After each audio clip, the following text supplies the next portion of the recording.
Chapter 654, Town Capturing. Starmoon City, Stone Forest Town. Ever since the Stoneclaw Mountains had been discovered, the upper echelons of the various large guilds had realized the importance of Stone Forest Town. As a result, the various large guilds in Starmoon City had frantically gathered their members around the town. Upon receiving information regarding the Stoneclaw Mountains, large guilds from other cities also mobilized their forces to Stone Forest Town. However, as the teleportation fees were a problem, they could not dispatch too many members. Most of the members they sent were the guild's elites. After arriving at Stone Forest Town, these guilds would send their main forces to the Stoneclaw Mountains to grind for magic crystals, while leaving behind the majority of their elites to stand guard a short distance away from Stone Forest Town to observe other guilds. At this moment, Stone Forest Town was surrounded. There were over 300,000 players watching the town, making the town's resident players quite uncomfortable. These 300,000 plus players were not ordinary players. They all were the elite members of various large guilds. They were stronger than even 3 million ordinary players. If these elites surged into Stone Forest Town at the same time, although the town was protected by level 55 dark NPCs, these NPCs would most likely fall under the fierce assault of so many elite players. The only fortunate advantage that they had was that these elite players belonged to multiple large guilds. They were not united, each guild having their own intentions, and here I thought this was our chance as dark guilds to rise to power. I didn't think that the Starmoon City's guilds would find out about the Stoneclaw Mountains so soon. Now, we won't even have a place to level up. What are you worried about? Don't forget that Stone Forest Town has the 3 great leaders. Furthermore, the guilds outside are not united. Unless some guild is looking to get itself killed and benefit the other guilds, they won't invade. You're not exactly wrong, but Starmoon City's first-rate guilds, Ouroboros and the Star Alliance, have dispatched most of their elites already. Of the 300,000 plus elite players out there, over 1/3 belong to those 2 guilds. Even if the other guilds don't make a move, those 2 alone are enough to capture the town. Stone Forest Town's red names discussed their current predicament. They were at a loss on what they should do next. Originally, they had simply lived here in peace. When they had nothing better to do, they would kill some players to earn some money or complete some high-level quests. They lived carefree lives. Hence, they had never imagined that such a massive issue would arrive on their doorsteps one day. On a hilltop a short distance away from Stone Forest Town, a group of players quietly observed the town below. These players were uniformly level 30 and wore level 30 fine-gold or above equipment. Not far behind these players, there were more than 70,000 players standing at attention. The majority of the players in this army were level 28, with the lowest being level 27. They were 2 or 3 levels higher than the current average level of players. These players were none other than the members of the Star Alliance led by Galaxy Past. Star Alliance was also the guild that had dispatched the most players to Stone Forest Town, an army of 70,000 elite players. This was the strength of a first-rate guild. It was not something a second-rate guild could hope to compete with. Ordinary second-rate guilds would only have over 100,000 members, while a more powerful one would have up to 200,000 or 300,000 players. Of these players, only a maximum of 30,000 or 40,000 would be elite players. After deploying these elites across multiple cities, it would be amazing enough if a second-rate guild could dispatch 20,000 elites for a single expedition. However, compared to a first-rate guild like the Star Alliance, second-rate guilds were not worth mentioning. Guild leader: I've put together a detailed report on Stone Forest Town with the results from my investigation. There are roughly over 1,000 NPCs in the town, and the majority are level 55 elite guards. There are over 100 level 60 tier 1 NPCs and roughly 30 level 60 tier 2 NPCs. If a fight breaks out, more NPCs might show up. However, the largest challenge of capturing the town will be Stone Forest Town's 3 great leaders. Flourishing Willow, who wore dark blue leather armor, reported softly, "Are the 3 great leaders very powerful?"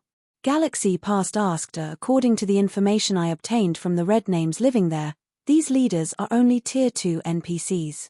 However, they possessed very high intelligence.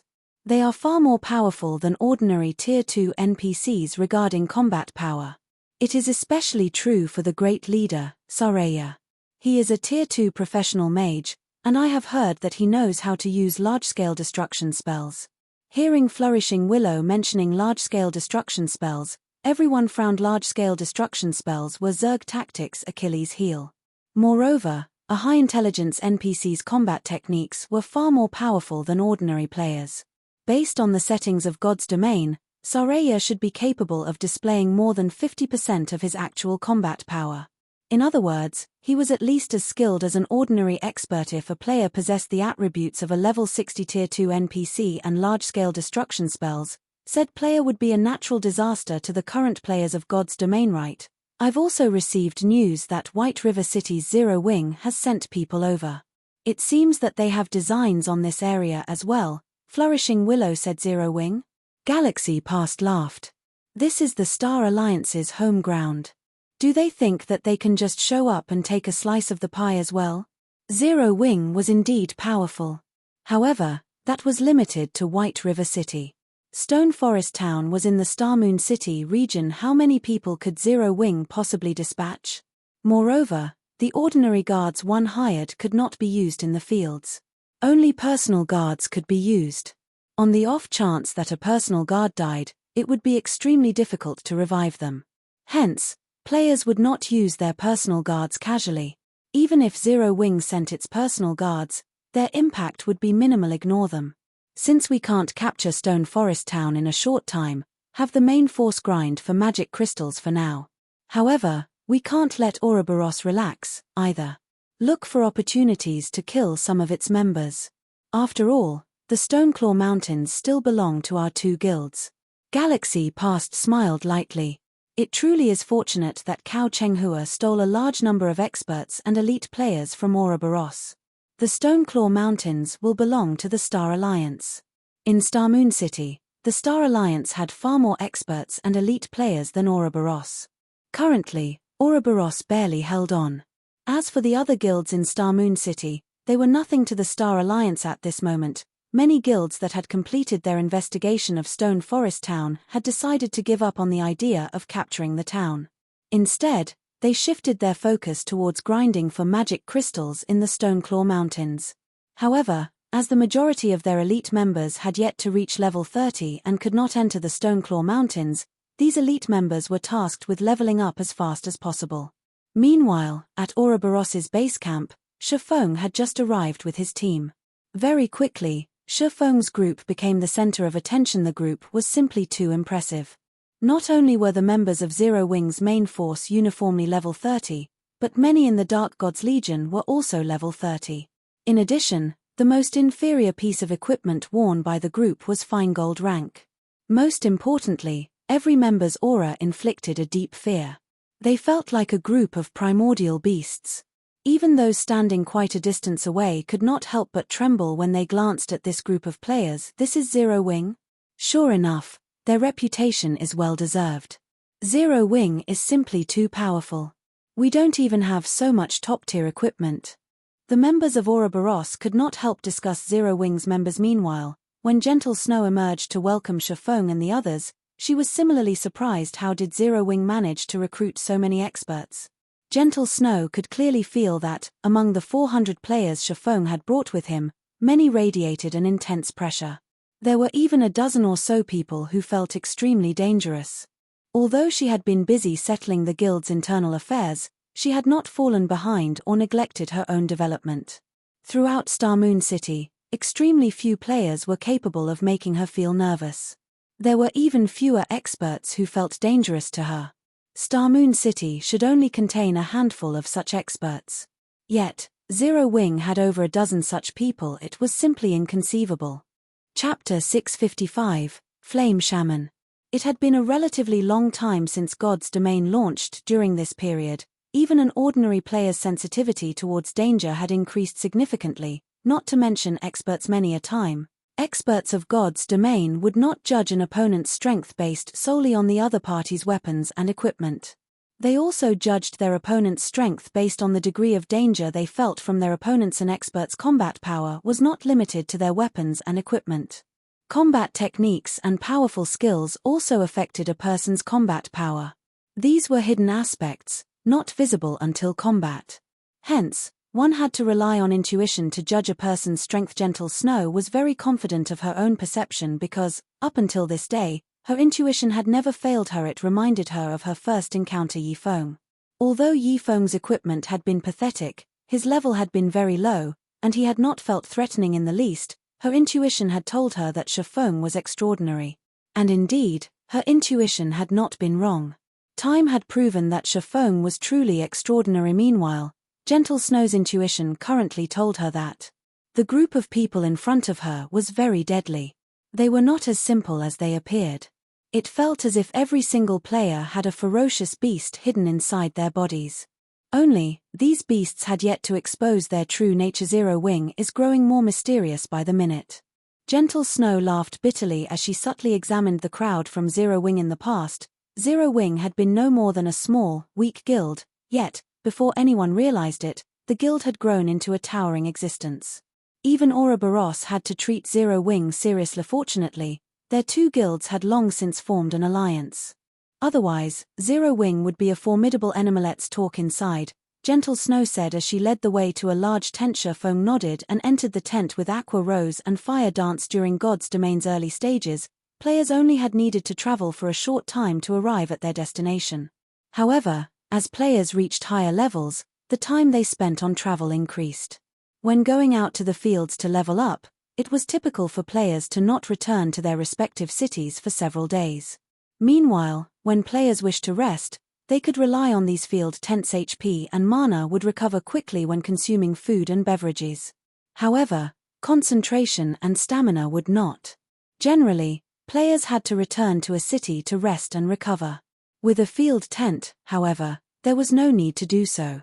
Although the recovery speed while inside a tent could not compare to resting in a city, it was sufficient. Only, ordinary players could not afford a field tent. Just an ordinary 6-man tent sold for 10 gold at NPC shops, not to mention 20-man, 50-man, or 100-man tent. Not only did one need enough money to purchase a 100-man tent, but they also needed a certain amount of reputation. The large tent before them was a 100-man tent, and it had cost 200 gold. If one had sufficiently high reputation, they could receive a small discount. However, even then, a 100-man tent would still cost more than 150 gold. Inside, the tent looked like a guild residence's conference hall. Currently, more than a dozen people sat inside the tent, and every one of them was a member of Ouroboros's upper echelon.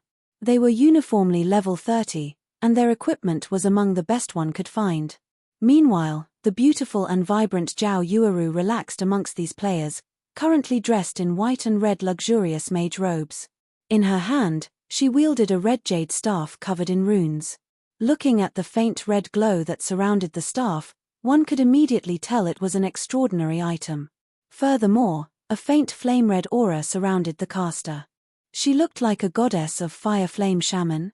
Shi Feng concealed his surprise when he saw Zhao Yueru, who had undergone a massive change since the last time they met. Flame Shaman was a hidden class, and its legacy rank was similar to the Astromancer.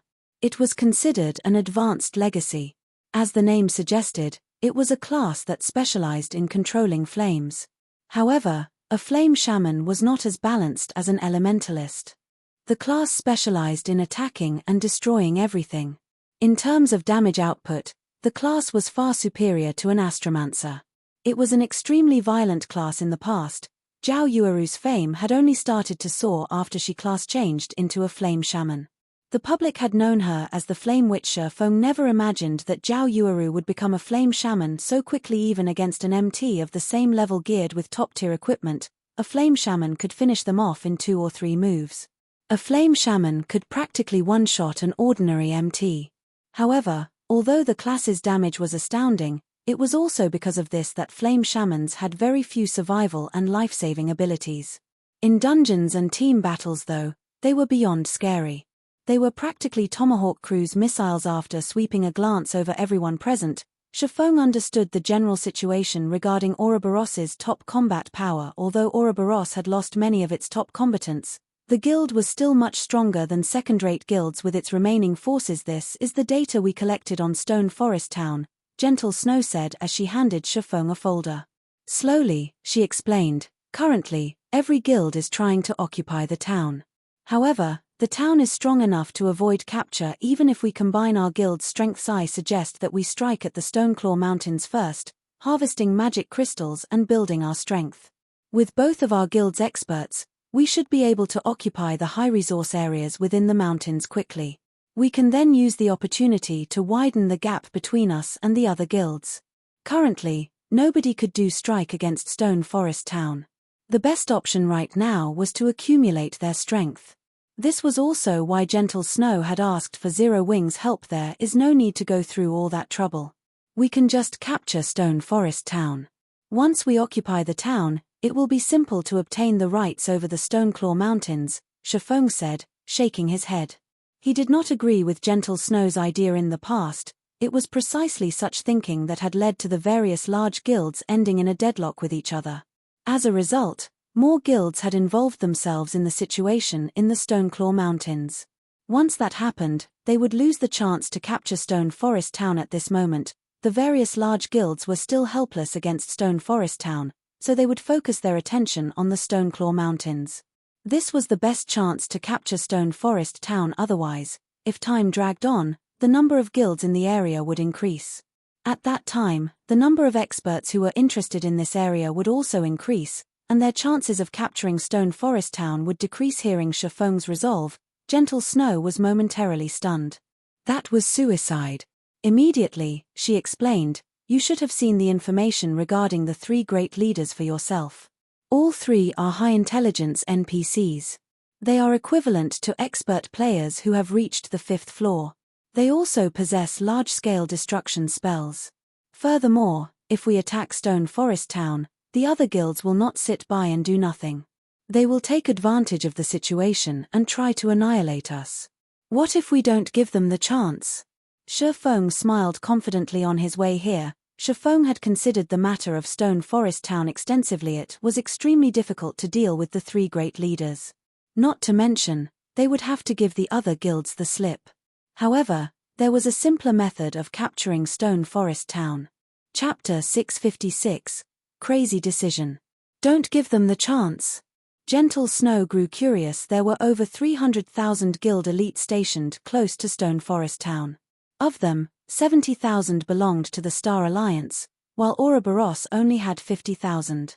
Even if both first-rate guilds banded together, they still wouldn't be able to do anything to the other guilds. Hence, every guild was maintaining this temporary peace. Nobody dared provoke anybody else. However, if a guild decided to attack Stone Forest Town, so much commotion would attract the other guild's attention. At that time, no one would not sit by and let someone else capture the town. The other guilds would definitely work together to exterminate the mutual enemy.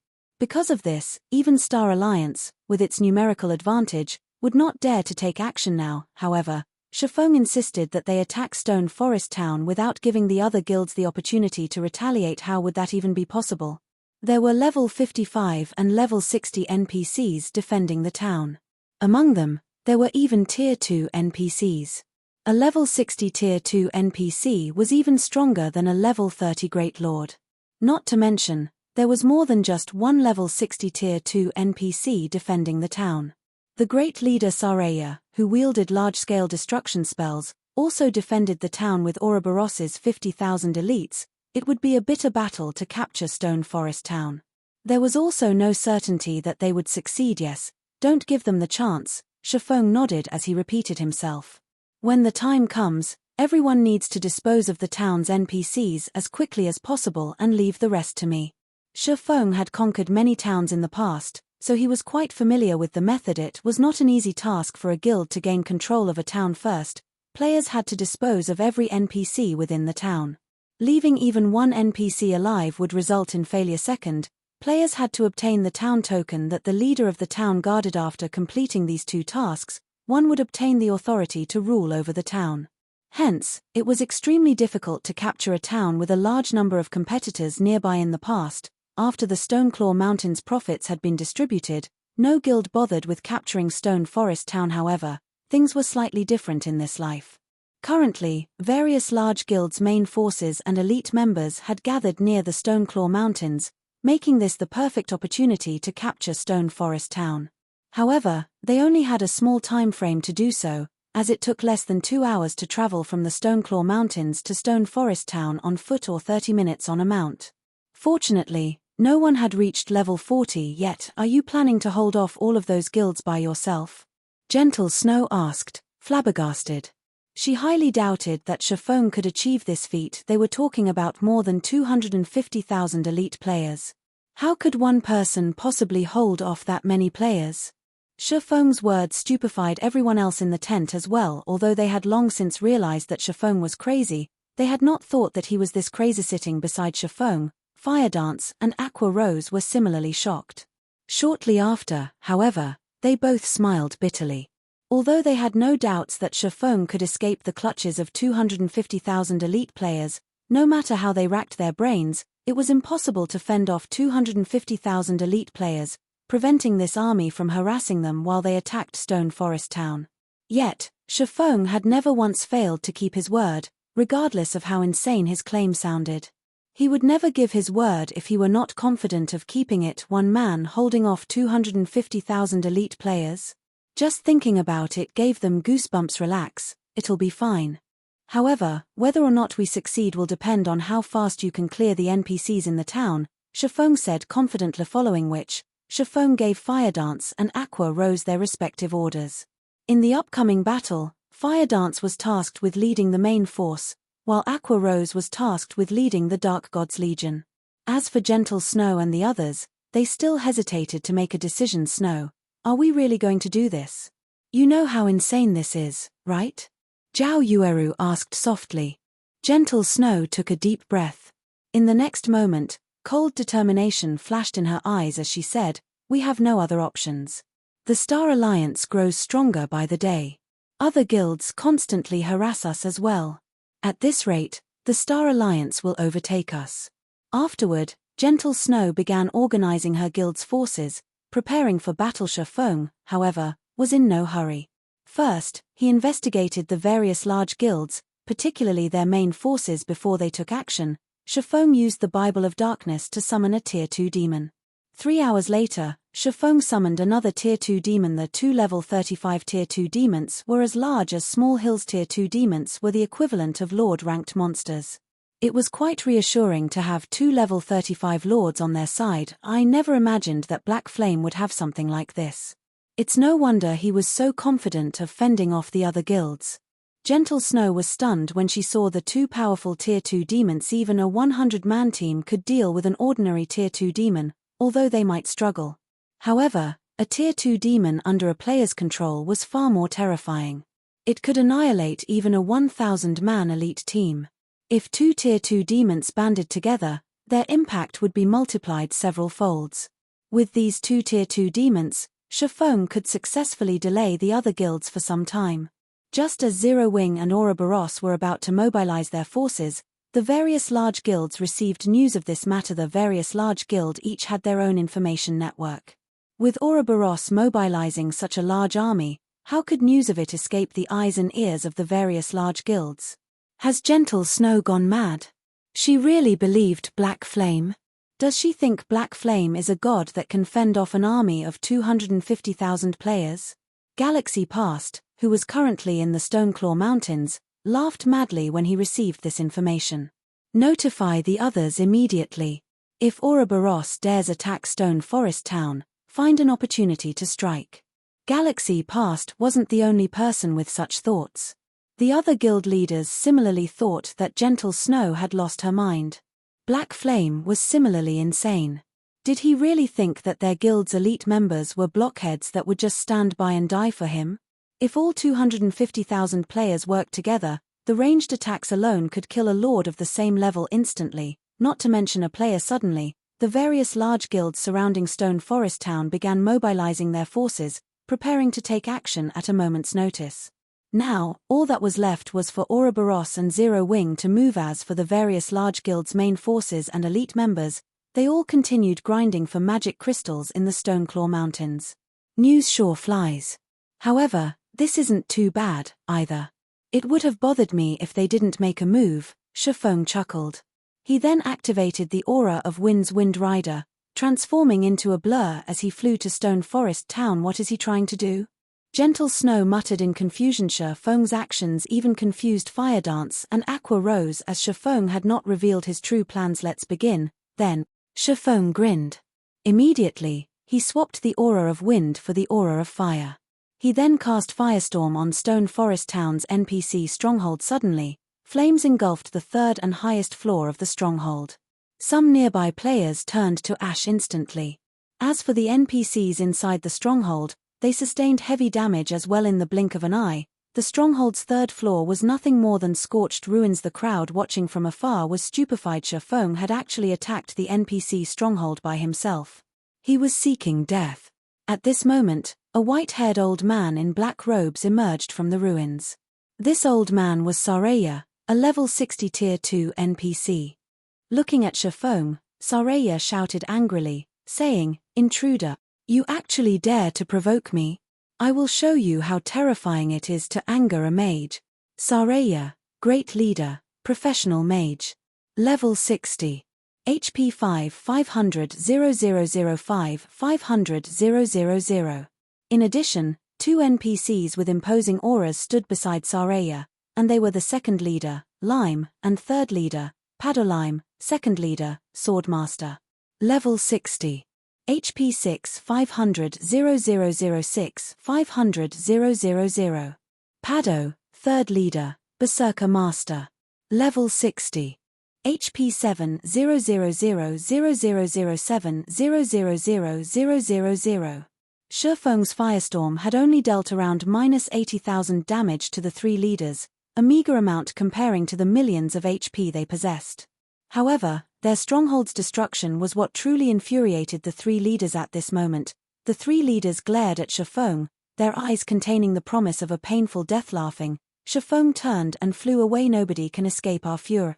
Saraya and the other two leaders summoned their mounts and chased after Shifeng. The difference between having a mount and not having a mount was massive. Despite Shifeng having activated Wind Rider, the three NPCs caught up with him very quickly. "Shit, they're heading towards us." The spectating guilds quickly noticed that something was off as Shifeng flew towards them. Wind Rider only had a short duration of 24 seconds. Shifeng could cover just enough distance in that time to land right in the middle of the various large guilds. At this moment, Saraya, who rode his horse, drew line after line of runes in the air. He then flicked his finger, and suddenly, thunderclouds began to condensing above the army of players turned to ash. Saraya revealed a sinister smile as he cast the Tier 2 spell, Lightning Storm, on Shifeng's location. Chapter 657, Pits of Despair. Hearing the rolling thunder above him, Shifeng activated Defensive Blade. He then dashed towards the largest crowd. Although the Tier 2 spell, Lightning Storm, was not a large-scale destruction spell that dealt ridiculously high damage, the spell covered a very wide area, up to a radius of 100 yards. After the Tier 2 professional mage had chanted the spell's full incantation, even Shifeng could not withstand or evade the attack. "Hurry! Get rid of Black Flame." The upper echelons of the various large guilds saw through Shifeng's ploy. He intended to kill them with a borrowed sword.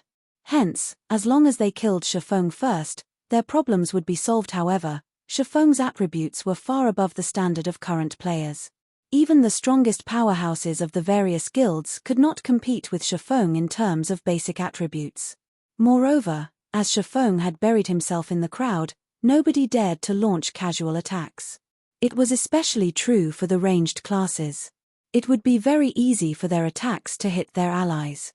Only the melee classes could attempt to pin Shifeng down. However, could elite players possibly predict Shifeng's actions? Moreover, Shifeng was extremely cunning as he dashed towards the healers. "Hurry up. Use control skills. Don't worry about friendly fire." The upper echelons hurriedly commanded as the magical classes began chanting their spells. The thunderclouds in the sky reached their climax. In the next moment, blue lightning descended from the sky. For a moment, it looked as if the end of the world were upon them as bright lightning and booming thunder took over the field. When the lightning strikes stopped, silence fell. Everyone was stupefied. All players that were within spell's range had received over -5,000 damage each time the lightning descended. After more than a dozen lightning strikes, even the high HP MTS who had activated Shield Wall and such life-saving skills gave up the ghost. Meanwhile, with his extreme speed, Shifeng managed to escape Saraya's lightning storm after receiving a couple of lightning strikes. Everyone else, however, met a tragic end. In order to deal with Zero Wing and Ouroboros, the various large guilds had prepared and gathered together. Shifeng just so happened to land in the middle of that crowd. After the lightning storm ended, nobody within the spell's effective radius of 100 yards had lived. Instead, only weapons and equipment occupied the space. This scene caused witnesses to gasp and shiver. Is this the power of a Tier 2 NPC mage? Gentle Snow's expression turned grim as she looked at the hollowed, scorched area that had previously held a sea of people. Previously, Gentle Snow had thought it was feasible to capture Stone Forest Town with only 50,000 elite players if they did not have to worry about the other guilds' harassment. After watching this, however, even if they had an army several times larger, capturing the town was utterly impossible. From a rough estimate, around 8,000 people must have died from that single spell. When Saraya saw that Shifeng was still alive, unharmed even, a cold glint flashed in his eyes. He then began chanting another Tier 2 spell. Meanwhile, the two other leaders of Stone Forest Town began to massacre the players before them as they charged towards Shifeng. Against level 28 and level 29 elite players, the two level 60 Tier 2 NPCs only needed one hit to end their lives. The two NPCs were like meat grinders as they butchered the various guilds' elites. As for Shifeng, he did not bother putting up a heroic fight against the NPCs. Instead, he simply turned around and fled, running to the highest concentration of players. Not only could he reduce the number of enemies this way, but he could also utilize the elite players to pin down the three great leaders, giving him more time to escape with his life. The strength of level 60 Tier 2 NPCs with high intelligence was no laughing matter. Even a level 35 Great Lord would not be a match for these NPCs. Otherwise, the various large guilds would not have hesitated to capture the town. Black Flame, are you trying to make an enemy of every guild here? An upper echelon from one of the guilds shouted, veins popping from anger. Everyone had already witnessed the three great leaders' strength. If they did not stop Shifeng, their guilds would suffer tremendous losses. The guild members that had accompanied them were not normal members. These members were their guild's foundations. If even a fraction of these players died, it would set their guilds back tremendously, not to mention if they lost half or even 3/4. Losing half or more of their members would deal an irrecoverable blow. Black Flame, even if Zero Wing is more powerful, your guild will pay if you oppose every guild present. We can still negotiate for peace if you stop now. Don't make the wrong decision here. Watching the slaughter of their guild members, the upper echelons of the various large guilds tried their best to stop Shifeng. Unfortunately, their efforts were in vain. Shifeng was simply too fast. Their guild's experts were currently grinding in the faraway Stoneclaw Mountains. With just their elite members present, they could not pin down Shifeng. Sure, don't say I never gave you a chance. Instruct your guild leaders, sign a contract stating that your guilds will no longer meddle with matters pertaining to Stone Forest Town immediately. Shifeng replied. Black Flame, don't go overboard. If you don't stop now, don't blame us for taking action against Zero Wing's members. Walk away from Stone Forest Town? Even without reporting Shifeng's demands to their higher-ups, they knew it was impossible. If Zero Wing and Ouroboros occupied a strategic location like Stone Forest Town, it would only be a matter of time before the Stoneclaw Mountains would fell their hands as well. Hence, they could not agree to this condition at this point. None of the large guilds dared to strike the three great leaders in fear of shifting the NPCs' aggro towards themselves. As for having their members scatter and flee, although they could reduce their losses by doing so, once scattered, they would no longer be a threat to Ouroboros and Zero Wing. However, dealing with Zero Wing's 400 members would be a piece of cake for their armies. Even Shifeng could not save his allies. At that time, both sides would end in mutual destruction, with neither side obtaining any benefits. What a pity. You leave me with no choice, then. Shifeng then proceeded to dash towards the next crowd of players. You will regret this. The upper echelons of the various guilds had never imagined that Shifeng would be so decisive and unafraid of their mutual destruction. At this moment, the guild leaders of the various guilds, who currently resided in the faraway Stoneclaw Mountains, had received news of the attack. Black Flame has truly lost his mind this time. He actually dares to declare war against all of our guilds. Since he wants to play, let's play. Tell them to send a small detachment to take out Black Flame. Everyone else is to split up and delay Ouroboros and Zero Wing as much as possible. I doubt that Black Flame will lead the three great leaders towards his own allies, Galaxy Past laughed. Immediately, he commanded, everyone, retreat from the Stoneclaw Mountains and hurry to Stone Forest Town. Also, contact the other guild leaders. I want to show Black Flame and Gentle Snow that they are doing nothing more than digging their own graves. Before this occurred, the Star Alliance and Ouroboros had both been intimidating guilds. Hence, none of the other guilds would have worked with either one of them. Now, however, the situation changed as Ouroboros actively stirred up trouble. The nail that stuck out would be hammered down if the Star Alliance could band together with the other guilds to deal with Ouroboros. Not only could they obliterate Ouroboros in one fell swoop, but it would also have a better chance of obtaining Stone Forest Town. After all, within the Star Moon Kingdom, no other guild could possibly stand against the Star Alliance. Once Ouroboros was gone, the Star Alliance's word would become law. A short moment later, sure enough, the guild leaders of the various large guilds had formed an alliance with the Star Alliance to deal with both Ouroboros and Zero Wing. After the various large guilds surrounding Stone Forest Town banded together, according to Galaxy Past's plans, they sent out a force of 80,000 players to suppress Ouroboros and Zero Wing. As for the remaining forces, they scattered and circled the town, preventing anyone from escaping Black Flame. It's too late. Today, we'll teach you the consequences for antagonizing the masses. The upper echelons of the various guilds directed their members to suppress Ouroboros and Zero Wing. Even if the three great leaders were more powerful, with everyone spreading out, even if the NPCs had free reign, they would only kill a limited number. Against an army of 250,000, that number would only be a drop in the bucket. Meanwhile, the various large guilds had forced Ouroboros and Zero Wing into a corner. It was extremely easy for an army of 250,000 elites to suppress 50,000 elites. Not to mention, the experts of each respective guild were on their way. When their main forces arrived, Ouroboros and Zero Wing would be finished. They banded together as expected. Shifeng frowned. However, he just shook his head and laughed. Since you want to go for mutual destruction, I'll show you the pits of despair. The three great leaders protecting Stone Forest Town had not revealed all of their strength. Stone Forest Town was in such close proximity to the Stoneclaw Mountains. With the massive benefits from the mountains, how could Stone Forest Town possibly be an ordinary town? Chapter 658, Nightmare Descends. Aqua, lead everyone away from the town immediately, Shifeng said through a whisper. Understood. Aqua Rose was slightly stunned by this command. Originally, she had thought Shifeng would use Zero Wing's trump card.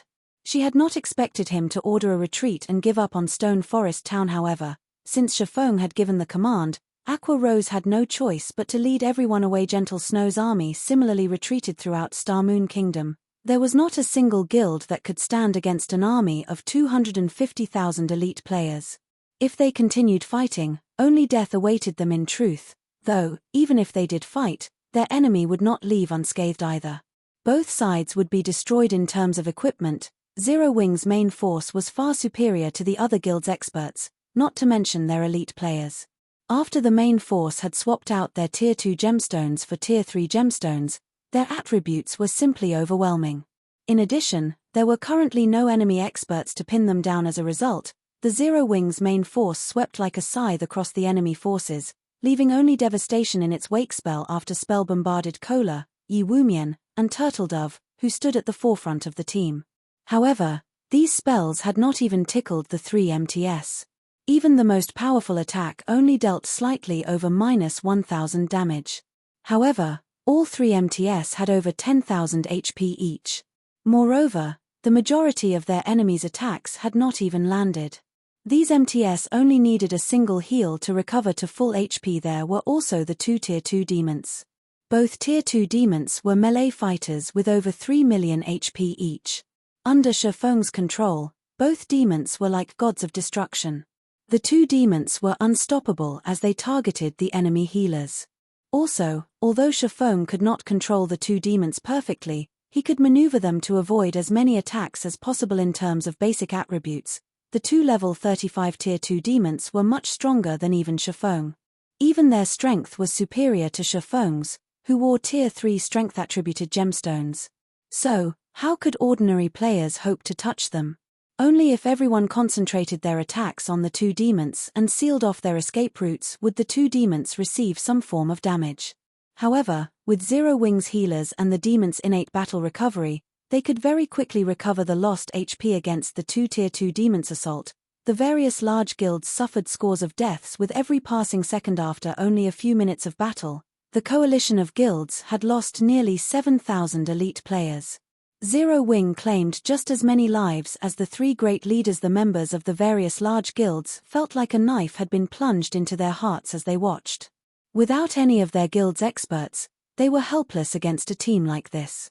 This was also why the various large guilds were desperately trying to nurture experts and frantically fighting over the Stoneclaw Mountains. The only consolation was that Ouroboros suffered similar losses.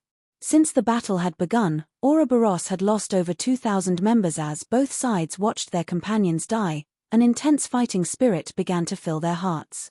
At this moment, the area around Stone Forest Town was like an ancient battlefield. Meanwhile, the red names in Stone Forest Town were dumbfounded. Players were killing each other all over the place. There were players dying every second. Even experts would be insignificant in a war of this scale. In comparison, their kill counts were a joke. While Ouroboros and Zero Wing retreated from Stone Forest Town, Shifeng activated Windwalk and crushed a speed scroll as he dashed towards the town. Meanwhile, the three great leaders followed closely behind. Black Flame is finally scared. Too bad that it's too late for regret. Brothers, charge. Don't let anyone from Ouroboros or Zero Wing get away.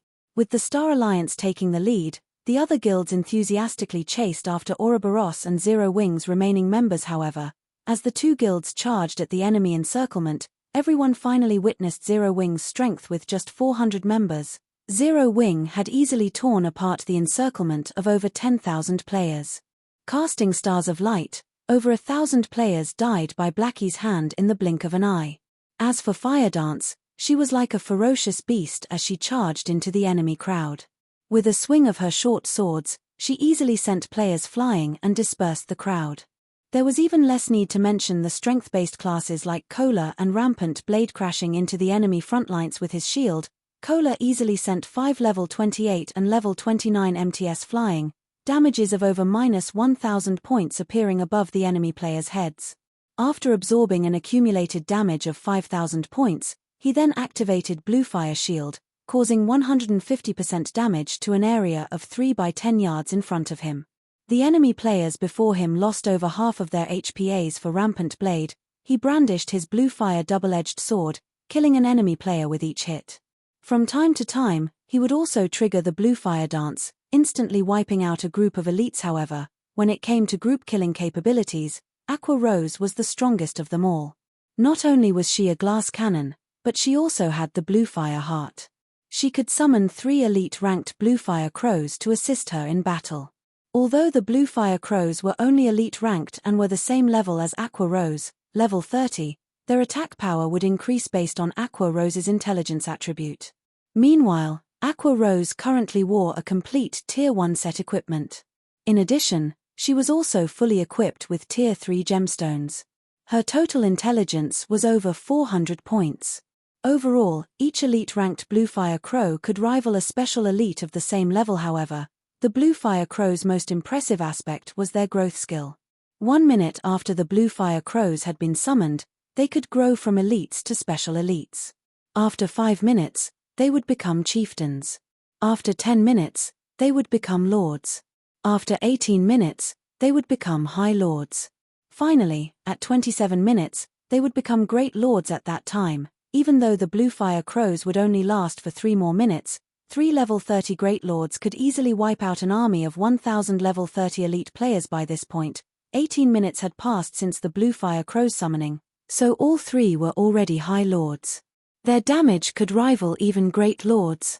Aside from MT classes, the Blue Fire Crows only needed 1 strike to kill the other classes. How is Zero Wing so strong? Even though they have so few people, they've killed over 10,000 of our troops. Yet, we've only managed to claim over a dozen or so lives. For a time, after seeing how powerful Fire Dance and the other members of Zero Wing were, the enemy guild members refused charge forward, afraid that they would die instantly as well. Before this, everyone had only heard that Zero Wing was very strong. However, no one had ever actually witnessed their exact strength. Now, however, these guilds finally saw it for themselves. An army of 10,000 elite players was nothing to these experts. This scene also shocked Ouroboros's members. With just 400 players, they had instilled fear into tens of thousands of players. As an enemy, they were a frightening force to reckon with. As an ally, however, they were incredibly dependable. Very easily, Zero Wing punched a hole through the encirclement of the various large guilds, creating a path of escape. However, facing the encirclement of over 200,000 players, even Zero Wing's members could only do so much. Ouroboros, which had started this war with an army of 50,000 players, had less than 30,000 members remaining. Should they continue fighting, they would most likely suffer complete and utter annihilation. Meanwhile, Stone Forest Town suddenly began to collapse, the buildings within the town crumbling, one after another. A massive obelisk then emerged in the heart of the town, and Shifeng stood atop this obelisk. What's going on? This commotion instantly attracted everyone's attention as they felt the ground beneath their feet quake. It was like an earthquake measuring 7 on the Richter scale had hit the area around Stone Forest Town. What are you trying to do? Saraya shouted anxiously at Shifeng, an expression of horror on his face. The two other leaders similarly stopped their pursuit as they glared at Shifeng. This obelisk was their group's greatest secret. They had never imagined that Shifeng would know about it or to rush into their stronghold to activate it. Of course, I want to witness the depths of hell. At this moment, Shifeng looked ragged. Not only had he needed to avoid all the traps inside the stronghold, but he also had to dodge the 3 great leaders. Only after using all his usable life-saving skills had he managed to activate the greatest taboo obelisk in the Starmoon City region. Saying so, Shifeng swung the Abyssal blade, shattering the dazzling crystal ball on top of the obelisk. Stop! The 3 great leaders shouted in horror. Chapter 659, Town Token. What's going on?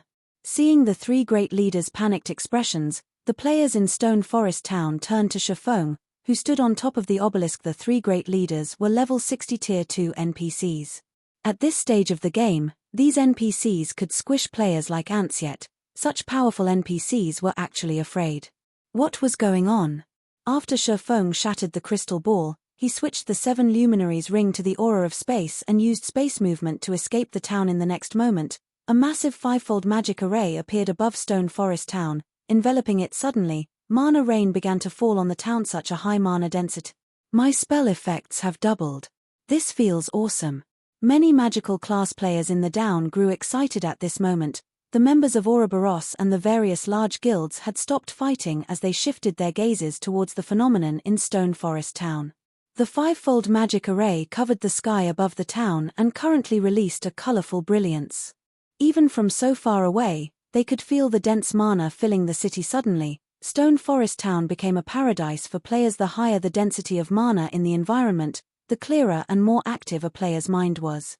These areas were helpful for improving a person's skill completion rate. Unfortunately, locations with high mana density were extremely rare in God's domain. Although the environmental mana in the Divine Colosseum's Trial Tower was quite dense, it was nothing compared to Stone Forest Town. Seeing that Stone Forest Town had such a valuable atmosphere, the various guilds' upper echelons began to drool. Regardless of the sacrifice, we must have a guild residence in Stone Forest Town. Ruthless greed flashed in these echelons' eyes. Setting aside the mana crystals of the Stoneclaw Mountains, capturing Stone Forest Town for its atmosphere was worth every sacrifice. If they possessed Stone Forest Town, they could send their guild's elites here to improve themselves. Although development here would not be as efficient as in the Divine Colosseum, they would not have to spend a single mana crystal on training. They could save a lot of money. Moreover, if they allowed their members to train in Stone Forest Town for long periods, the rate at which they nurtured experts would definitely surpass the other guilds. With a large group of experts, becoming even a super first-rate guild would be entirely possible. Without hesitation, the upper echelons of the various large guilds immediately reported this to their respective guild leaders. I never imagined that Stone Forest Town would have such a secret. I don't care what it takes. We must obtain Stone Forest Town. Hearing this news, the various guild leaders gave their orders. For a time, none of these guilds paid Ouroboros or Zero Wing any attention. Their members began to surge into Stone Forest Town. Moreover, with the dense mana surrounding the town, The closer these players got to the town, the stronger their combat power became. It was especially true for magical class players. Their combat power more than doubled. At this moment, it would be a piece of cake to clear out Stone Forest Town's NPCs. Although the NPCs in the city had also grown stronger due to the environmental mana, only the magical class NPCs received a damage buff. Their skill completion rates had not changed. However, that was not the case for players. The dense mana created a conducive environment that improved both spell effects and skill completion rate. Players had received a much greater boost to their combat power than the NPCs. Hence, capturing the town became much easier. Guild leader, just what did you do to Stone Forest Town? Aqua Rose could not bring herself to believe what she saw.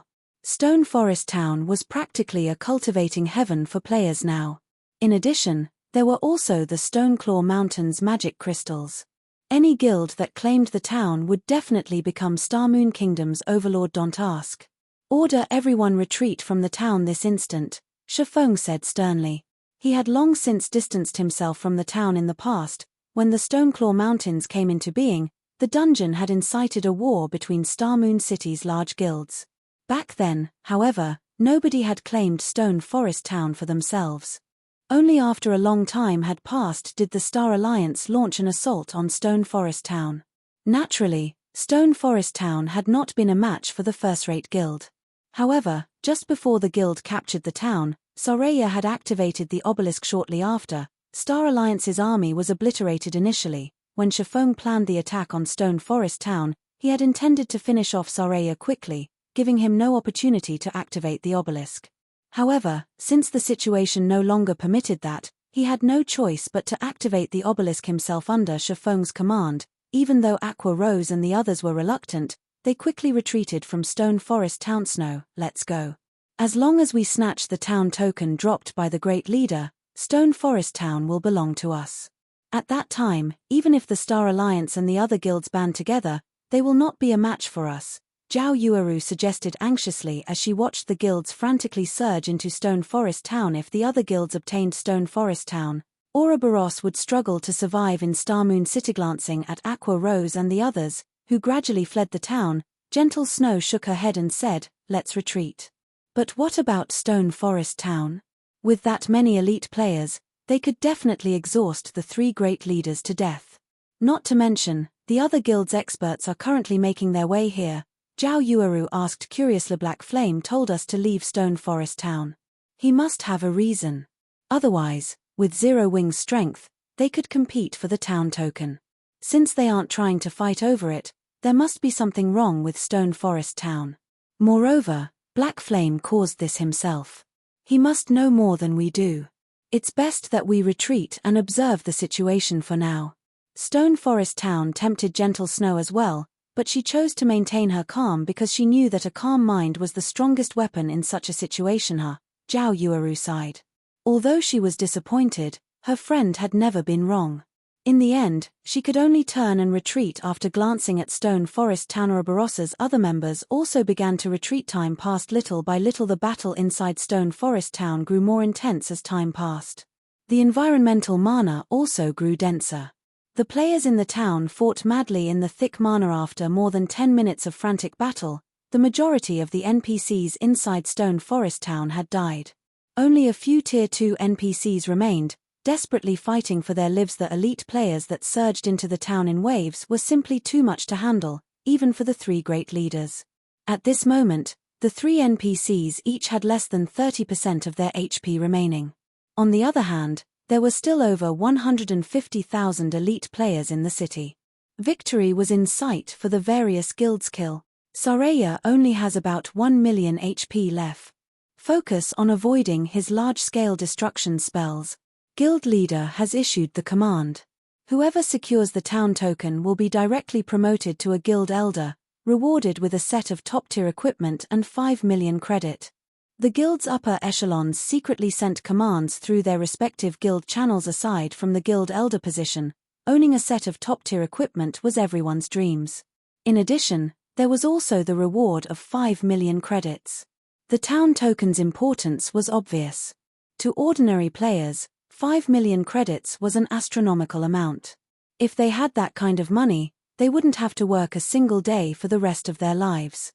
In addition to the position of elder, they could enjoy a life of luxury. Suddenly, everyone began attacking with even greater enthusiasm. Meanwhile, Ouroboros and Zero Wings members, who watched from afar, grew anxious. Guild leader, at this rate, some other guild will claim the town token, Aqua Rose said anxiously as she looked to Chiffon, who maintained an extraordinary calm. However, as soon as Aqua Rose finished speaking, Saraya, who was inside Stone Forest town, suddenly bellowed, the sound waves sending all players within a radius of 30 yards flying. Before anyone noticed it, Saraya's white hair had become a lustrous black. As if he had grown younger by several decades, his appearance morphed from one of an old man to that of a handsome youth. However, unlike ordinary people, this youth's eyes were pure black like two black pits. Those eyes contained no emotion, and just looking at them would send shivers down one's spine. It's finally coming. Chiffon grew serious as he watched the distant Saraya. Aqua, have everyone prepare. Chapter 660, Awakened. The obelisk functioned as a seal. Meanwhile, crushing the crystal ball on top of the obelisk was equivalent to undoing the seal. Sealed inside the obelisk was something horrifying. Players only discovered later on that the thing sealed inside the obelisk was an awakened. It was akin to mutants among monsters. However, while a mutant was a mutation of a monster, an awakened was a mutation of an NPC. The probability of an awakened appearing was extremely low. Even Chiffon had never personally witnessed an awakened during his decade of experience playing God's Domain. He had only heard bits of information about them. What followed the emergence of every awakened was a disaster. After the Star Alliance had accidentally triggered one such disaster in the past, more than 100,000 of its elites had crossed the river Styx. Even Galaxy Past had failed to escape back then. Compared to mutants, an awakened was much more frightening. Unlike mutants, an awakened was born with extremely high intelligence. It was the enemy of all living creatures. In addition, an awakened could rival even a fallen angel, a higher being, of the same tier, so it was ridiculously powerful. The person sealed inside the obelisk was originally a Tier 5 divine mage. As the person was also an awakened, his strength was the equal of a fallen angel's of the same tier. Only Tier 6 gods could suppress him. Fortunately, with the awakened's body already obliterated and just its soul remaining in existence, it could only possess the body of another NPC, even after the removal of the seal. Meanwhile, at this moment, the awakened had taken over Saraya's body and devoured the old man's soul, becoming the new owner of the body. After the possession, Saraya's strength underwent a heaven-defying change. He was no longer an existence that the old Saraya could compare to. Are we really going to take action now? Aqua Rose's eyes widened as she stared at Saraya, who was hovering in midair in the distance. Unconsciously, she had started holding her breath at this moment. Saraya was no longer a level 60 Tier 2 NPC but already a true monster.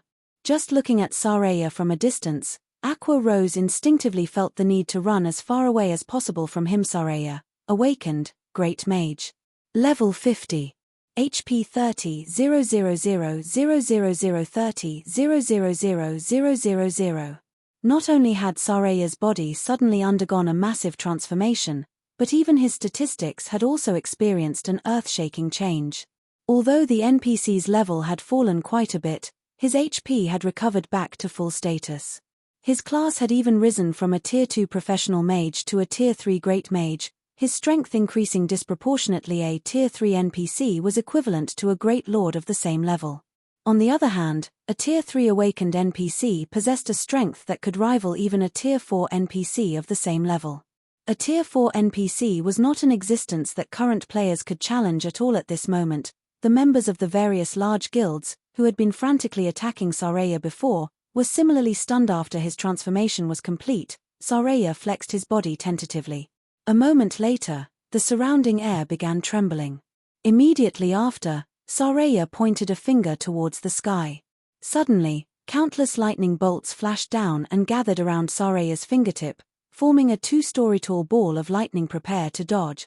With so many people remaining, even a Tier 3 great mage is no match for us.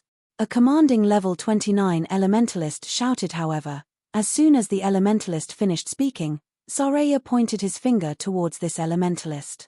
The massive ball of lightning promptly transformed into a rushing river that poured down onto the elementalist, devouring the elementalist and all the players around him under the effects of the Tier 3 spell Lightning Stream. No players within an area of 15 by 100 yards survived in the blink of an eye. Several hundred people died, however. Saraya was still not satisfied. He then proceeded to use multiple Tier 3 spells in quick succession. Whether it was the players or NPCs inside Stone Forest Town, Saraya did not let a single person off the hook. In the awakened NPC's hands, Tier 3 spells were like simple toys. He could forego chanting incantations, immediately casting his spells, not giving his targets any time to dodge at all. After just a short moment, despite everyone standing sparsely apart from each other, Saraya still managed to kill nearly 6,000 players. Meanwhile, the attacking players discovered that far from damaging the awakened NPC, their onslaught couldn't even penetrate Saraya's magical shield at all. Suddenly, the players inside Stone Forest Town fell silent. No longer did they possess the enthusiasm from before. Run. Everyone, retreat from this place quickly. Many guilds finally realized that they were nothing against the Tier 3 Great Mage at all, and that the only thing they could do was run for their lives. Otherwise, none of them would leave this place alive. Guild leader, that monster is too scary. Look, the other guilds are all retreating. If we charge ahead right now, only death awaits us. Aqua Rose was deeply pessimistic about defeating such a powerful NPC. They would only suffer like the other guilds had if they tried fighting that monstrous existence. Who says we need to defeat him? We just need to seal him again. Shifeng laughed. In the past, when the seal on the obelisk was undone, the Awakened had gone on a rampage, throwing the players within the Starmoon City region into a panic. Moreover, as time passed, the Awakened had continuously risen in both levels and tiers. Even a coalition of the various guilds residing in Starmoon City had been utterly helpless against the Awakened in the end. However, this incident was still solved back then. A player had discovered inside the obelisk the method to reseal the Awakened, utilizing an immense amount of magic crystals to repair the sealing crystal ball. Otherwise, with the strength of the players back then, it would have been absolutely impossible to stop the roaming Awakened. Should they encounter him, the only fate that awaited them was death. Meanwhile, now that Saraya was busy butchering the members of the various large guilds, it was the perfect opportunity to reseal the awakened NPC. Shifeng spent about 10 minutes running back to Stone Forest Town. During this period, Saraya slaughtered over 100,000 players. At this moment, less than 50,000 players of the original 150,000 plus remained. When the various guild leaders learned of this death toll, they nearly vomited blood and passed out. Meanwhile, the guild that suffered the greatest loss was the Star Alliance. From their initial 70,000 elite members, less than 20,000 remained.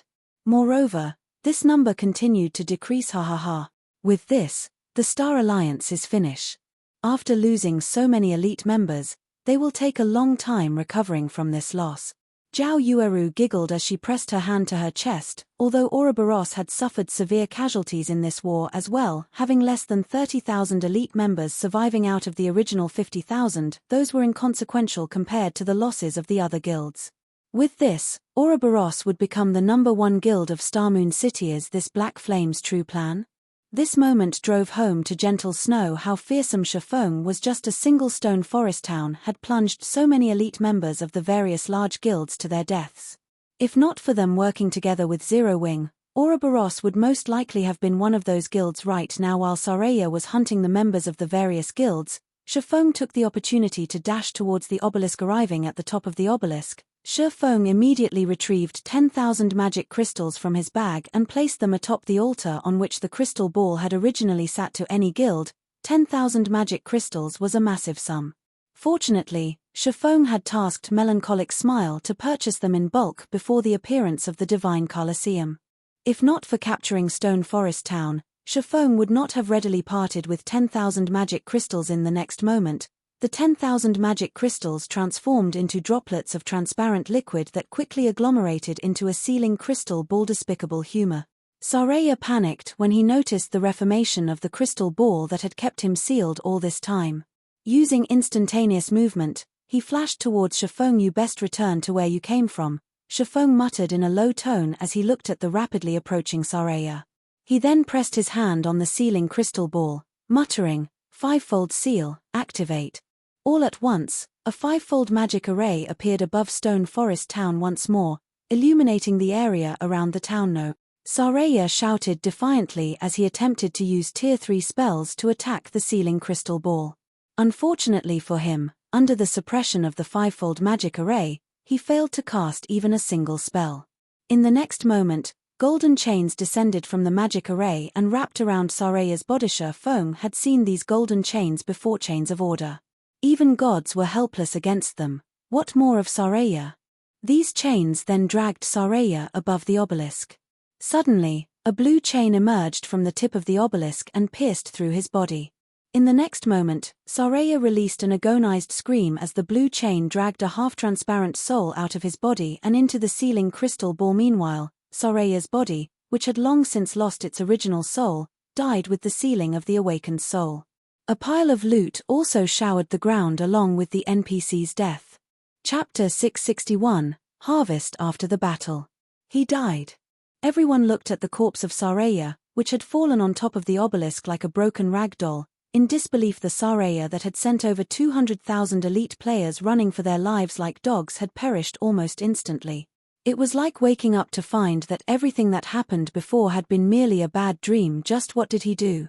Gentle Snow did not dare believe this situation was real. Such a powerful NPC like Saraya had actually been no more than a toy for Shefeng. All this time, the various large guilds had been dancing on the palm of Shefeng's hand as if these large guilds were at his beck and call. This feat was much more frightening than just relying on pure strength to defeat the various guilds. With this ability of his alone, he could easily instill fear in every guild in Starmoon Kingdom. While everyone was still stunned at the sudden development, some of the guild upper echelons quickly reacted. The town token. The town token was an item that dropped only from the leader of the town. Now that Saraya had died, he would naturally drop the town token. As long as they obtained the town token, they could turn Stone Forest Town into a guild town. They would also receive protection from the kingdom for a limited time, during which, they could set up shops and establish their own guild residences, allowing a smooth transfer of town management. In addition, the maps around Stone Forest Town ranged from level 30 to level 50. Players were sure to come to this area in the future, meaning the town had a very strategic location. Not to mention, the Stoneclaw Mountains were only a short distance away. Everyone, charge. We must get that town token no matter what. The upper echelons of the various guilds issued commands one after another, passing down the same order from their respective guild leaders. The various large guilds had already suffered tremendous losses from the war. If they still failed to obtain the town token, then wouldn't all their efforts have benefited their enemy instead? Under a unified command, everyone charged madly towards the heart of Stone Forest Town, all fully intent on killing Shefeng and taking the town token. At this time, Gentle Snow had also reacted, immediately shouting, "Everyone, protect Black Flame as he retreat. Don't let the enemy succeed." After the town token dropped, a marker would appear on the player who picked it up. The marker would disappear only after 2 hours. The town token would also drop upon death. Moreover, during this period, the player holding the town token would not be able to use return scrolls and similar items. Hence, Shefeng could not escape to the city using a return scroll. He could only endure and survive through the 2 hours. At this point, Shefeng was the closest to Saraya's corpse. Everyone else was still quite a distance away. It was obvious to everyone that the town token would fall into Shefeng's hands. Although the opposing guilds had less than 50,000 elite members left alive, these still posed a threat to Shefeng. Not to mention, there was still a large group of experts on their way to the town. Fortunately, with 30,000 elite members, protecting Shefeng's retreat would be a walk in the park for Ouroboros. Once he was out of harm's way, he only needed to hide in a secluded location and wait out the 2 hours. Meanwhile, with the sealing of the Awakened now completed, the obelisk had also begun sinking back into the ground, disappearing from view. As for Shefeng himself, he was leisurely picking up the loot Saraya dropped, paying no mind to the rapidly approaching army. Once an item was in his hands, it was practically impossible for anybody to steal it from him. Despite being only a Tier 2 NPC, the loot Saraya dropped was quite bountiful. Saraya had dropped more than 20 items, though the majority of them were magic crystals and some rare materials. Of the items dropped, the most valuable was the town token. The next was a magic array design. The rest were some level 50 weapons and equipment. However, the items were of low quality, uniformly of secret silver rank. Moreover, current players could not equip these items. Although this basic mana-gathering magic array is a good item, unfortunately, it costs too many magic crystals to operate. At present, no guild will be able to sustain a magic array like this. Shifeng inwardly felt disappointed as he looked at the tattered design in his hand. The basic mana-gathering magic array could gather and condense mana into an area of 30 by 30 yards, allowing players to meditate and improve on their skill completion rates within it. Although the density of the mana inside the magic array would be slightly higher than in the Divine Colosseum's Trial Tower, the magic array cost 50 magic crystals per hour to maintain. In terms of development functions, the Trial Tower had the main god system showing players the perfect combat style of each class. This aspect of the Trial Tower was superior to the basic mana-gathering magic array, which did not supply players with any opponents. However, the magic array provided a perfect environment when players wished to train in the usage of their skills. After all, the Trial Tower would not give players any time to drill their skills. Unfortunately, the optimum number of players the basic mana-gathering magic array could accommodate was roughly 8 to 10. This capacity made the magic array very costly. Moreover, there would not be any noticeable effects if one only trained for 1 or 2 hours. Players usually had to train within the magic array for 5 or 6 hours. In other words, a guild would have to expend around 30 magic crystals per person, an exorbitant price for the current guilds of God's domain. Storing away the basic mana-gathering magic array design, Shifeng took out a golden key from his bag. Of the items Saraya dropped, this was the third most valuable treasure, the key to Stone Forest Town's treasury. Every town occupied by a force of darkness would have its own treasury, just like the time when Zero Wing had raided Creek Town. However, as they had been on a crusade quest back then, the system had reduced the amount of treasure they could obtain significantly. Even so, it had still been a considerable harvest. On the other hand, since they had managed to actually capture Stone Forest Town without the aid of a crusade quest, the amount of treasure they could obtain would no doubt be enough to make guilds go crazy over it. However, this was a secret known only to players who had captured a town. Currently, the various large guilds of Starmoon City were still ignorant of this matter. Aqua, I'll leave this key with you. Take the main force and the Dark God's Legion, and clean out the treasury. Afterwards, reconvene back at White River City. Saying so, Shifeng passed the golden key to Aqua Rose. He then made a straight dash out of Stone Forest Town. Although he could easily shake off the various large guilds, he had no choice but to spend some time playing around with these guilds to buy some time for Aqua Rose and the others' shit. Black Flames escaped. After him. We can't let Black Flame get away no matter what. When the various large guilds saw Shifeng exiting Stone Forest Town and running towards the Limestone Hills, they immediately changed their course and headed in that direction as well. Looking at the elite army chasing behind him, Shifeng reduced his speed to give his pursuers some false hope as he slowly lured them away from the town. Guild leader, the town token has already fallen into Zero Wing's and Ouroboros's hands. Our men most likely won't be able to keep up with Black Flame's speed. With this, it will become a lot more difficult for us to compete for the Stoneclaw Mountains. Purple Eye frowned when she watched the video from the members at Stone Forest Town. Stone Forest Town provided a geographical advantage in capturing the Stoneclaw Mountains.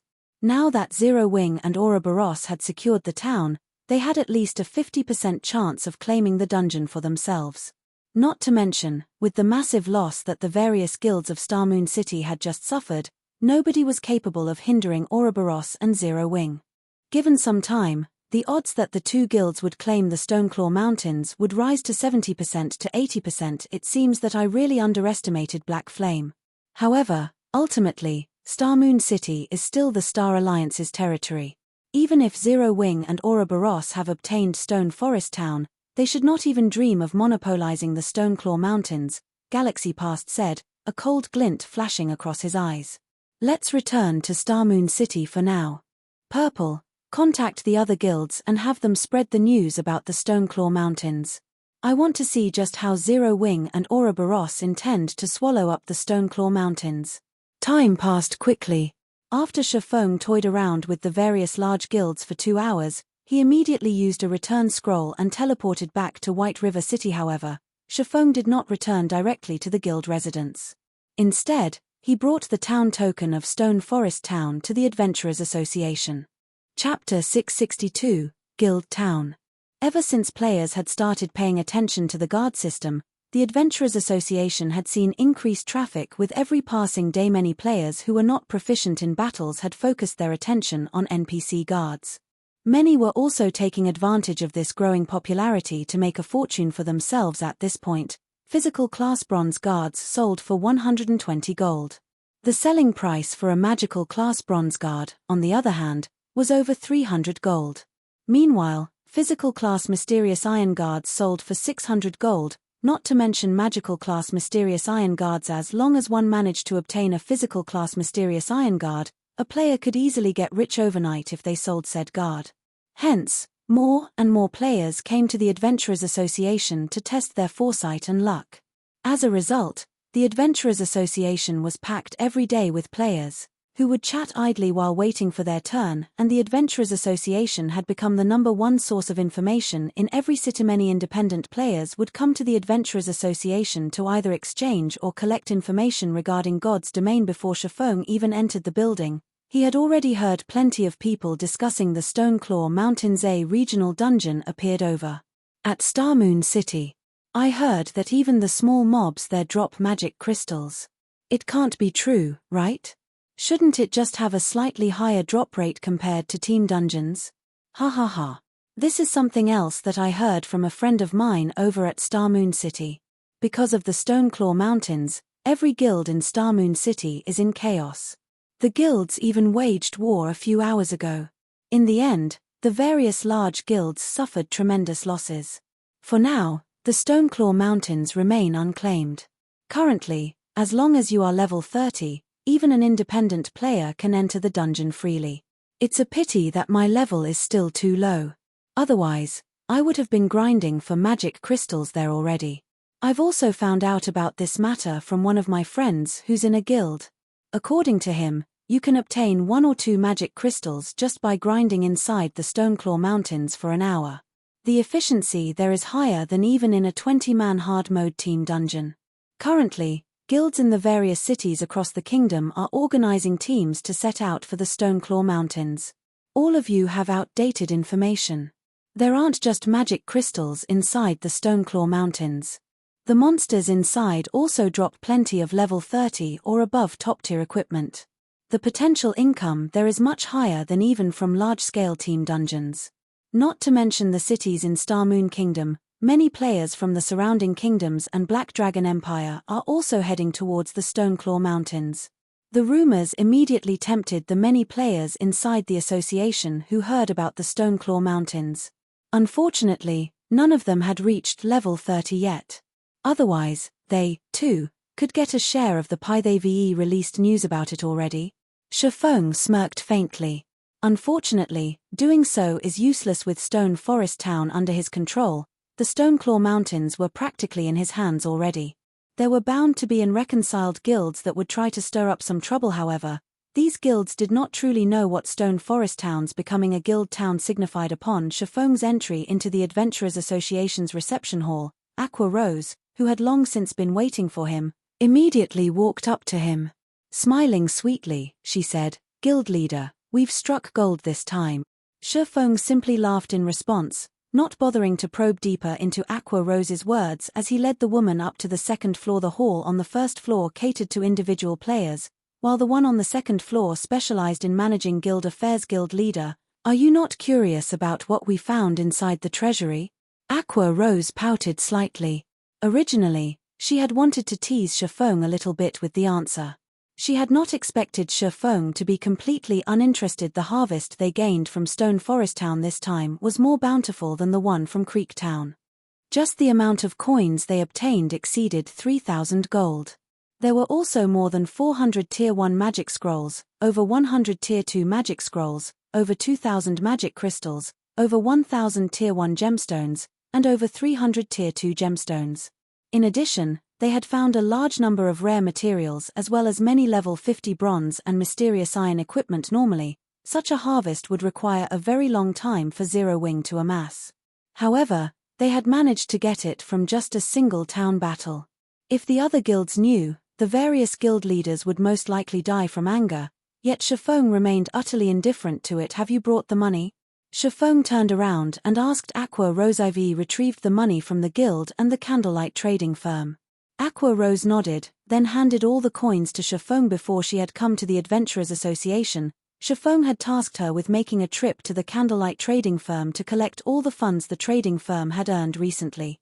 She had also retrieved Zero Wing's income from guild quests when Aqua Rose was collecting the money. Despite having been an honorary elder of Twilight Echo, a long-established first-rate guild, even she received a fright. She had never imagined that Zero Wing actually possessed that much money. There was a total of 13,000 gold.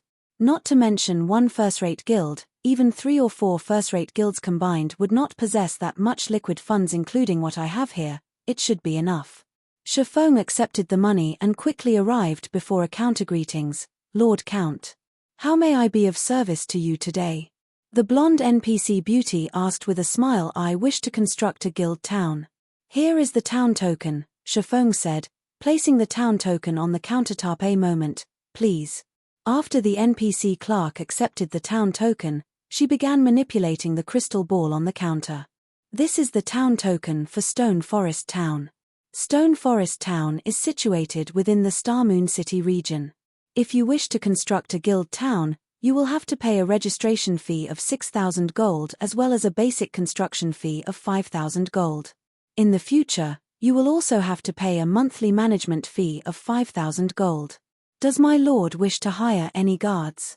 "Yes." Shifeng nodded. "Okay.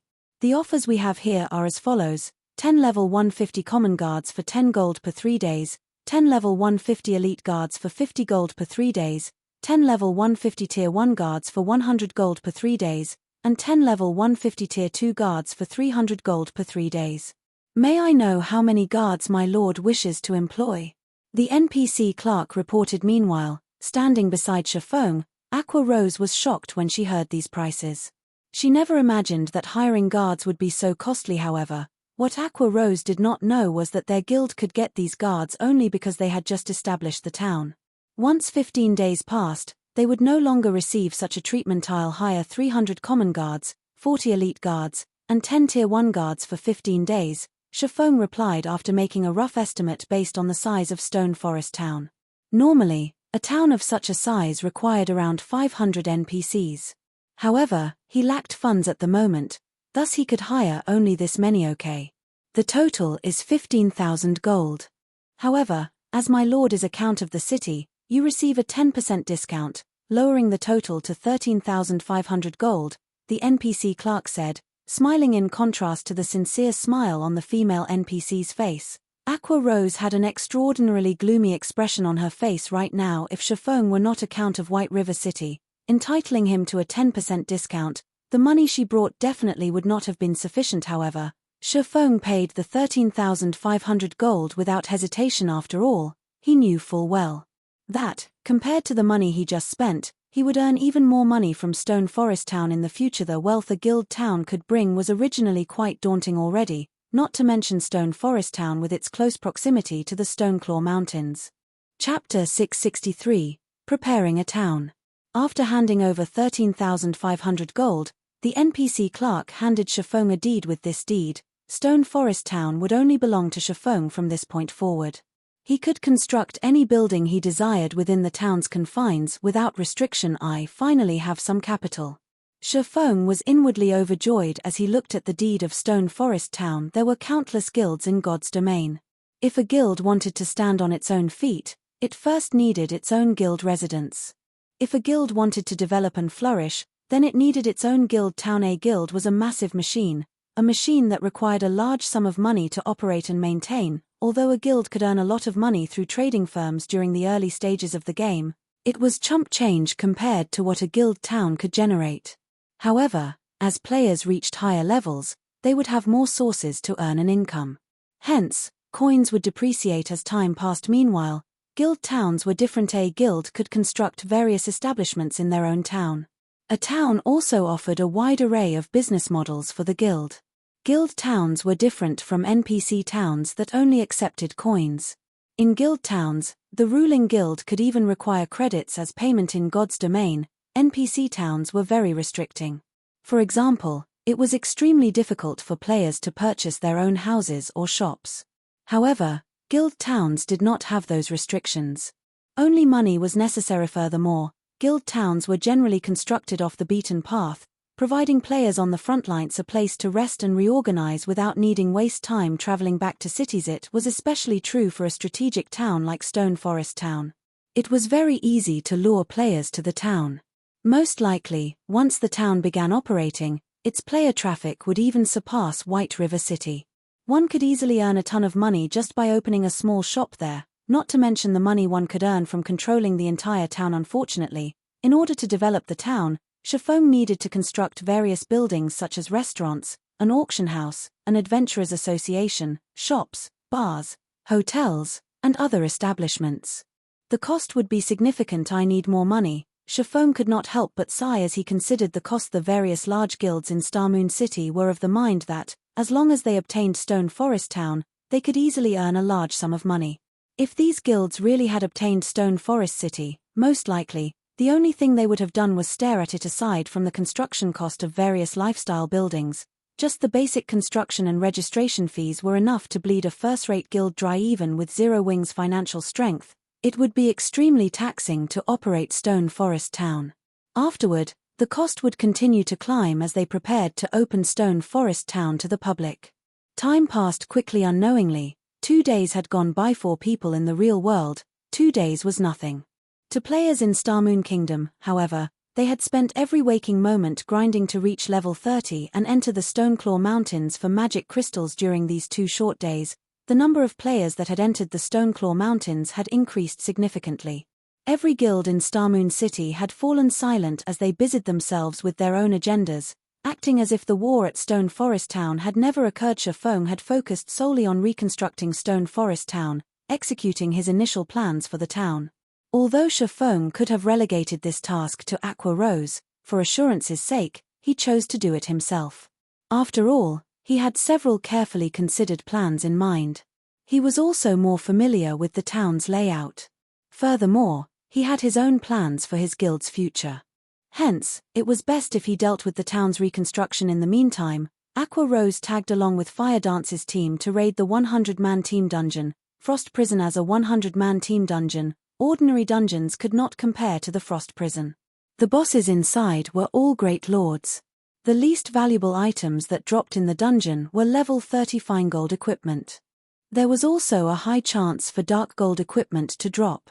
To current players, such equipment was among the best. Hence, the various large guilds desperately raided dungeons. Of course, they focused on these dungeons for the fame of obtaining first clears, but they also did so to prepare for the Stoneclaw Mountains as an Azura mode regional dungeon. How could the Stoneclaw Mountains be easy? Even these guilds' main forces would find the dungeon difficult to survive. Moreover, they could only grind in the dungeon's outermost region to obtain a large number of magic crystals.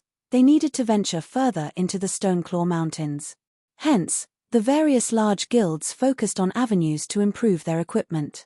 The fastest way to do so was through 100-man team dungeons. Meanwhile, Zero Wing's dungeon progression thus far was quite efficient. With the power of darkness and the improvements they had gained from challenging the Trial Tower repeatedly, Zero Wing's main force had reached the final boss, the Frost Giant.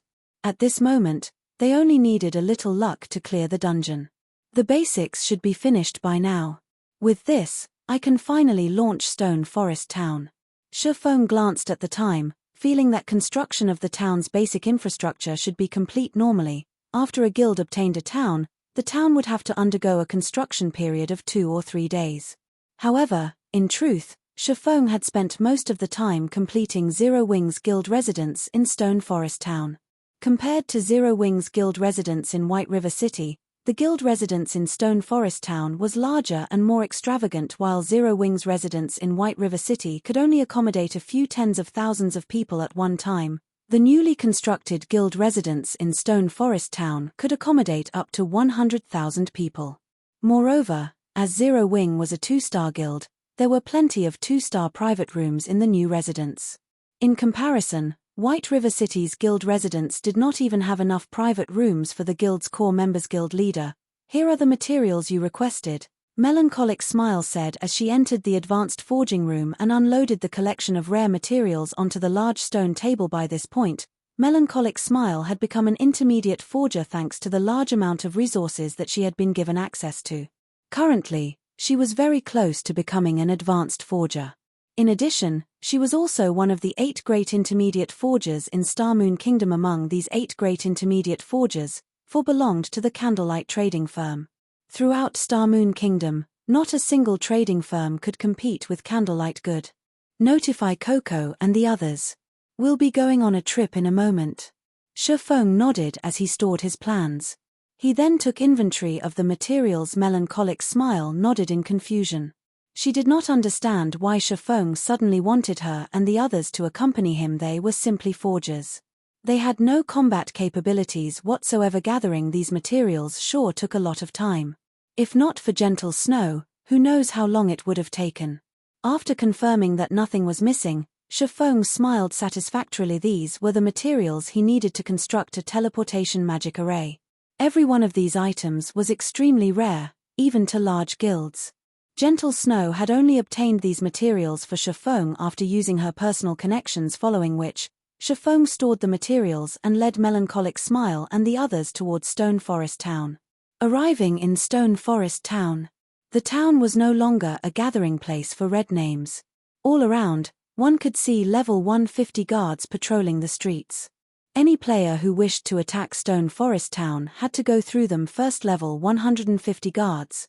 Even a common guard at this level could kill current players instantly, not to mention Tier 1 and Tier 2 guards. Even an army of hundreds of thousands of players would fail to capture the town now. Chapter 664, New Residents.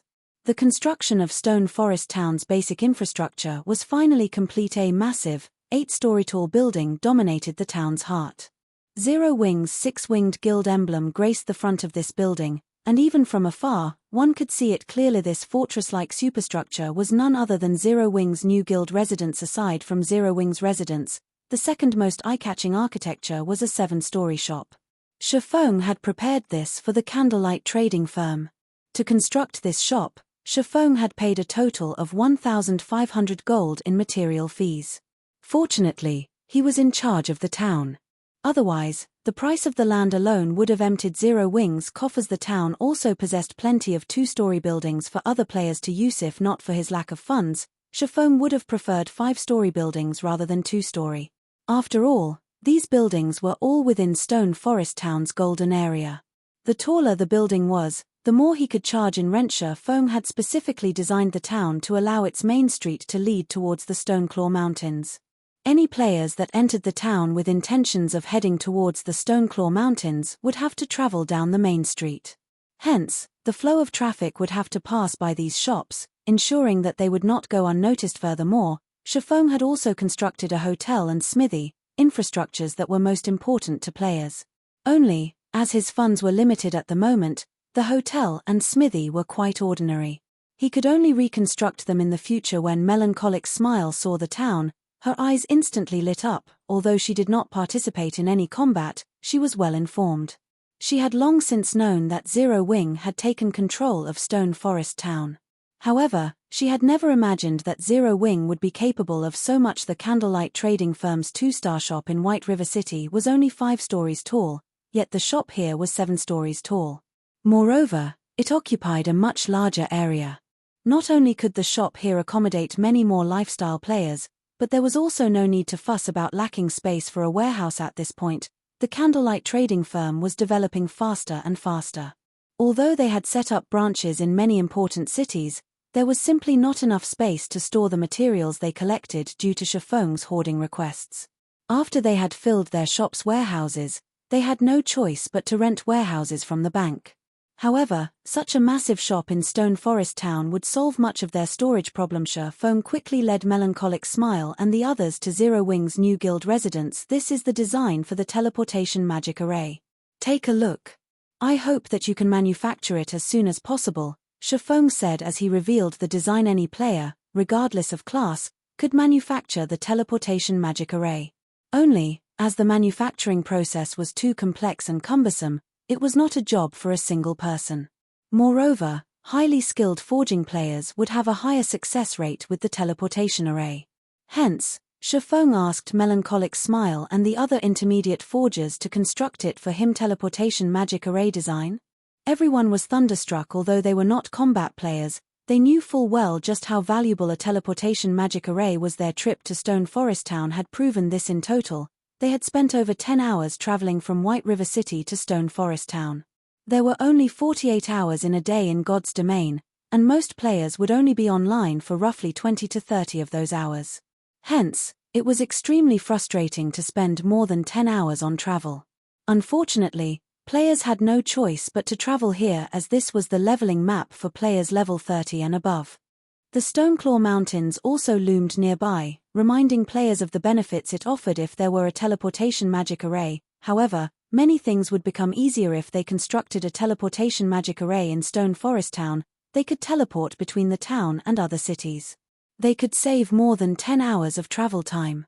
While others wasted more than 10 hours of their day, they could use that time to focus on more important matters. It would be extremely easy to shake off the other guilds. However, what no one knew was that Shifeng had other plans for the teleportation array in this town. The teleportation magic array's manufacturing process is so complex. Cream Coco's interest was more than piqued when forging weapons and equipment. Forgers would often engrave runes or other strange images on the items. She was absolutely clueless about the meaning behind these runes and images. However, as they played an important role in determining her forging success rate, she often retreated to the library for research. Unfortunately, what she could learn from the library was limited. Although she had learned plenty, her understanding of runes and images was still half-baked. The teleportation magic array was intensely magical. The array utilized a massive number of runes and images. The teleportation magic array design was different from ordinary forging designs. The design referred to many concepts that were not available in the library's database. Guild leader, this will be a massive undertaking. With the few of us here, it will take a very long time to complete. Melancholic Smile laughed bitterly after a brief examination of the design. I know. However, the teleportation magic array is exceptionally difficult to manufacture. Even basic forgers will struggle to meet the minimum requirements. Hence, I've asked the few of you. After you discuss and distribute the tasks, make a photocopy of the part of the design you will work on and find me for the materials you require. Shifeng had already predicted that his forgers would need a lot of time to complete the task. However, he would rather waste a little time than deal with unnecessary failures. Fortunately, the teleportation magic array was an assembly of parts. Even if Melancholic Smile and the others failed to manufacture certain parts, they would not need to restart the process from scratch. However, the materials he had on hand were limited. He really did not dare risk letting basic forgers try their hand. After Melancholic Smile and the others finished splitting up the workload and photocopied the teleportation magic array design, Shifeng stored the design and headed towards the first floor's lounge. The teleportation magic array design was different from ordinary designs. It was not a learning type design. After a player clicked to learn an ordinary design, said design would become useless, and the player would have learned to produce the item recorded. However, the teleportation magic array design could not be learned in such a way. Players could only mimic the procedures recorded. Moreover, the design was a consumable item. Once players completed all procedures and managed to manufacture the teleportation magic array, it would not be functional yet. The actual design was needed to activate the teleportation array because the design itself contained special magic. This special magic was required to fix the teleportation coordinates to the array in question. The teleportation magic array design could be used to fix transfer coordinates up to 10 times. The design did not allow players to learn and produce an unlimited number of teleportation magic arrays. Inside the guild's lounge, Shifeng retrieved a magic scroll. However, unlike ordinary magic scrolls, which were only the size of a book, this magic scroll was as large as he was. Shifeng had spent 300 gold to obtain this magic scroll. Its function was to bind coordinates. It allowed guild members to use transfer scrolls to teleport to the guild residence they were bound to previously, as Zero Wings guild residents occupied White River City. Even without using a transfer scroll, Zero Wings members could just use a return scroll to return to White River City. Hence, this magic scroll would have only been a waste of money. However, Things were different now that Zero Wing had a residence in Stone Forest Town. Even if the town did not possess a teleportation array, guild members could simply purchase a transfer scroll from the guild hall and teleport to Stone Forest Town. Chapter 665, New Discovery. The Stoneclaw Mountains outermost region. Due to the Star Alliance's advertising, the stream of players rushing towards the Stoneclaw Mountains increased by the minute.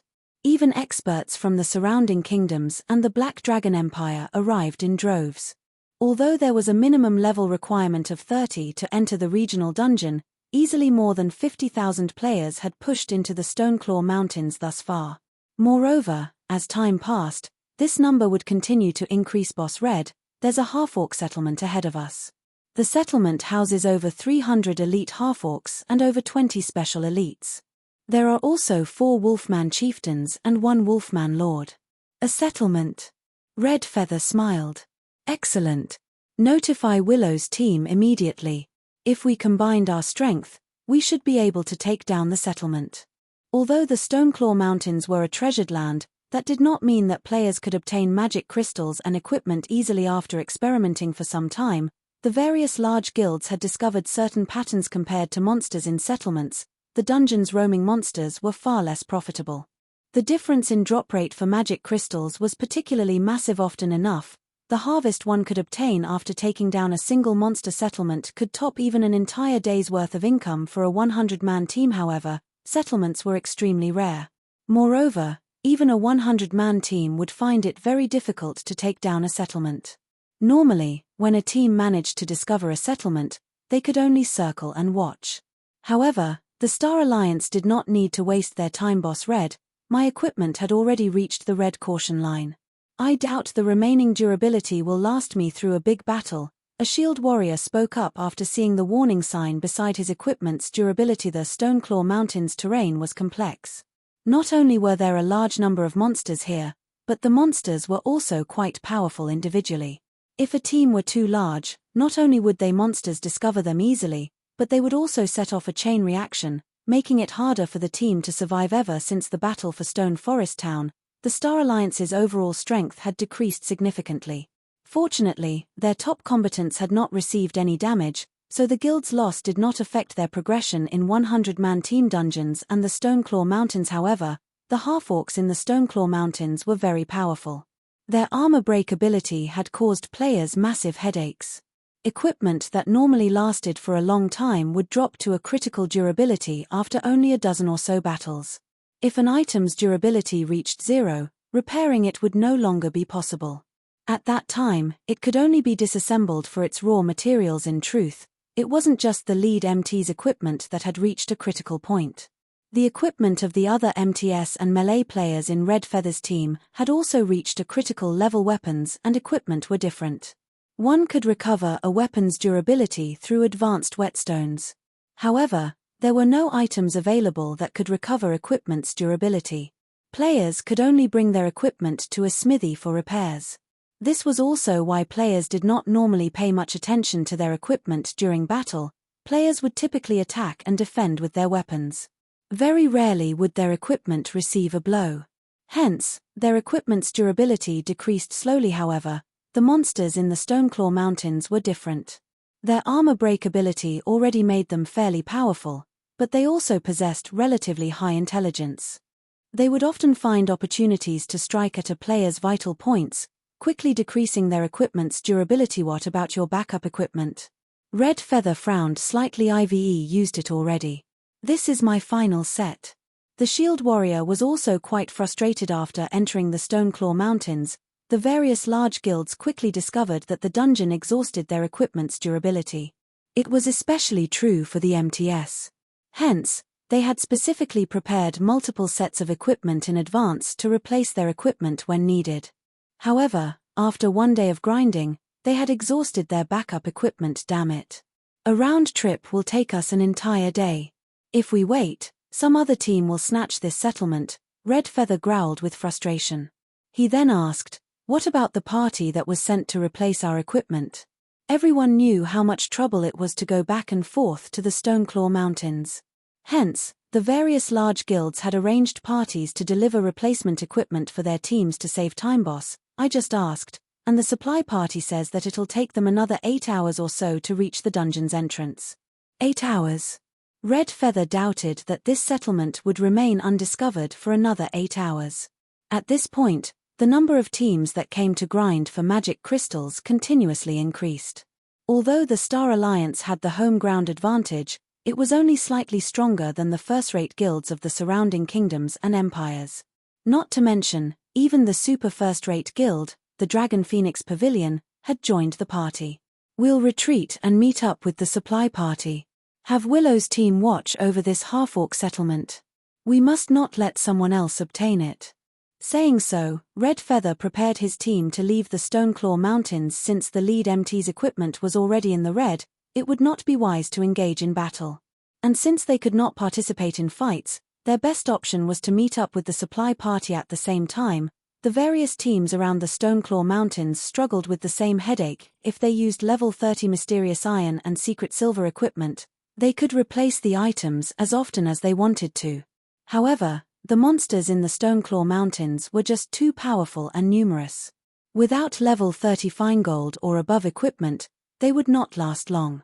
If they used secret silver equipment, the equipment could become scrap at any given moment. Yet, level 30 fine gold or above equipment was simply too rare. The various large guilds could only secure a limited stock. Hence, each team possessed very little backup equipment. Most teams were usually forced to rest after grinding for half a day, only to resume after their supply parties arrived. Meanwhile, in Stone Forest Town. The town, which had been heavily guarded and had refused entrance to outsiders, suddenly removed the banner. The guards that usually patrol the town's perimeter gone. Hey, look over there. Independent players are entering and leaving Stone Forest Town.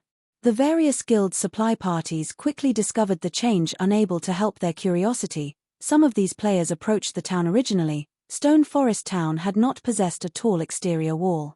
Ever since the town fell into Zero Wing's control, the Adventurers Association had automatically built one for the town, making it difficult for players to investigate the situation inside.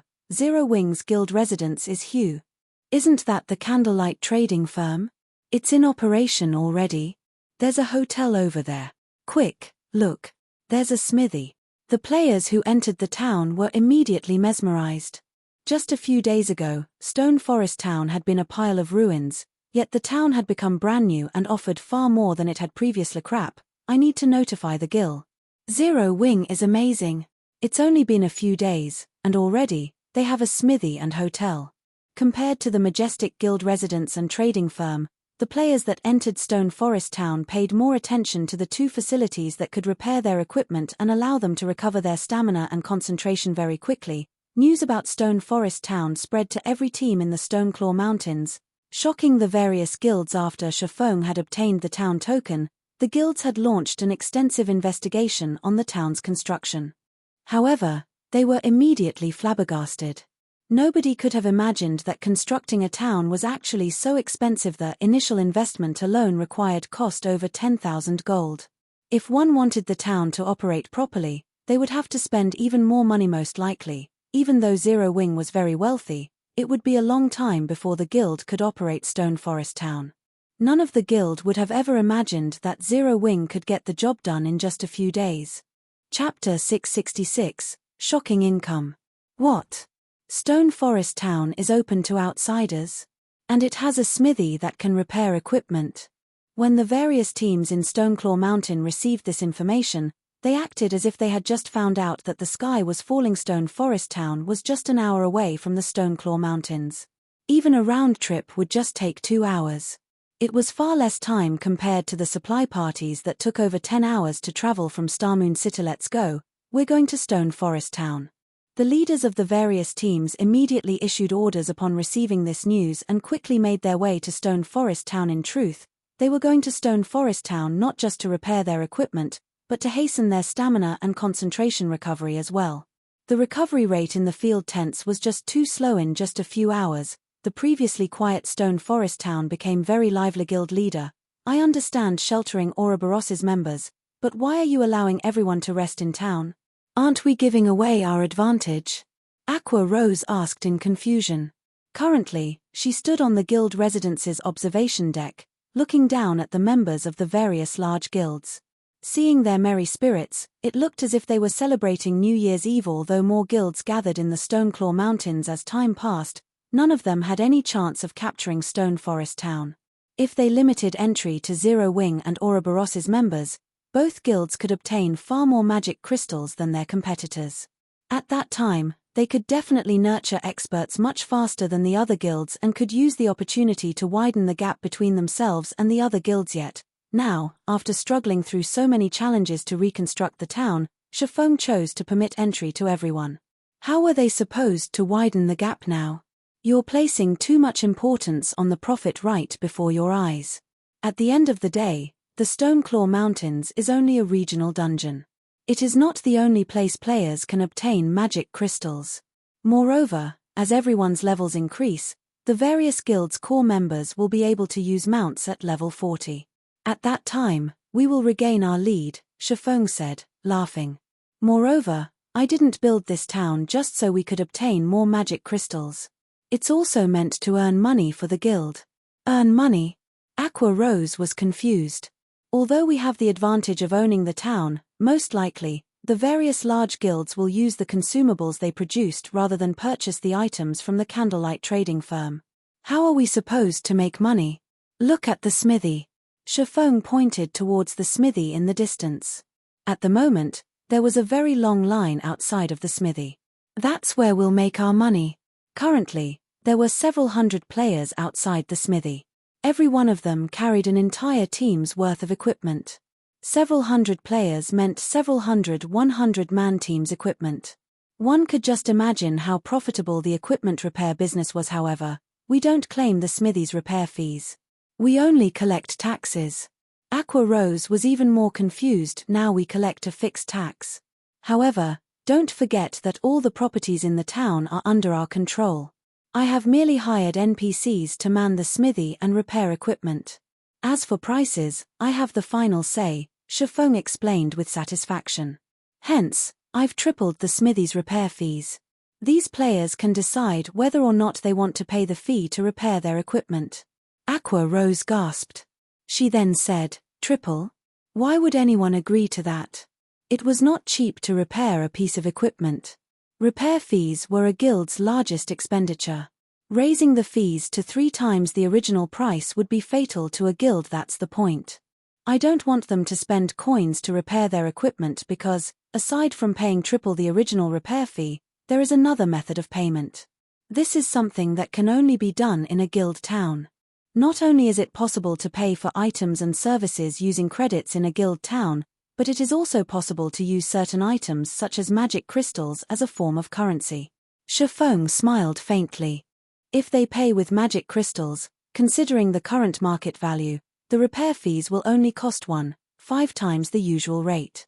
Meanwhile, all of the magic crystals the smithy receives will belong to us. We just need to pay some coins in return.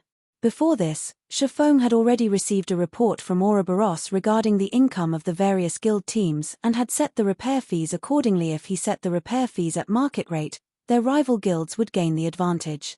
Meanwhile, 1.5 times the market rate was just barely within the various large guilds' budgets. Hence, the guilds who had lined up outside the smithy to repair their equipment were gnashing their teeth while they waited with more than 10,000 pieces of equipment needing repairs. Just how many magic crystals would it cost? Doesn't that mean that the various large guilds are currently earning magic crystals for Zero Wing?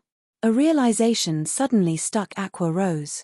It was no wonder why Shifeng so generously allowed the various guilds to enter Stone Forest Town. Compared to grinding for magic crystals in the Stoneclaw Mountains themselves, not only would they earn far more magic crystals by letting the various large guilds grind for them, but they could also save plenty of time and manpower. This is just the start. Soon, they will discover that, the moment they set foot in Stone Forest Town, the magic crystals in their inventories ceased to belong to them. Shifeng had never intended to monopolize the Stoneclaw Mountains for himself. With so much free labor available, why should he waste the time of Zero Wing's core members? In fact, the hotel and leisure centers employed a similar business model as well. These establishments' prices were set according to normal rates if one paid with magic crystals, but double when using coins. In other words, Stone Forest Town had already become a goldmine for magic crystals. Based on Shifeng's initial estimates, the town could earn more than 2,000 magic crystals in a single day. Moreover, as time progressed and more players entered the town, this number would increase if it were up to Zero Wing's main force and the Dark God's Legion to grind for magic crystals in the Stoneclaw Mountains. Even if they slaved all day, they would never obtain 1,000 magic crystals, let alone 2,000, with a steady income of 2,000 magic crystals each day from Stone Forest Town. In addition to the magic crystals the guild normally obtained from dungeons, Shifeng could support Zero Wing's massive daily expenditures. Otherwise, the magic crystals Shifeng had accumulated previously would last for only so long. Meanwhile, the various large guilds in Stone Forest Town were complaining about and gnashing their teeth at Zero Wing. However, they were utterly helpless against the guild as Stone Forest Town was under Zero Wing's control. Helpless, they could only hand over a portion of the magic crystals they had obtained. After all, they could earn more magic crystals during the time they saved by traveling here rather than to Starmoon City. Overall, they would still earn more than they had been. After Shifeng finished with Stone Forest Town's affairs, he passed the management of the town's daily affairs to Aqua Rose. He then returned to White River City to focus on claiming the first clear of the Frost Prison as a 100-man team dungeon.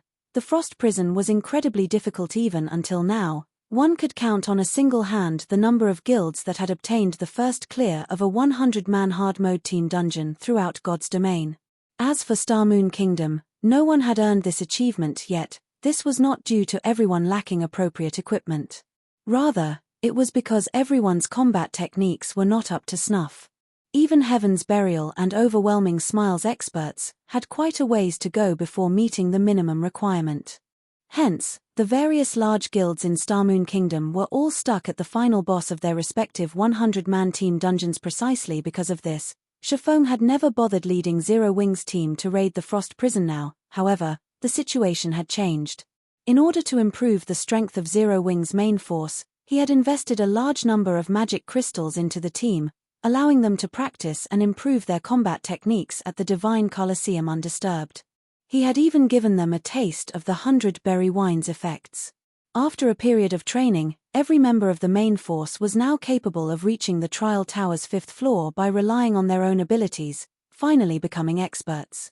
Chapter 667, 12 Sacred Nights. Inside the Frost Prison. The final boss, the Frost Giant, roared, causing the entire Frost Cavern to shake. In the next moment, countless icicles on the ceiling of the cave abruptly broke off and fell.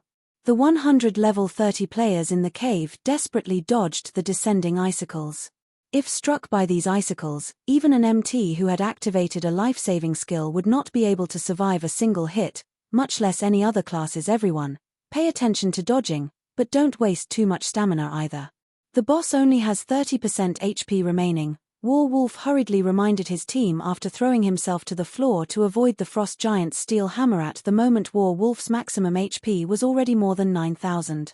He was only behind Kola, who was equipped with a complete Tier 1 set equipment, by over 1,000 HP. He could definitely be considered one of the highest HP MTS in the game compared to the Frost Giant, which was the size of a small hill. Warwolf's HP was like a mere speck of dust. Frost Giant, Elemental Being, Great Lord. Level 32.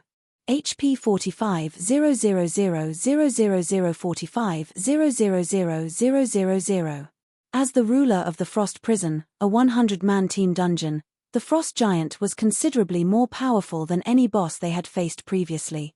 Not only did it possess extremely high HP, but its massive 5-story tall body could cause great destruction with every action.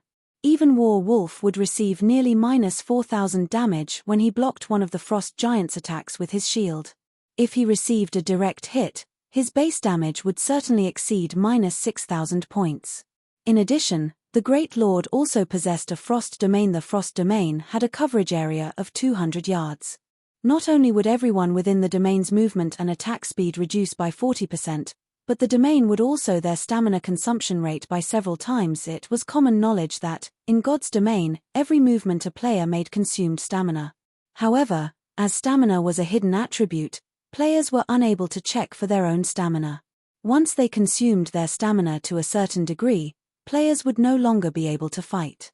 They could only resume combat after resting for a time. In ordinary battles, players would not be able to exhaust their stamina completely even after 3 to 4 hours of continuous fighting. However, when a player's movements increased in intensity, their stamina consumption rate would also increase correspondingly. Meanwhile, the battles conducted in a large-scale team dungeon would be undeniably intense. Inside a large-scale team dungeon, even the slightest mistake could lead to a team wipe. Therefore, the burden placed on a player's stamina was incredibly significant. Under the effects of the Frost Domain, players would only be able to fight for a short time before they collapsed from exhaustion. In such an extreme battle, ordinary players would only last 5 or 6 minutes. Even elite players would last just 2 or 3 minutes longer. Only players who possessed powerful control over their own bodies could minimize their stamina consumption to the very minimum and last more than 12 minutes in the battle against the Frost Giant.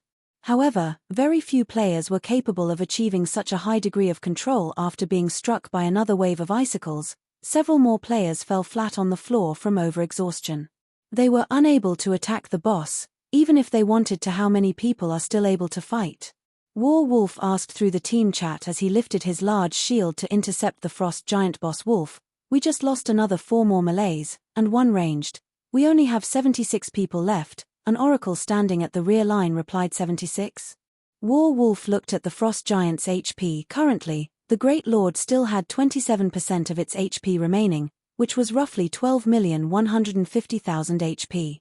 With their current damage output, they would have to continue attacking the boss for another 3 minutes or so to end the battle.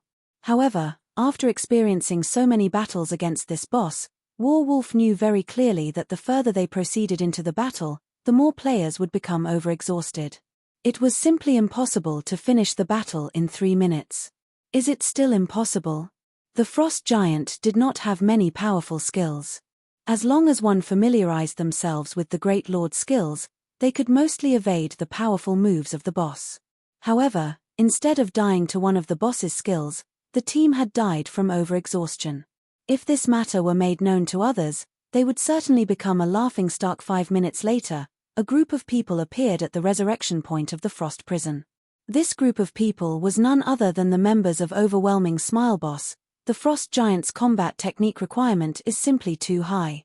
If we want to clear the dungeon, we'll need to have Underworld send more experts to us.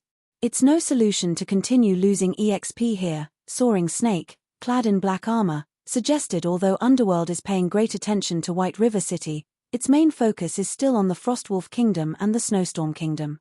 The organization won't be willing to dispatch many experts to us. Besides, we can now bring the final boss down to less than 10% HP. As long as we have over a dozen people still alive near the end, we can clear the dungeon. War Wolf shook his head, denying Soaring Snake's suggestion. He then said, it's a pity Yulan is too busy with managing the trading firm and guild over at Maple City. With her skills and wisdom, we might have already cleared the dungeon by now. Hearing War Wolf say so, everyone could not help but nod their heads in agreement. When one spoke about the experts of Overwhelming Smile, the strongest expert was definitely War Wolf. However, nobody could ever guess that the second strongest expert in the guild was actually Yulan. Yolan's harmless appearance must not fool one. When it came to an actual fight, even the prideful and talented Soaring Snake was not a match for her, so much so that Soaring Snake could not even shave off 1/3 of Yolan's HP before being defeated. The fight between Yulan and Soaring Snake had stupefied everyone. Originally, Soaring Snake was considered one of the top few experts of Ouroboros. After receiving War Wolf's knowledge of numerous combat techniques, Soaring Snake's strength had soared by leaps and bounds. Yet, he was still not a match for Yulan. Let's head back, War Wolf said through the team chat. He no longer wished to waste any more time here. Just as the members of Overwhelming Smile were about to leave, the sound of a system announcement entered everyone's ears. White River City Region System Announcement. Congratulations to Heaven's Burial for becoming the first team to conquer the hard mode of Frost Prison. All players on the team will be rewarded with 4 million EXP, 70 silver, 100 White River City reputation points, and 40 Starmoon Kingdom reputation points. Starmoon Kingdom Region System Announcement. Congratulations to Heaven's Burial for becoming the first team to conquer the hard mode of Frost Prison. All players on the team will be rewarded with 5 million EXP, 5 Tier 2 gemstones of random attributes, 100 White River City reputation points, and 50 Star Moon Kingdom reputation points. God's Domain Southern Continent System announcement. Congratulations to Heaven's Burial for becoming the first team to conquer the hard mode of Frost Prison. All players on the team will be rewarded with 6 million EXP, 1 Tier 3 gemstone of random attributes, 100 Star Moon Kingdom reputation points, and 10 Humanity reputation points. The announcement repeated 3 times. The teams raiding the Frost Prison were instantly stupefied. Nobody would have thought that the first guild to clear a 100-man team dungeon in Star Moon Kingdom would be the newly established Heaven's Burial. Heaven's Burial. War Wolf's expression turned grim, a hint of confusion flashing across his eyes. Although there were many experts in Heaven's Burial, they should be about equal in strength to Overwhelming Smile. Yet, Heaven's Burial had actually managed to raid the hard mode Frost Prison so quickly. No matter how he thought about it, there was something fishy. A short moment later, a group of players appeared at the Frost Prison teleportation gate. These people all wore the emblem of Heaven's Burial on their chests, and they were uniformly level 30. Meanwhile, the leader of the team, the cleric, Flameblood, looked at War Wolf and smiled beside Flameblood. There were also many faces that War Wolf had never seen before. Meanwhile, every one of these new arrivals emitted sharp and frightening auras that were stronger than even War Wolf's team leader Wolf. It seems that Heaven's Burial has managed to come out slightly on top this time, Flameblood said as he walked up to greet War Wolf. I've always thought that Zero Wing was our greatest opponent. I never thought that Heaven's Burial had hidden its strength so deeply. However, although Overwhelming Smile has lost this time, the results will not necessarily be the same the next time, War Wolf replied, smiling. He could not help but take a look at the few people standing beside Flameblood. This time, he was fully convinced of his loss because even he could not see through the strength of the Guardian Knight beside Flameblood. The man gave off a feeling similar to a mountain. Despite having used an advanced identification skill on the Guardian Knight, all War Wolf managed to see was the fact that the Guardian Knight had over 10,000 HP, nearly 1,000 more than he did. The Guardian Knight's strength was definitely above his own with such a powerful MT, in addition to top-tier experts like Flameblood, Ghost Shadow, and several other experts who were a match for the Guardian Knight expert. It was very reasonable for Heaven's Burial to clear the hard mode Frost Prison. In the middle of the two's conversation, Shifeng had arrived before the dungeon together with his team. The expressions on each of their faces at the moment were very ugly. None of them would have thought that Heaven's Burial would obtain the first clear of the Frost Prison Guild leader Black Flame. It is truly a pity. If you had come here a little earlier, the first clear of this dungeon might have belonged to Zero Wing instead. Flameblood laughed elegantly. The achievement of obtaining the first clear of a 100-man team dungeon this time would lift Heaven's Burial's reputation to a whole new level. Although it still could not become White River City's #1 guild, at the very least, everyone would no longer think that Heaven's Burial was inferior to Zero Wing. In terms of dungeon raiding capabilities, others might even think that Heaven's Burial was slightly superior. Shifeng did not make a response regarding Heaven's Burial's unexpected performance. Sweeping his gaze across the members of Heaven's Burial, his attention immediately fell onto a single person. Why is one of the 12 sacred knights here? Shifeng was inwardly stunned when he saw the Guardian Knight standing beside Flameblood. Chapter 668, Challenge. Other than those extraordinarily rare, God-ranked experts, there had been countless experts in God's domain. There had even been many Tier 5 experts in the past. The top 12 Tier 5 players of every class had been known as the 12 sacred experts. Tier 5 experts were considered treasures to any guild. They were geniuses that could not be ignored. Any guild that managed to nurture a Tier 5 expert would celebrate for days. Meanwhile, the 12 sacred experts were a group of players standing at the very peak of Tier 5 classes. They had been geniuses among geniuses. Right now, the Guardian Knight standing beside Flameblood had been one of the famous 12 sacred knights, Lightning Blade. Not only was his blade work astonishingly fast, but he was also famous for having an impenetrable defense. In the past, even the 12 sacred assassins had been unable to break through his defense. Lightning Blade had ranked 8th among the 12 sacred knights. However, the most frightening aspect about him was the fact that he had been an independent player. Had Lightning Blade joined a first-rate guild early on in the past, he might have had the chance to join the Tier 6 God-ranked players. Shifeng never imagined that Heaven's Burial could actually rope in such a peerless expert. He was slightly surprised. There was no doubting the importance of an MT to a team. Heaven's Burial had already recruited many experts of the virtual gaming world. Now, they had even managed to recruit such a powerful MT. Lightning Blade's entry into the guild instantly elevated the strength of Heaven's Burial's main force by several levels. Yuri, the famous one-hit Azura, Black Flame? Lightning Blade shifted his gaze to Shifeng. Grinning, he said, I heard that you were Starmoon Kingdom's #1 expert. I have always enjoyed challenging experts. Why don't we have a duel? I want to see whether the rumored one-hit Azura is actually as godly as they say, being able to send anyone to the afterlife with just one hit. Or maybe everything was just a big lie. The moment Lightning Blade finished his words, the surrounding temperature dropped by several degrees. At this moment, every member of Zero Wing radiated an intense killing intent. Shifeng was their guild leader. How dare anyone just walk up to him and issue a challenge, not to mention doing so with such a disrespectful tone? This was an insult to Zero Wing itself. However, as the leader of Heaven's Burial's team, rather than stopping Lightning Blade, Flame Blood simply stood by aside, smiling. Although it was not wise to provoke Zero Wing, Heaven's Burial's momentum was in full swing. It was also a good thing to have Lightning Blade test the depths of Shifeng's strength. Not only would this improve the guild's reputation, but it would also serve as a foundation to deal with Shifeng in the future.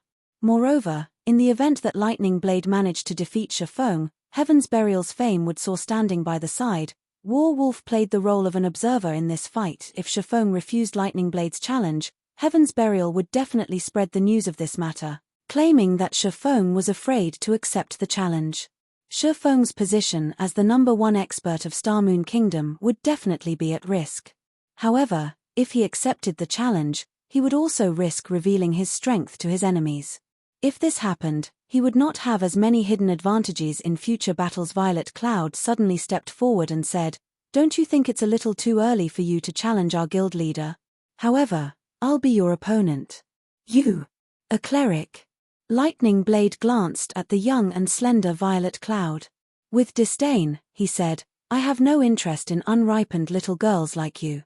Black Flame, you can't possibly send a little girl into battle just because you're afraid of facing me, right? Little girl? Violet Cloud remained unperturbed by the Guardian Knight's insult. Smiling calmly, she said, If you can't even defeat a little girl like me, what qualifications do you have to face our guild leader? Then, are you saying that, as long as I beat you, your guild leader will fight me?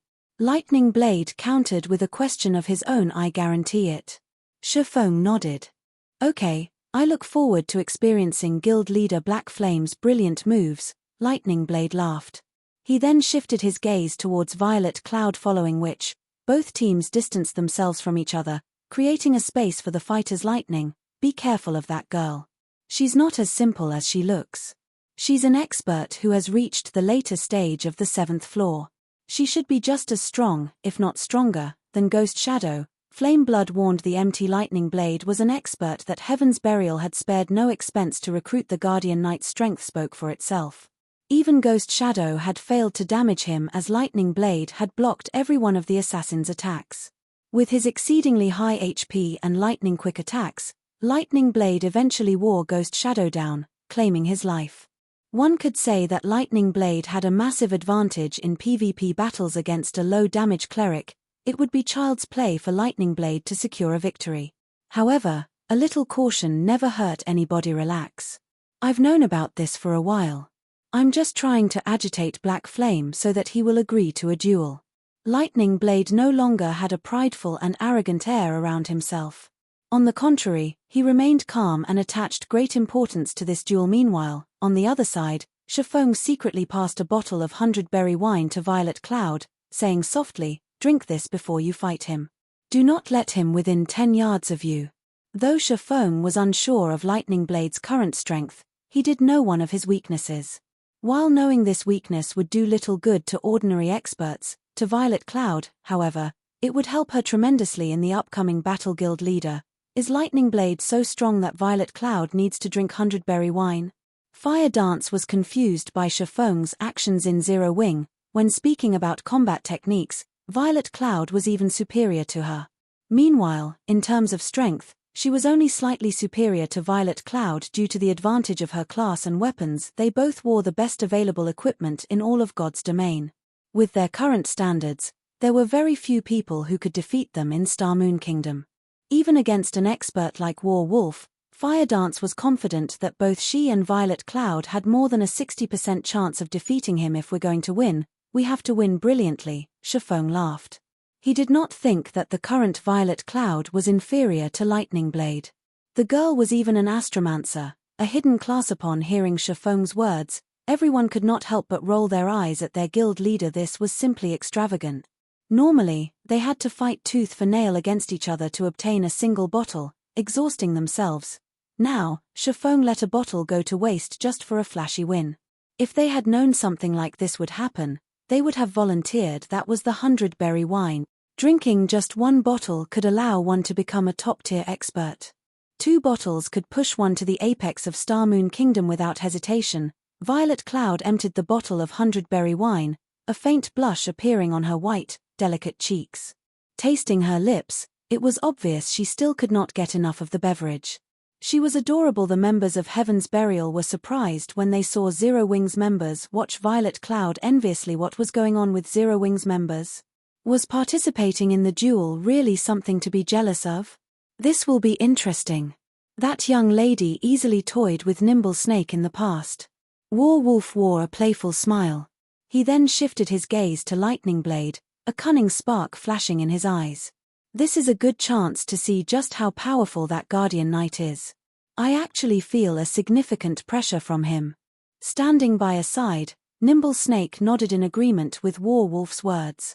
Violet Cloud's combat techniques were indeed very powerful. She had actually reached the 7th floor of the Trial Tower. However, actual combat and challenging the Trial Tower were 2 entirely different things. Previously, he had lost to Violet Cloud due to the latter having the advantage in tiers. Otherwise, the outcome would not have necessarily ended in Violet Cloud's favor. His strength had improved significantly since then. If they faced each other again, he would definitely win against Violet Cloud. Once both combatants were ready, Lightning Blade and Violet Cloud initiated the dual system countdown. 5-second system countdown, 4 seconds. System, duel, start. Chapter 669, Divine Exemption.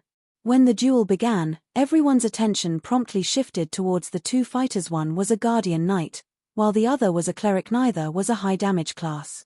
In this matchup, however, Lightning Blade held the advantage due to the Guardian Knight's magic resistance aura and several interrupt skills. To Violet Cloud, a fragile and healing-oriented class, this duel was somewhat disadvantageous for her in terms of HP. Violet Cloud had over 7,000, far above the average for magical classes. However, compared to an MT like Lightning Blade, who had over 10,000 HP, it would not save her fall. Lightning Blade immediately charged at Violet Cloud. Tightening his grip on the massive shield in his left hand, he executed Shield Bash. As his entire person crashed into Violet Cloud, Lightning Blade's right arm began to swing, his saber slicing the air as it transformed into a streak of light that flew towards Violet Cloud's delicate neck. The entire process was flawless and happened in the blink of an eye. He had not given Violet Cloud any chance to cast her skills. Such a proficient 2-stage attack. War Wolf could not help but praise the MT as he watched Lightning Blade's performance. Ordinary players would find it difficult just to evade the oncoming shield. Moreover, as the shield came at them, players would instinctively focus on the shield, thereby ignoring Lightning Blade's closely following saber. Against such a 2-stage attack, even an expert at their peak would be distracted by the shield momentarily and miss the opportunity to deal with Lightning Blade's saber. It was very easy for one to fall prey to Lightning Blade's attack. Violet Cloud hurriedly sidestepped, evading the Guardian Knight's shield bash with the least amount of movement. At the same time, she instinctively activated Truth Shield, an instant cast skill. Boom, boom, boom. 3 consecutive slashes struck the same spot on the golden shield, and the shield began to show signs of shattering. Reacting, Lightning Blade sent a hammer of sanctions descending on Violet Cloud's head. Moving her feet, Violet Cloud gracefully evaded the Guardian Knight's hammer of sanctions. Your reaction speed is impressive, I'll give you that. Unfortunately, although you might be able to avoid my hammer of sanctions, you won't avoid this move, Lightning Blade sneered.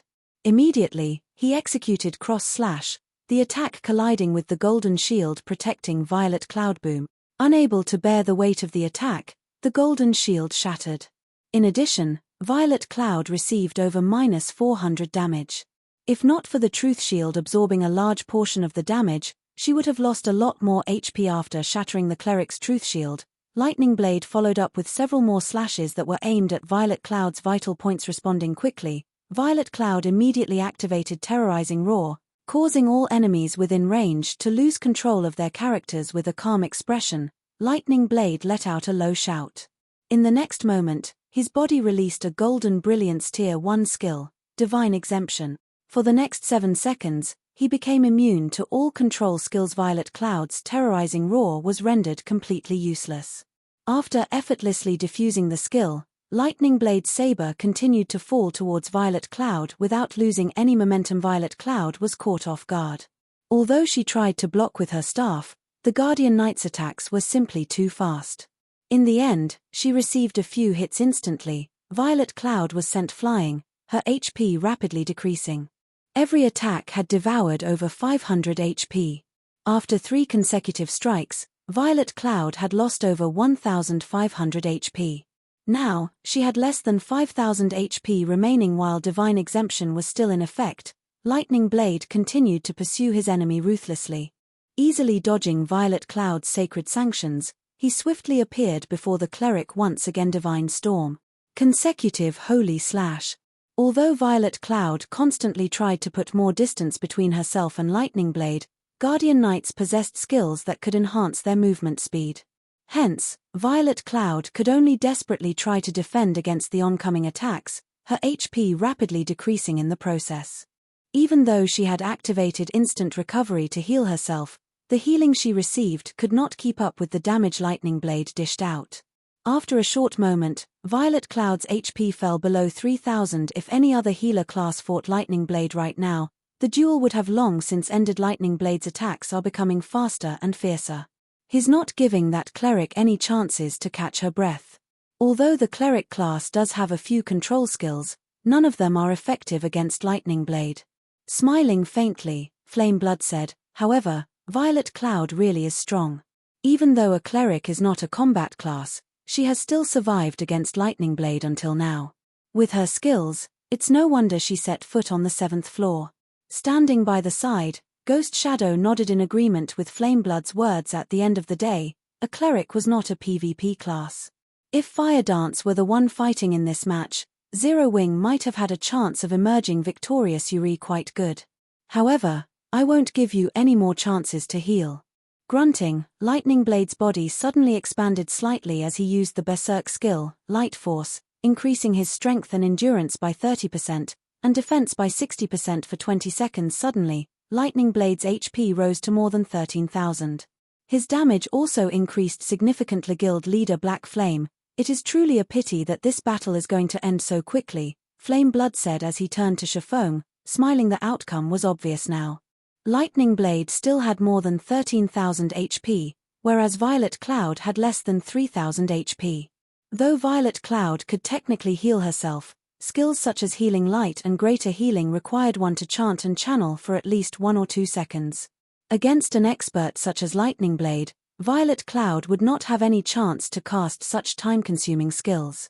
She could only use instant cast skills to heal herself for a small amount of HP. However, now that Lightning Blade had activated a Berserk skill, that small amount of healing was practically negligible. When Lightning Blade activated Berserk mode, even Ghost Shadow, who was proficient in melee combat, would have no choice but to activate Vanish to evade the Guardian Knight's attacks temporarily. Otherwise, he would not survive 3 to 5 moves. Indeed, I had not expected that Lightning Blade would be so impatient, not giving Violet Cloud any extra time. Shafong nodded. Hearing Shafong's words, Flameblood could not help but be surprised. He had not imagined that Shafong would be so straightforward. With anticipation, he said, "Ha ha ha. Lightning indeed possesses such a personality. However, this is also because he very much looks forward to fighting you, Guild leader Black Flame." "Fighting me?" Shafong shook his head. Calmly smiling, he said, "I'm afraid a loser doesn't qualify to challenge me." "Loser?" Confusion appeared on Flameblood's eyes. Is guild leader Black Flame referring to Lightning Blade? Who else would I be referring to? Shifeng rolled his eyes at the cleric. You have an interesting sense of humor. Flame Blood understood that Shifeng was in denial. Let's see who will lose, then. Although Shifeng's voice was not loud, experts with keen five sense could hear him clearly, even from a distance. When Lightning Blade heard Shifeng's words, his mouth inadvertently twitched, wrathful flames appearing in his eyes. I had intended to show some mercy. Now, however, I'll teach you the meaning of despair. If you want to blame someone, blame your guild leader. Lightning Blade transformed into an afterimage and arrived before Violet Cloud, the blade of his saber vanishing as he swung the weapon. At this moment, one could only see the afterimage of his arm. Moreover, the Guardian Knight no longer aimed at Violet Cloud's vital points, but at her limbs instead. Just as Lightning Blade's saber was about to strike Violet Cloud, the saber suddenly stopped an inch before Violet Cloud's arm, unable to proceed. What's going on? Lightning Blade muttered in shock. No matter how much strength he used, so much so that the veins in his arms bulged with the effort, his saber could not reach Violet Cloud's body. It was as if he had just struck a steel wall. Guild leader, couldn't you have let me play a little longer? Violet Cloud pouted. Chapter 670, Difference in Skills. Everyone was stunned when they saw the sudden change between the combatants after activating his Berserk skill. Lightning Blade was extraordinarily powerful, particularly in terms of strength, yet his slash, which was backed up by that powerful strength, could not actually touch Violet Cloud. Lightning Blade's saber was frozen 1 inch before reaching Violet Cloud. It was simply inconceivable. A protection skill? Warwolf reacted quickly. There were many kinds of protection skills in God's domain, such as a swordsman's parry or a berserker's block. Magical classes also had corresponding skills. Only, these skills were extremely rare because magical classes were not melee classes. They faced significantly fewer dangers. Hence, these types of skills were very rare. Everyone suddenly came to a realization protection skills were extremely rare. However, with Zero Wing's strength, it would not be difficult to obtain one such a skill book for Violet Cloud, so she has a protection skill. However, how many of my attacks do you think your protection skill can withstand? Lightning Blade growled. You are only prolonging your suffering. Saying so, Lightning Blade began brandishing his saber once again. Generally, protection skills could only block a certain number of attacks. Moreover, that number was very low. It was a skill only meant for crucial moments. Standing at a distance, Shifeng could clearly see what was going through Lightning Blade's mind, and he could not help but shake his head. The protection skill Violet Cloud had used was not any ordinary protection skill. The skill was called Absolute Space, and it was a Tier 1 legacy skill unique to Astromancers. When activated, Absolute Space nullified all attacks the caster received for 5 seconds. During this time, the caster was not allowed to move but could cast spells to attack. It was a near-invincible skill. Despite Lightning Blade's relentless assault, the latter did not receive a single point of damage. In the meantime, Violet Cloud casually used lesser healing and recovery, her HP rising rapidly. In the blink of an eye, her HP recovered to more than 6,000. She also had plenty of time left on Absolute Space. Taking this opportunity, Violet Cloud began to chant an incantation. Her finger traced line after line of runes in the air. Just as the duration of Absolute Space was about to expire, Violet Cloud pointed her finger at Lightning Blade, the tip of her finger releasing a black beam at the Guardian Knight before her Tier 1 spell, Black Coffin. Realizing that something was amiss, Lightning Blade hurriedly tried to dodge. However, before he could do so, 4 pitch-black walls emerged from the ground around him, sealing him in completely. When Nimble Snake saw this, his teeth ground together. This move was precisely the one that Violet Cloud had used to defeat him in the arena. Now that Lightning Blade had similarly fallen prey to it, the outcome of the battle might change drastically. Black Coffin could trap its target for 3 long seconds. Violet Cloud took the opportunity to create some distance between herself and the trapped Guardian Knight. She then leisurely chanted an incantation. The spell she cast this time created a much bigger commotion. As Violet Cloud began chanting, a black magic array appeared in midair. In the next moment, the mana in the surrounding area frantically gathered at the magic array. Soon, the black coffin began to fade out of existence. Escaping the coffin, Lightning Blade was immediately greeted by the sight of a black magic array spewing numerous black balls of light. 1, 2. Very quickly, the number increased to 36. Every black ball of light was as large as a basketball, and they covered the entire space above the dual venue. Go! Violet Cloud shouted her command. The black balls of light filling the sky then bombarded Lightning Blade. Violet Cloud's attack came from all directions. Even when Lightning Blade tried to defend himself with his shield, many black balls struck him from his flanks and rear. Unable to endure the barrage, Lightning Blade began to move, attempting to evade the balls of light. After taking 4 steps, however, the Guardian Knight no longer dared to move about carelessly. With each step, he discovered that he would lose over 600 HP. Lightning Blade only had over 13,000 HP. If each step destroyed more than 600 HP, he would be finished with his 22nd step. Yet, against the omnidirectional bombardment of the 36 mana balls, even if he had amazing skills, the balls would still devour his HP. Moreover, whenever the mana balls collided with his body, the impact felt like he had been struck by a sledgehammer. Not only did they contain a massive amount of power, but they could also deal over -300 damage. Every time the mana balls attacked him, roughly 5 or 6 would find their way through his defense, causing over -1,500 damage in an instant. Damn it. Seeing as he could neither move nor defend himself properly, Lightning Blade had no choice but to cast Protection Blessing, reducing the damage he received by 50%. However, if this continued, he would not last for long. Even with Protection Blessing, everyone was currently stupefied by the duel before them. Is she really a cleric? This question hovered in everyone's mind. This attack method had already surpassed their understanding of the game's skills. In the past, skills had been straightforward. This was the first time they had seen such a flexible and diversified method of combat. Until now, everyone had believed that magical classes stood no chance against physical classes in PvP and that their only advantage was being capable of high damage in dungeons. However, Violet Cloud's strategy had thoroughly changed everyone's minds. Violet Cloud's skill combination was simply too frightening. Not only was Lightning Blade unable to move, but he even faced the attacks of the numerous black balls of lights. If anyone else stood in Lightning Blade's place, the bombardment would have long since turned them into mincemeat. Even highly skilled experts like Flameblood, Ghost Shadow, and War Wolf felt powerless as they watched Violet Cloud's attacks. At this moment, Flameblood's expression twisted. He could no longer maintain his previous calm. How was this even a duel? This was a slaughter. Is this the true strength of an expert who has reached the later stage of the 7th floor? At this moment, Flameblood could not help but shift his gaze towards Chiffon and Firedance, a hint of fear flashing in his eyes. If both Firedance and Chiffon were stronger than Violet Cloud, then Zero Wing was truly a terrifying guild. How did she become so strong? Nimble Snake was horrified as he watched Lightning Blade's destruction. Even his leader, War Wolf, would not be a match for Violet Cloud. While everyone was mesmerized by Violet Cloud's performance, Lightning Blade, who stood in the duel site, felt depression overtake him. If only 20 black balls of light attacked him, he might barely cope and avoid receiving any damage.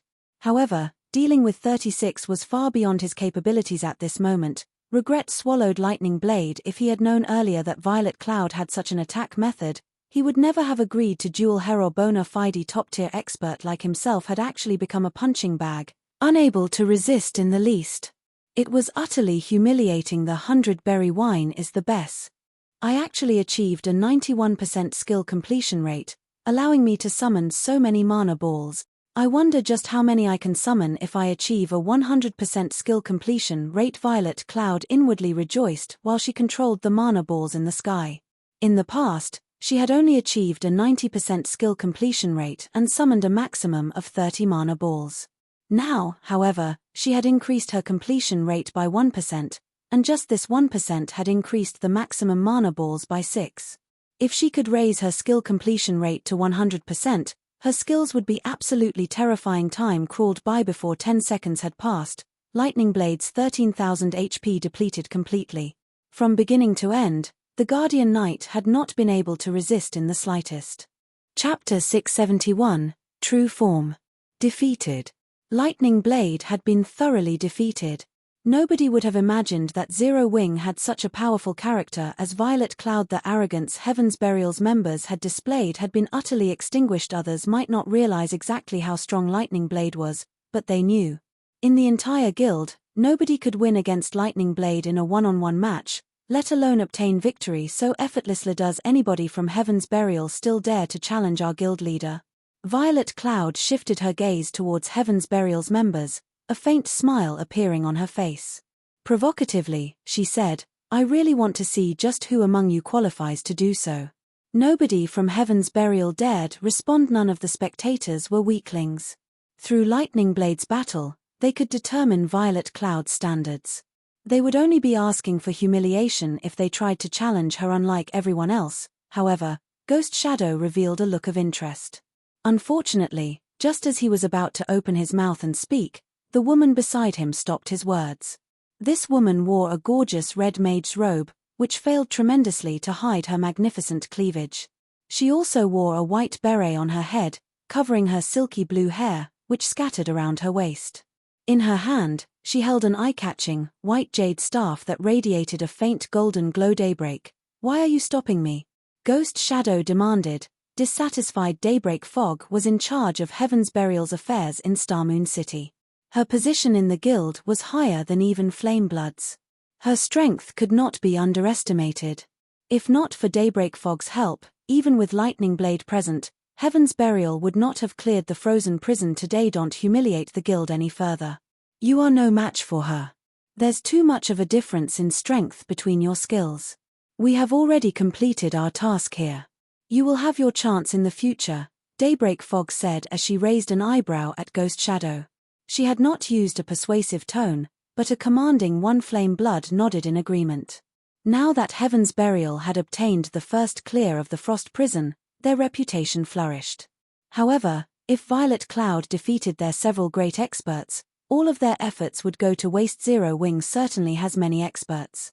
In the future, we will have many opportunities to clash with them. Today, we have other matters to attend to, so we will not keep you any longer. Flameblood gave Shifeng a cupped fist salute before turning away. After watching Flameblood and the others leave, Warwolf saluted Shifeng before leaving with his team as well. Guild leader, are we still going to raid the Frost Prison? Fire Dance asked softly. Now that Heaven's Burial had obtained the Frost Prison's first clear, there was no point in raiding the dungeon. Rather than obtaining some materials and equipment, grinding in the Stoneclaw Mountains for magic crystals and high-level equipment would be more effective. After all, the Stoneclaw Mountains was a level 30 to level 49 regional dungeon. Not only did it drop much higher level equipment, but it also offered higher quality equipment. By grinding in the Stoneclaw Mountains, they could prepare to raid the next large-scale team dungeon. It was more efficient than grinding for a bunch of level 30 equipment in the Frost Prison. Of course, we're going. They've only obtained the first clear of hard mode, not hell mode. My goal has always been the first clear of hell mode. Even if Heaven's Burial has obtained the first clear of hard mode, it doesn't affect us one bit. Shifeng shook his head and laughed. The materials for constructing a stable were not that easily obtainable. The drop rate for these materials in a 100-man hard mode team dungeon was very low. Sometimes, the materials he required would not even drop. If he wished to obtain the necessary materials to construct a stable as soon as possible, he would have to clear hell mode. By relying only on 100-man hard mode team dungeons, they would not gather all the necessary materials even if they raided the dungeon 100 times. On the other hand, they could obtain what he needed from hell mode team dungeons refreshed once every 3 days. Raiding a team dungeon 100 times would require at least 300 days. Though, when players reached higher levels, lower-leveled dungeons would become much easier to raid. At that time, the number of teams the guild could form to raid these dungeons would also increase. However, that was still a long ways off. Currently, Shifeng was in a hurry to construct a stable and nurture the Thunder Wolf. Nurturing a 5-star mount required a lot of time and effort. After all, he did not wish to see the Thunder Wolf still in the process of being tamed while the mainstream players had already purchased their own mounts. Everyone was rendered speechless. Guild leader, with our recent improvement, we might be able to manage hard mode, but I think that hell mode is still out of our reach. Fire Dance refused to believe that hell mode was only slightly harder than hard mode. Indeed. In terms of techniques, the majority of the team is still far from qualified. Though, in terms of equipment and attributes, everyone has already passed the minimum requirements.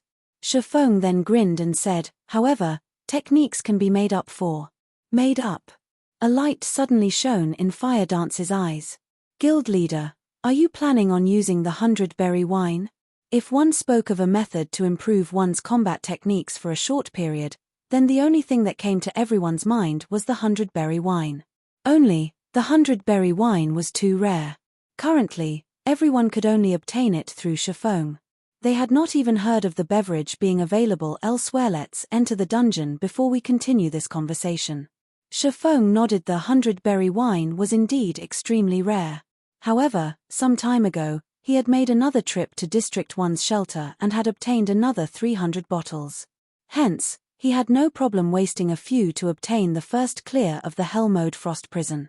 Meanwhile, Heaven's Burial's successful raid of the Frost Prison had become major news throughout Starmoon Kingdom. For a time, everyone in the kingdom knew of the guild named Heaven's Burial. Heaven's Burial is too amazing. Even the two first-rate guilds in Starmoon City have yet to obtain the first clear of a 100-man team dungeon. Yet, Heaven's Burial succeeded. A 100-man dungeon. That place is a goldmine for fine gold and dark gold equipment. Our guild has only managed to raid 50-man hard-mode team dungeons so far. I wonder when I'll obtain a complete top-tier set equipment for myself. Top-tier set equipment. I don't need so much. I only hope to wear a full set of secret silver equipment. My friends would die from envy. A full set of secret silver equipment. Just the level 25 secret silver weapon my friend wields is already enough to make me drool. When he showed me the weapon, he even brought our friends and me into a dungeon to show off that weapon in action. Bronze or mysterious iron weapons can never hope to compare to how cool his weapon is. I heard that Heaven's Burial is mass recruiting right now. The benefits they offer are excellent. The guild often brings newcomers with good potential into large-scale team dungeons. We should still make it for the recruitment if we hurry. Players throughout Starmoon Kingdom were talking about Heaven's Burial on the forums for a time. Heaven's Burial's member count soared. Unlike Zero Wing, however, Heaven's Burial did not have any financial issues. Players could join the guild as long as they reached the minimum requirements. The guild also began to show signs of becoming the #1 guild in Starmoon Kingdom. Meanwhile, inside the Frost Prison, Shaman and the others finally arrived at the Frost Giant's entrenchment. Compared to the hard mode Frost Giant, the Hell mode Frost Giant was much larger. It was as tall as an 8-story building. Moreover, sharp icicles covered its body. Cold air also flowed from the Frost Giant's body, reducing the mobility of those affected. Before the battle had even begun, everyone could feel the cold air wash over them, causing them to shiver. Nobody knew that the Hell Mode Frost Giant was the Frost Giant's true form. Frost Giant, Elemental Being, Grand Lord. Level 32. HP 60 000 60 000. Chapter 672, Terror of a Grand Lord. Shortly after Shaman and the others entered the Hell Mode Frost Prison, the various guilds received news of the matter. Black Flame really is interesting. After we've just claimed the first clear of hard mode, he immediately leads Zero Wing to raid Hell Mode, Daybreak Fog said, a hint of interest flashing in her eyes. Smirking, she asked, Flameblood, what do you think of this? They should just be testing the waters. At this point, there isn't any point in raiding the hard mode Frost Prison. Aside from challenging Hell Mode, their only other option is to challenge the 100-man team dungeons of other cities. However, the team will have to prepare and familiarize themselves with the other 100-man team dungeons to raid them successfully, Flameblood said quietly as he read the report from his subordinates. Unfortunately, with Zero Wing's current teams, it is simply impossible to raid the Hell Mode Frost Prison. That is no longer an issue of being strong enough or not. Indeed. Maybe I am just overthinking things. That is, after all, a 100-man Hell Mode dungeon. Daybreak Fog had previously met Shaman. Although she had not seen exactly how skilled the man was, judging from his past performances and the various experts around him, he was not someone who would make foolish decisions. Forget it. What Zero Wing does no longer matters to us. I only visited to help you with the dungeon. Guild leader has already declared that our true focus is the Stoneclaw Mountains. As for the matters in White River City, leave them to Elder Seven Treasures. What is it that requires all of us to head there? Aren't the Stoneclaw Mountains just a place to grind for magic crystals? Flame Blood asked, confused. These two were the strongest combatants within the guild. It would not be wise to station them all in the Stoneclaw Mountains. Haven't you ever wondered how the Stoneclaw Mountains activated? Daybreak Fog laughed. I have no clue. Does guild leader know? Flame Blood shook his head and asked, not only does he know about it, but guild leader is responsible for activating the Stoneclaw Mountains. When Daybreak Fog spoke about Heaven's Burial's guild leader, singular burial, adulation filled her voice. She had left the super guild she had been a part of and joined Heaven's Burial without hesitation because of this man. Meanwhile, Singular Burial had personally dragged the Stoneclaw Mountains that every guild in Starmoon Kingdom fought over into existence. Flame Blood and the others were astonished. They were unable to regain their wits for quite some time at this point in time. The Stoneclaw Mountains had affected players throughout Starmoon Kingdom, as well as the Black Dragon Empire and several other neighboring kingdoms. Its influence transcended any single event that had occurred in God's domain. So far it can't be, right? As expected of our guild leader. He has actually managed such a feat. Everyone could not contain their excitement. Activating the Stoneclaw Mountains is merely one part of a quest. The follow-up quests are inside the Stoneclaw Mountains. As long as we complete this quest, Starmoon City will fall under our control. Hence, this matter takes precedence over everything else, Daybreak Fog said sternly, her tone hinting that she would not take no for an answer. Since that is the case, let's prepare to head over there immediately. Flame Blood fully agreed with Daybreak Fog's words. If they could obtain Starmoon City for themselves, it would become somewhat easier to obtain White River City. Frost Prison. Why is a Grand Lord so much stronger than a Great Lord? Fire Dance frowned as she observed the Frost Giant. Currently, her senses warned her that she must not provoke the Frost Giant under any circumstances. Although the Grand Lord ranked Frost Giant only had 15 million more HP than the Great Lord version, the difference between them felt like the difference between heaven and earth. The team members could not help but shudder. The Grand Lord's aura was so dense that it made them feel like they were submerged in water, reducing their mobility significantly. Just how were they supposed to fight like this? Let's rest here for now, Shifeng said in the team chat. He was not in a hurry to start the battle. The Hell Mode Frost Prison was no trivial matter. Even with the assistance of the 100-berry wine, there was no guarantee they could clear the dungeon. Contrary to expectations, the greatest difference between a Grand Lord and an ordinary Great Lord was not attributes, but mental suppression. It was one of the reasons that made Grand Lords exceedingly difficult to take down. Aura was intangible.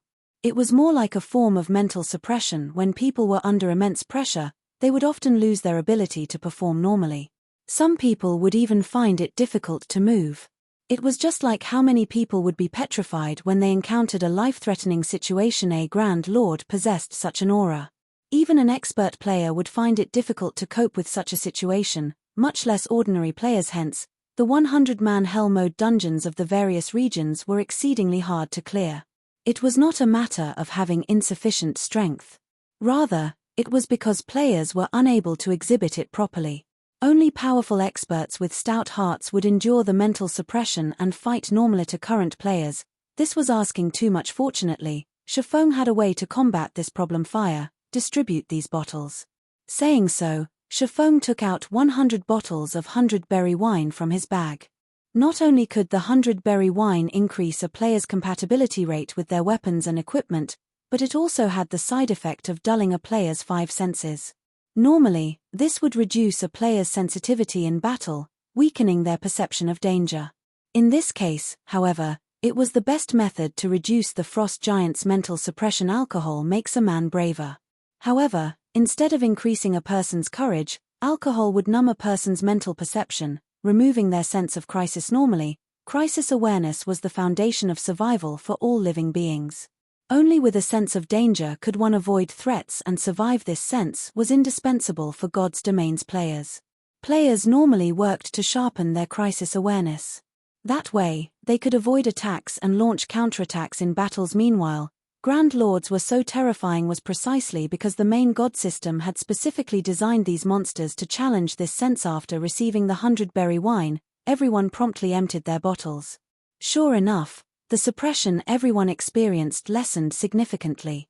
Their bodies no longer felt heavy at the same time. Shifeng also used the Bible of Darkness to summon a level 36 Tier 2 evil spirit. Although it was not a support-type evil spirit like the Heart Devourer, it was a magic attack-type evil spirit. It could increase the team's overall DPS significantly. Everyone, focus on dodging and positioning. When attacking, focus on stability above all else. If you know your attacks will miss, don't bother wasting stamina. Shifeng began to issue commands. Also, MTS, listen up. After you launch a few attacks at the start of the battle, you won't need to continue attacking the boss. Just make sure you stand in front of the boss as much as possible. For damage dealers, do the opposite. Do not stand in front of the boss as much as possible. It is best if you attack from the sides. Shifeng had fought the Hell Mode Frost Giant plenty of times in the past. The Frost Giant possessed relatively low intelligence.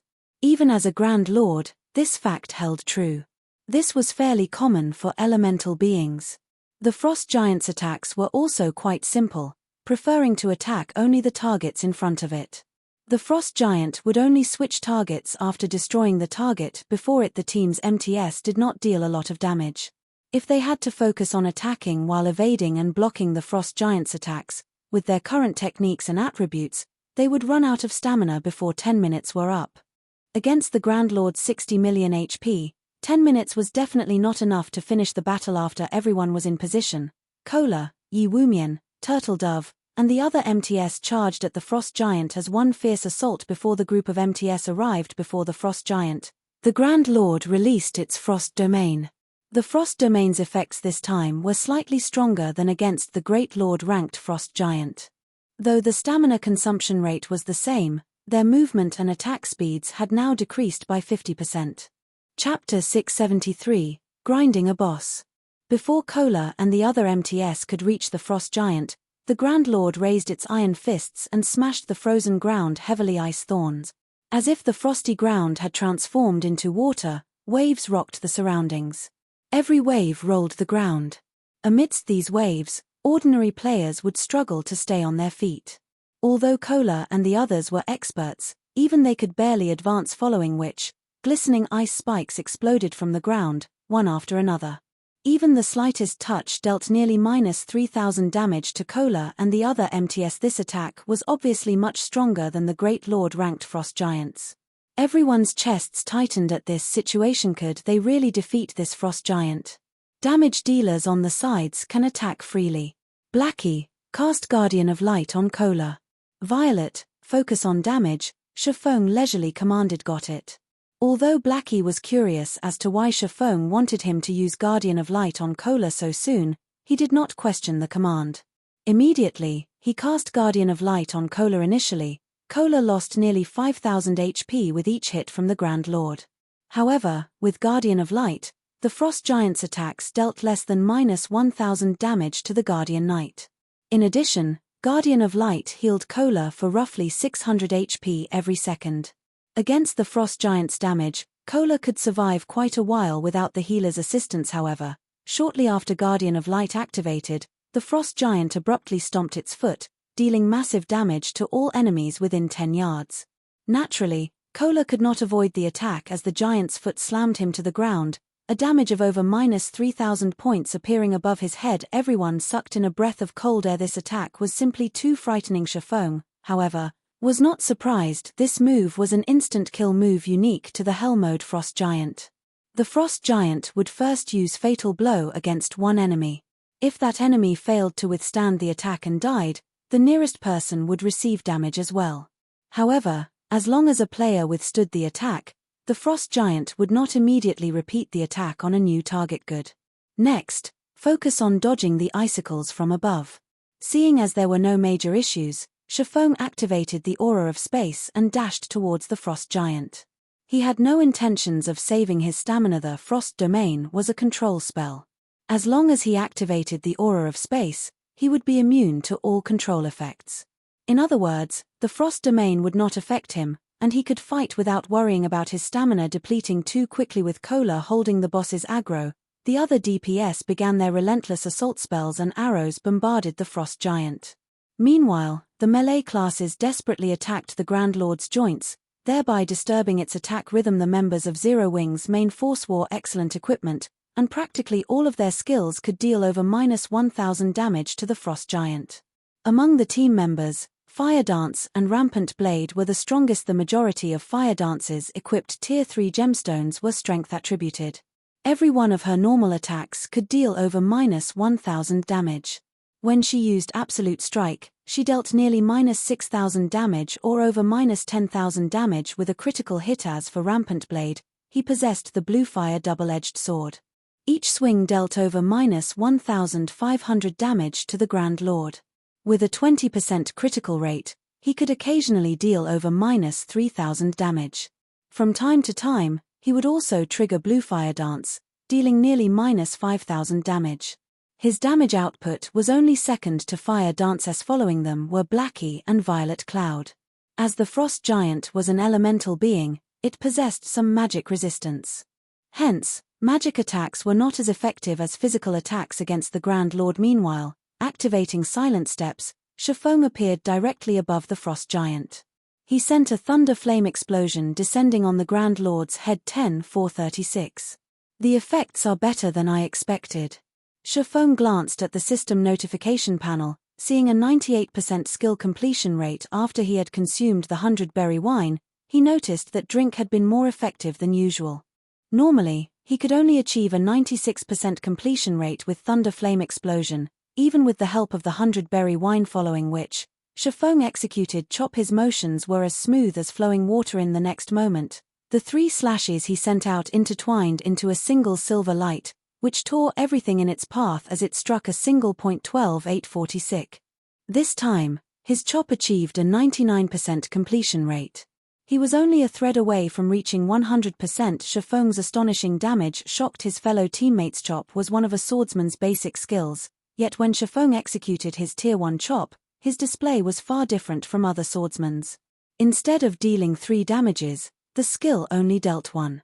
The skill's overall damage was even more frightening. In the absence of a critical hit, Shifeng had dealt over -10,000 damage with his chop. His damage was on the same level as Fire Dance's and Rampant Blade's critical hits with their most powerful skills. This was simply inconceivable. Immediately after, Shifeng used Flame Burst, launching 15 attacks in quick succession. Every hit forced the Frost Giant to take half a step back. Moreover, each hit dealt over -16,000 damage and over -32,000 damage if it were a critical hit. The sight floored the other Zero Wing members into a momentary standstill. Don't focus on dealing more damage to the boss. Think about how you can improve your skill completion rates.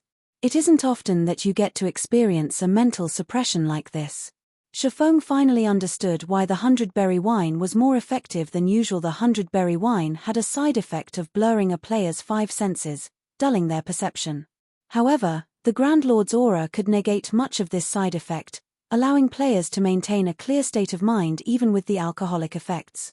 With this, players could execute their skills more efficiently. After Shifeng's reminder, everyone became aware of their own conditions. Previously, when they had drunk the 100-berry wine, they had not been able to maintain a clear state of mind. If they could practice their skills while sober, it would definitely help to improve their skill completion rates. Excitement gripped the team. They were no longer afraid of the Grand Lord. On the contrary, they stared at the Frost Giant as if he were nothing more than a mountain of gold, desire gripping their hearts. Using a Grand Lord as target practice was simply unbelievable. Yet Zero Wing's members did just that. The rapid rise of everyone's skill completion rates allowed them to understand more about their respective skills. At the same time, this improvement also allowed them to reduce many of their excess motions, thereby reducing their stamina consumption rate significantly. A short moment later, the Frost Giant's HP fell to the 20% threshold. However, none of these players were satisfied. During this short period, everyone's skill completion rates had improved significantly. For example, Fire Dance and Violet Cloud had managed to raise their skill completion rates by a stable 2%. Everyone else managed to raise theirs by a stable 1%. Originally, when raiding the hard mode Frost Giant, the team would have less than 70 people capable of fighting at this point. Now, however, every member of the team was still up and ready to fight. On the contrary, it was the Frost Giant who looked pitiful right now. "You actually dare stand before me?" the King of Frost. I will show you a power that you have never seen before, the Frost Giant bellowed, causing the entire cavern to tremble. Cold air began to gather and condense in the Frost Giant's hand. In the dark cavern, it seemed like the Frost Giant held a bright moon that dispelled the darkness. Why haven't we seen this move in hard mode before? A bad feeling started to creep up on Fire Dance. Before the Frost Giant attacked, everyone could feel a bone-chilling cold wrap around their bodies. In the next moment, they began losing 500 HP every second. If the Frost Giant released its attack, it would likely obliterate the entire team instantly. When the Frost Giant held up the hill-sized ball of ice, which it had formed from the condensed cold air, Shaman made his move Absolute Time. When activated, Absolute Time prevented enemies within a radius of 100 yards from using any skills or tools for 24 seconds. In this case, however, although the skill did affect the boss, it would only last 3 to 5 seconds at most. Even so, that was more than enough. Suddenly, the massive ice ball cracked and shattered. Meanwhile, the Frost Giant had weakened significantly following the interruption. Go. It's weak. Activate your berserk skills. Shaman hurriedly shouted. Suddenly, everyone activated the power of darkness, their attributes increasing significantly in a fraction of a second. Spells and arrows bombarded the Frost Giant, forcing constant, painful screams from the Great Lord. Following which, the Frost Giant's HP rapidly decreased, and even its hard exterior began to burst. In the end, the Frost Giant was reduced to a clear puddle of water, leaving behind a massive resplendent gemstone and a mountain of loot. Chapter 674, Evolution of the Abyssal Blade. Starmoon City. Currently, due to the Stoneclaw Mountains, a large number of players had gathered in Starmoon City. Even White River City during its peak could not compete with the capital city's current crowd. The players gathered in the city were not limited to the elites and experts of Starmoon Kingdom. There were also players that had come from the Black Dragon Empire and the neighboring kingdoms. The city's population increased by the minute. Players filled the city streets and even crowded Starmoon City's normally desolate areas. Starmoon City really is a great place. With so many elites and experts here, we won't have to worry about not being able to recruit any players into our guild. Flameblood could not help his envy of Daybreak Fog when he saw that the majority of the players wandering the streets were level 29. Many players had even reached level 30 already. Heaven's Burial's elite members were currently level 28 or 29, very few had managed to reach level 30. Yet, in Starmoon City, there were so many high-level players. Daybreak Fog would have a much easier time nurturing her branch's members than he would now that Heaven's Burial had obtained the first clear of the Frost Prison. Not only had its fame spread throughout Starmoon City, but the players in the Black Dragon Empire and the neighboring kingdoms also knew about Heaven's Burial's success. If Heaven's Burial recruited members in Starmoon City now, it could easily obtain a large number of elite members. In a few short days, the guild could easily form an army to explore the Stoneclaw Mountains. This is only natural. Why else did you think guild leader chose this place? Daybreak Fog smiled. She then pointed towards Ouroboros's guild residence, saying, as long as we help guild leader complete his quest, both Ouroboros and the Star Alliance will live in fear of our shadow. Just as the members of Heaven's Burial chatted while waiting to receive orders from their guild leader, the sound of a system announcement suddenly rang near everyone's ears. Starmoon Kingdom Region System Announcement. Congratulations to Zero Wing for becoming the first team to conquer the Hell mode of Frost Prison.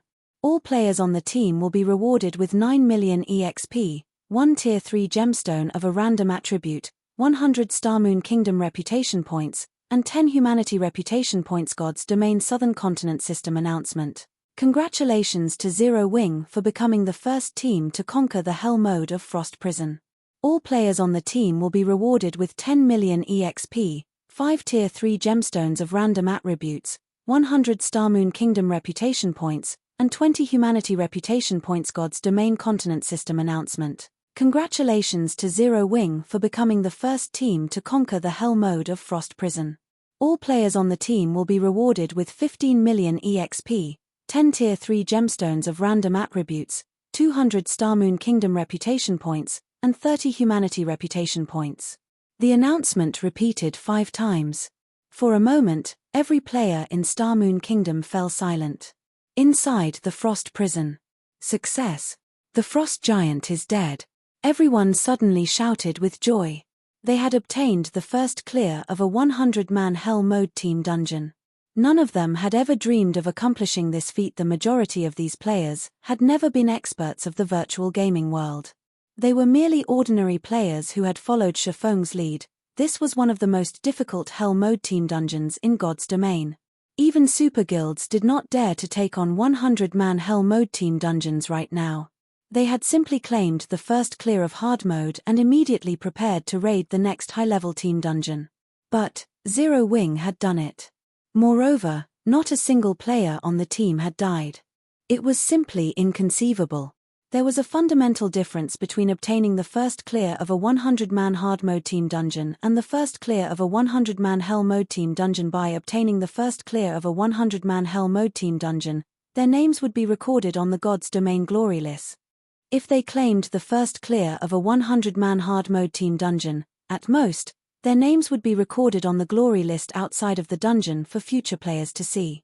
However, by claiming the first clear of a 100-man Hell Mode team dungeon, not only would they have their names on the dungeon's glory list, but they would also have their names on the God's Domain glory list, which could be found in the Glory Temple in the various major cities throughout the continent. Players throughout God's Domain would see their names, and their fame would soar instantly. How could anyone not grow excited at obtaining such an honor? Of course, everyone understood that this achievement had only been possible due to Shifeng's leadership and guidance. Otherwise, they would never have had such an opportunity. Shifeng did not stop his teammates from celebrating as, inwardly, he was also excited. This was also his first time his name had ever been recorded on the God's Domain glory list. In his previous life, he was only able to gaze with envy at the other names in the Glory Temple. Now, however, he had become one of those people. Even though he tried to maintain his calm, he could not suppress the wild elation in his heart. After a moment, Shifeng managed to calm himself. He then slowly walked up to the Frost Giant's remains and began to collect the loot. Right before finishing off the Frost Giant, Shifeng had activated Divine Providence, allowing his luck to soar. In addition to the first clear bonus, the number of items the Frost Giant dropped was extraordinary. At a glance, there were over 100 items scattered across the ground. Of course, the majority of them consisted of rare materials. What a harvest! From this single raid, 1/3 of the materials I need for the stables have dropped. After a few more, I'll be able to start the construction, Shifeng muttered as he casually glanced at the items. Suddenly, his eyes shone as he exclaimed, an epic item. There were 0 chances for an epic item to drop in a 100-man hard mode team dungeon. For Hell Mode, though, there was a very small chance of one dropping. Hence, even in the past, epic items were extremely rare. Unless they were extremely lucky, ordinary players had no hope of getting their hands on one. Only large guilds would have quite a few epic items. However, those required the efforts of the entire guild. What's this? Shifeng quickly discovered a faintly glowing golden crystal. Having never seen this item before, he unconsciously used omniscient eyes to examine it. Mana crystal. Contains a frightening level of mana. Rumor has it that this is the best material for forging magic weapons. The best material for forging magic weapons. Shifeng's jaw hit the floor. Magic weapons were far rarer than epic items. Every magic weapon possessed an extraordinary history. The Abyssal blade in Shifeng's hands was one such example. The master smith Ulysses had personally forged the magnificent weapon. The materials used would not have been one bit inferior to that of legendary items. The value of a material that could be used to forge a magic weapon would most likely rival that of an epic item, or even surpass it, because a magic weapon's strength depended on the skills of the forger system. Abyssal blade has discovered an evolution item. Would you like the Abyssal blade to absorb the item and evolve? Suddenly, the sound of a system notification reached his ears. This is an evolution item. Shifeng gazed at the faintly glowing golden crystal in his hand in amazement. Aside from leveling up, the Abyssal blade could evolve. Only, the system had never revealed the conditions for its evolution. Moreover, Shifeng had only managed to learn very little information regarding magic weapons in the past, so he was not sure how to evolve a magic weapon unexpectedly. He had actually obtained the evolution item required after obtaining the first clear of a 100-man team dungeon. Should I evolve it or not? Shifeng knew that the stronger a magic weapon became, the stronger the backlash would be when it occurred. After giving it some thought, Shaman gritted his teeth and agreed to evolve the Abyssal Blade on the path of experts. If one did not move forward, they would be left behind. Since he aimed to reach the peak of God's domain, he would encounter countless experts and monstrous players. If he could not even control a single magic weapon, how was he supposed to face those monsters? Chapter 675, Bountiful Loot. After Shaman clicked to evolve the Abyssal Blade, the golden crystal in his hand suddenly atomized, transforming into a stream of golden mist that flowed into the Abyssal Blade. Suddenly, the Abyssal Blade began to tremble and emit a flickering golden light. A short moment later, the Abyssal Blade's exterior also began to transform. The silver sword darkened to pitch black once more. This time, however, eye-catching, bright red runes covered the sword's blade. This is an evolution? Shaman was stunned. He could clearly feel that the Abyssal Blade had changed massively. His compatibility rate with the magic weapon had particularly increased. It felt as if the weapon had been tailored for him. However, unlike the Abyssal Blade's usual commotion when it leveled up, the weapon had not changed beyond its appearance.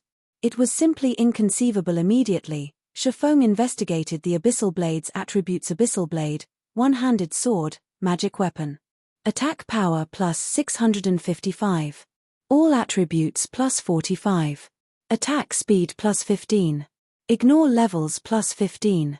Attacks have 50% chance to cause 200% damage, 25% chance to cause 300% damage. Every attack increases damage by 2% to a maximum of 20% if wielder belongs to a swordsman-related class. All skill levels plus 3 increase free ability points received for every increase in level by 2 points. Equipment level 30.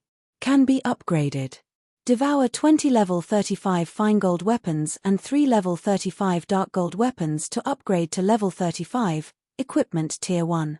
Can be evolved. Devour 10 mana crystals to evolve to tier 2, additional skill 1, phantom kill, tier 1. Instantly creates a doppelganger under the wielder's control. Doppelganger has 80% of the wielder's attributes and all skills. The wielder can swap positions with the doppelganger at any time. Duration, 1 minute, 10 seconds.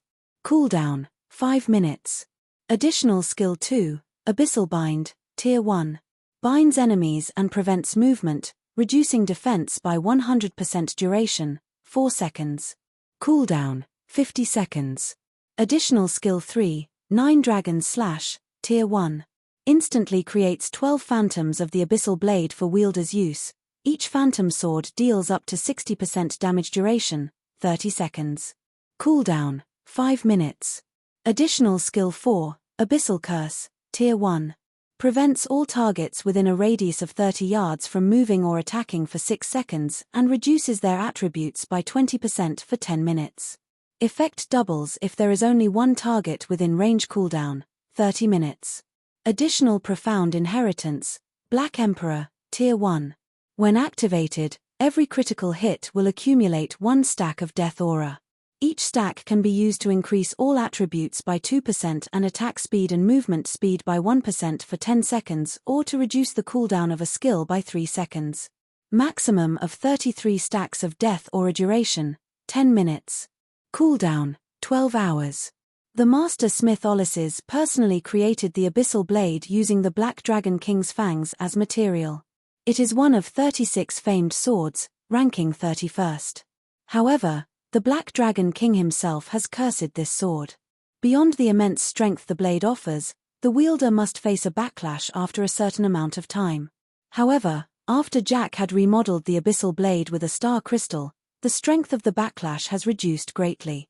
If the wielder is unable to suppress the backlash, the wielder will receive the Black Dragon King's curse, permanently reducing all attributes by 50%. Unable to be dropped, unable to be traded. So this is what an evolution looks like.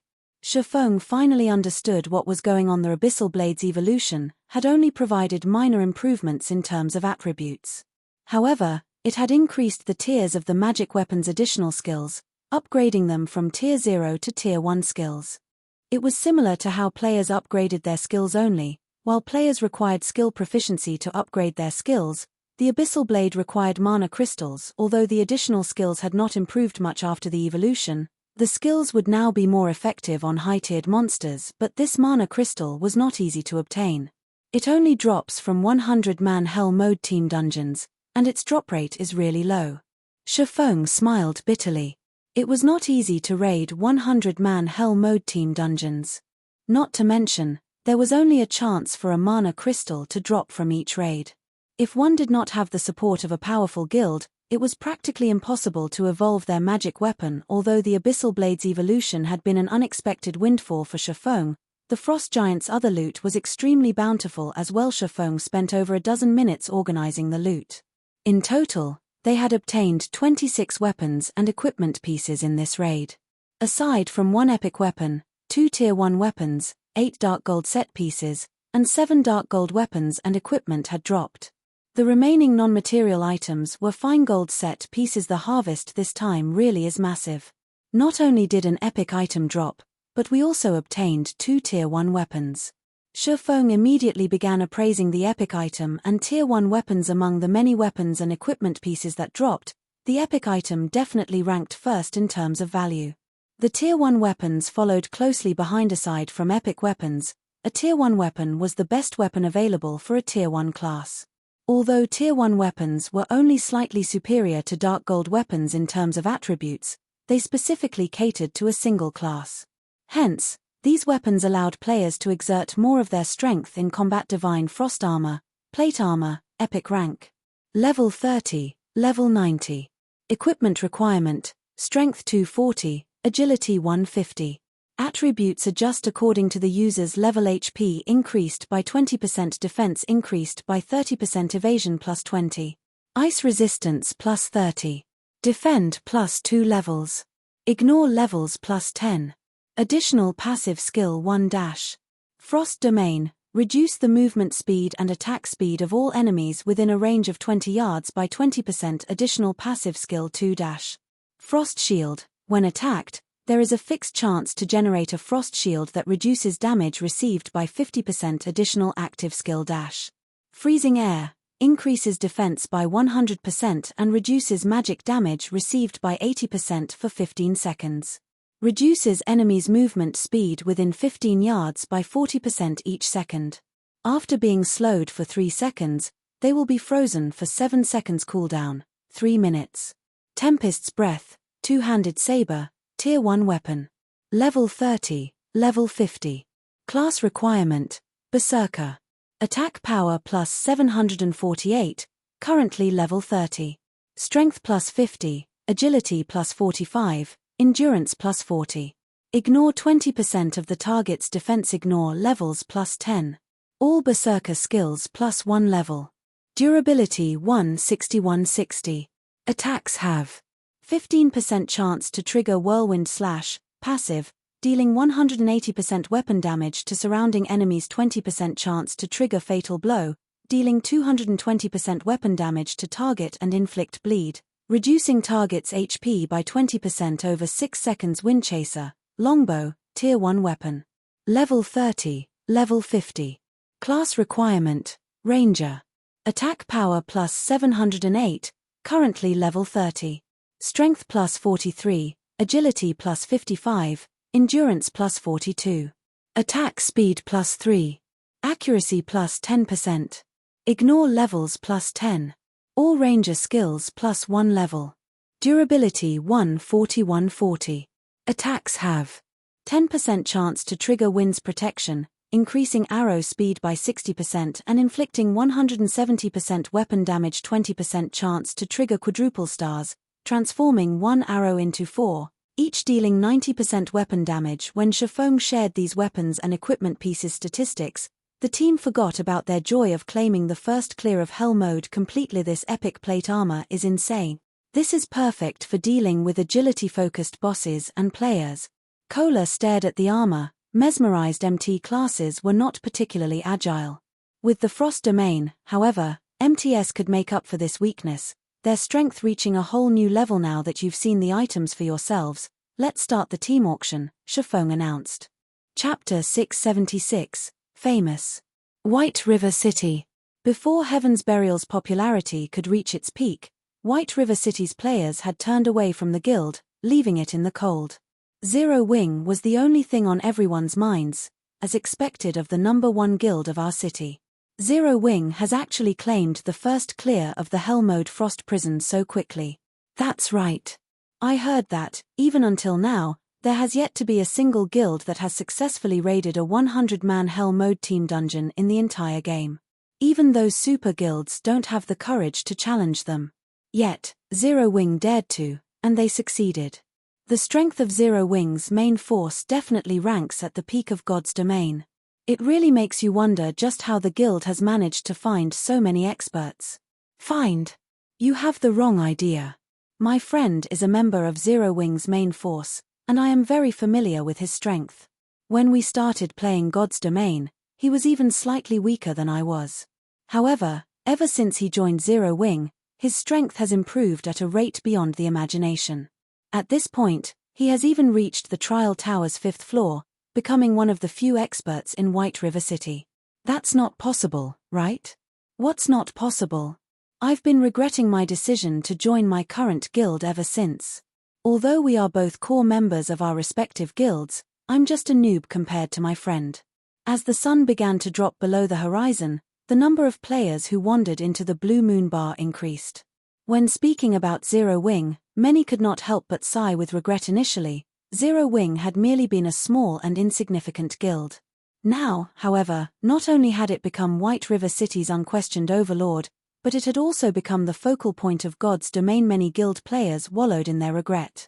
Had they had only chosen to join Zero Wing, they would have enjoyed extraordinary status and fame by now. Many guilds' elites even swore a silent oath to leave their current guilds and join Zero Wing, even if they had to compensate their guilds for the loss. It was much better than remaining a nobody for the rest of their lives. Meanwhile, in Starmoon City, the news of Zero Wing's first clear of a 100-man Hell Mode team dungeon caused a massive sensation to sweep through the city. This sudden development had changed many players, who had intended to join Heaven's Burial, minds, opting to join Zero Wing instead. Just how did Zero Wing manage it? We're talking about Hell Mode. Flame Blood utterly refused to believe the news. Although their guild had never dived into a 100-man Hell Mode dungeon before, they had obtained a lot of information from super guilds. Not only were the dungeon's monsters stronger in terms of attributes, but the final boss was also capable of mental suppression. When fighting the final boss, players could not display their usual strength. Even a team of 5th floor experts would lose as much as 2/3 of their strength. Hence, the various super guilds had given up on raiding Hell Mode, focusing on raiding other 100-man dungeons to earn guild reputation instead. Yet, Zero Wing had done it.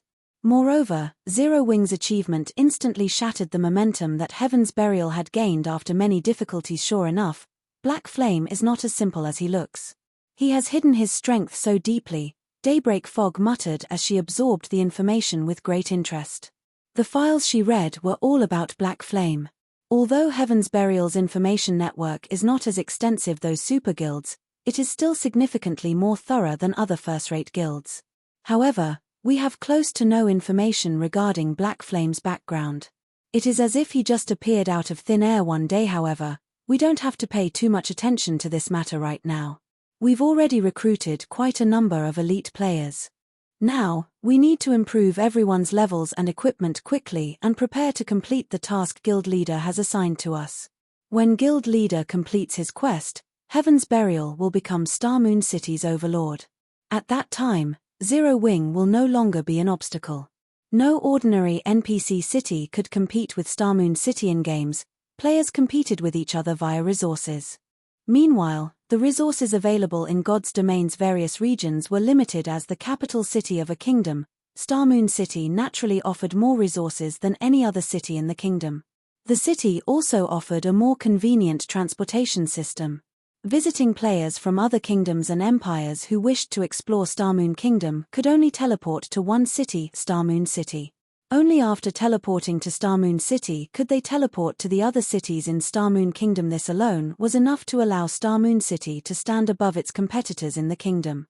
Not to mention, Starmoon City had far more high-level maps and dungeons within its region. Aside from Starmoon Kingdom, the various large guilds across God's domain began to turn their attention to Zero Wing, particularly first-rate guilds and super guild. Zero Wing? Isn't that the upstart guild that the Dragon Phoenix Pavilion failed to annihilate?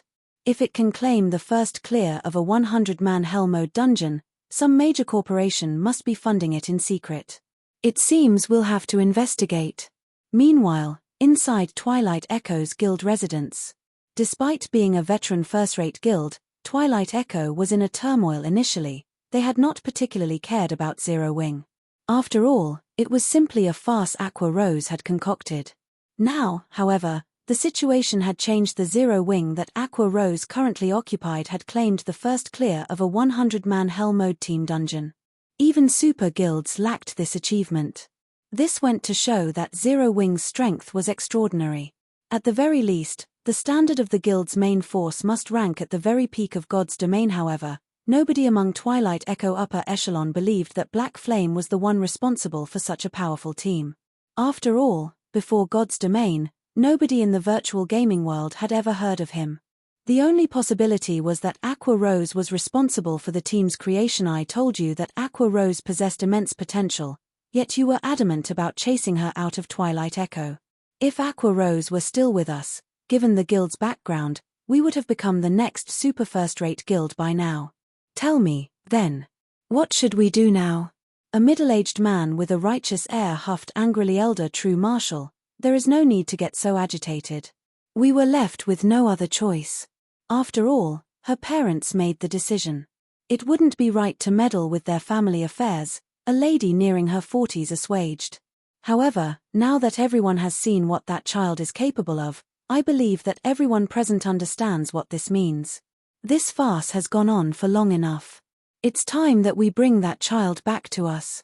At the Twilight Echo's elder meeting, Brilliant Wargod was livid. He had never expected Aqua Rose to be so capable.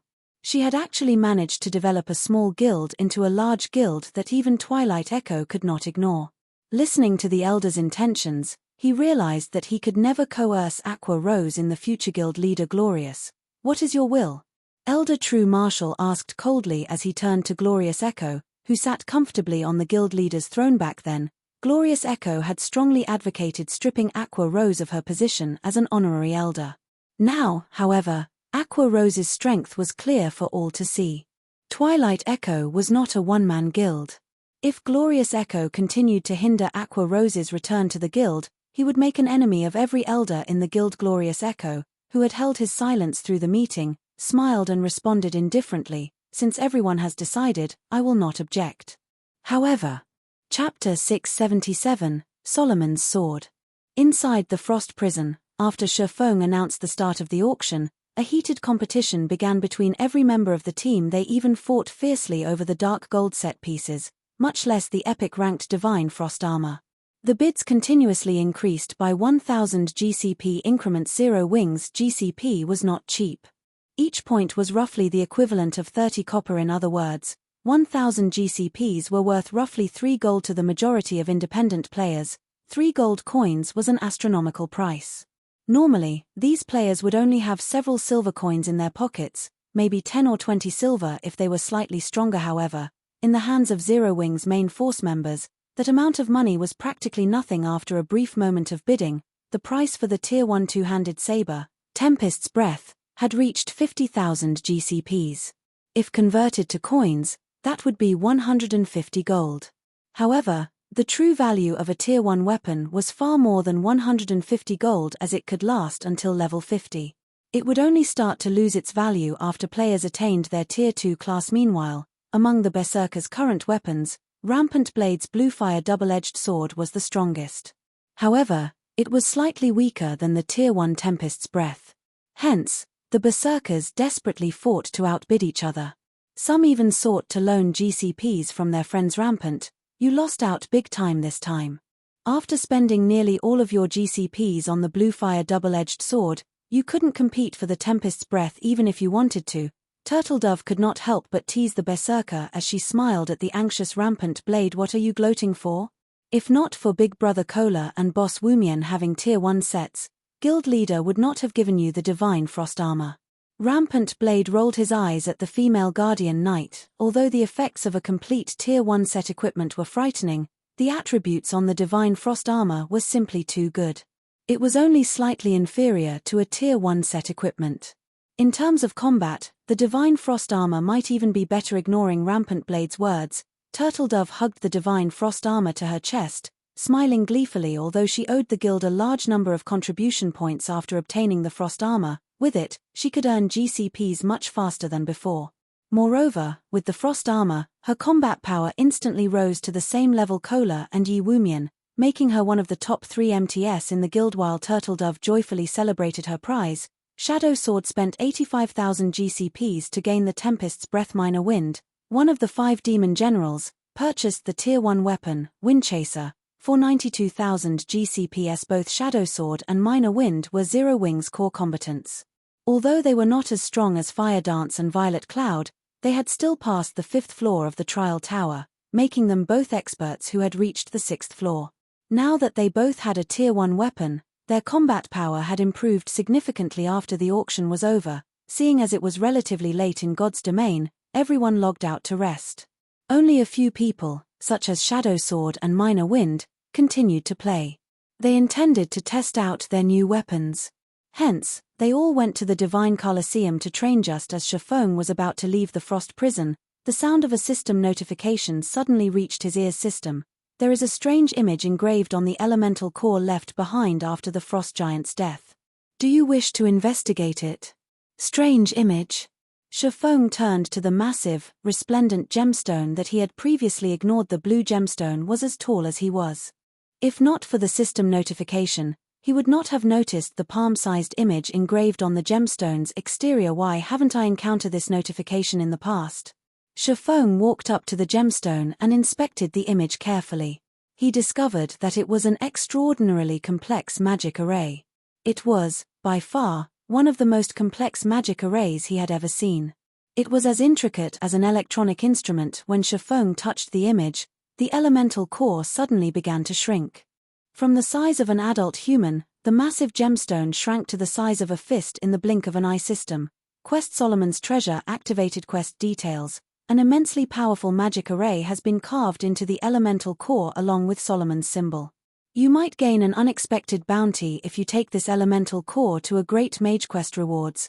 Unknown. Is this a bonus quest for obtaining the first clear of hell mode? Shafong involuntarily shuddered when he heard the name Solomon. There were countless weapons in God's domain. However, while epic weapons were exceedingly rare, legendary weapons were as rare as a phoenix's feather. Among the 10 most famous legendary weapons in the past, one of them had been Solomon's sword. Although Shafong did not know how Solomon's treasure and Solomon's sword were related, even the faintest of connections was amazing. It was enough to make every melee class in God's domain mad with greed. Legendary items were powerful enough to allow a person to challenge opponents of a higher tier. The 10 great legendary weapons, however, stood out from the crowd. Shafong had heard many deeds involving the 10 great legendary weapons in the past. To put it in another way, not a single player in God's domain would ignore one of these weapons. One of the most sensational occurrences had been a Tier 3 player's provocation of a Tier 5 player. In the end, the two fought each other with everything they had. However, when everyone had believed that the Tier 3 player was finished, that Tier 3 player had actually managed to escape their opponent in God's domain. The difference between tiers was massive. A Tier 5 player could massacre a group of Tier 3 players effortlessly. Hence, it was practically a miracle that the Tier 3 player had managed to escape. The incident had shocked God's domain as that person had broken one of the game's iron rules. Afterward, that Tier 3 player reached Tier 4, and when he encountered the Tier 5 player again, he only took a few seconds to finish his opponent off. After the incident, the various large guilds investigated the mysterious player, hoping to find the cause for such an upheaval. In the end, they discovered that the Tier 3 player's weapon had been one of the 10 great legendary weapons. Afterward, that person went on to become a Tier 6 god-ranked player. He had also been a member of the famous Midnight Tea Party, known as the Mage God Gaia. Although Gaia had only begun playing God's domain during the middle stage of the game, both his talent and luck were far beyond that of the ordinary person. He quickly became a Tier 6 god-ranked player, becoming a massive headache for super guilds. Now that he had a clue that could possibly lead towards one of the 10 great legendary weapons, even Shafong was shocked senseless. Although he currently had the Abyssal Blade, at the end of the day, a magic weapon was only a magic weapon.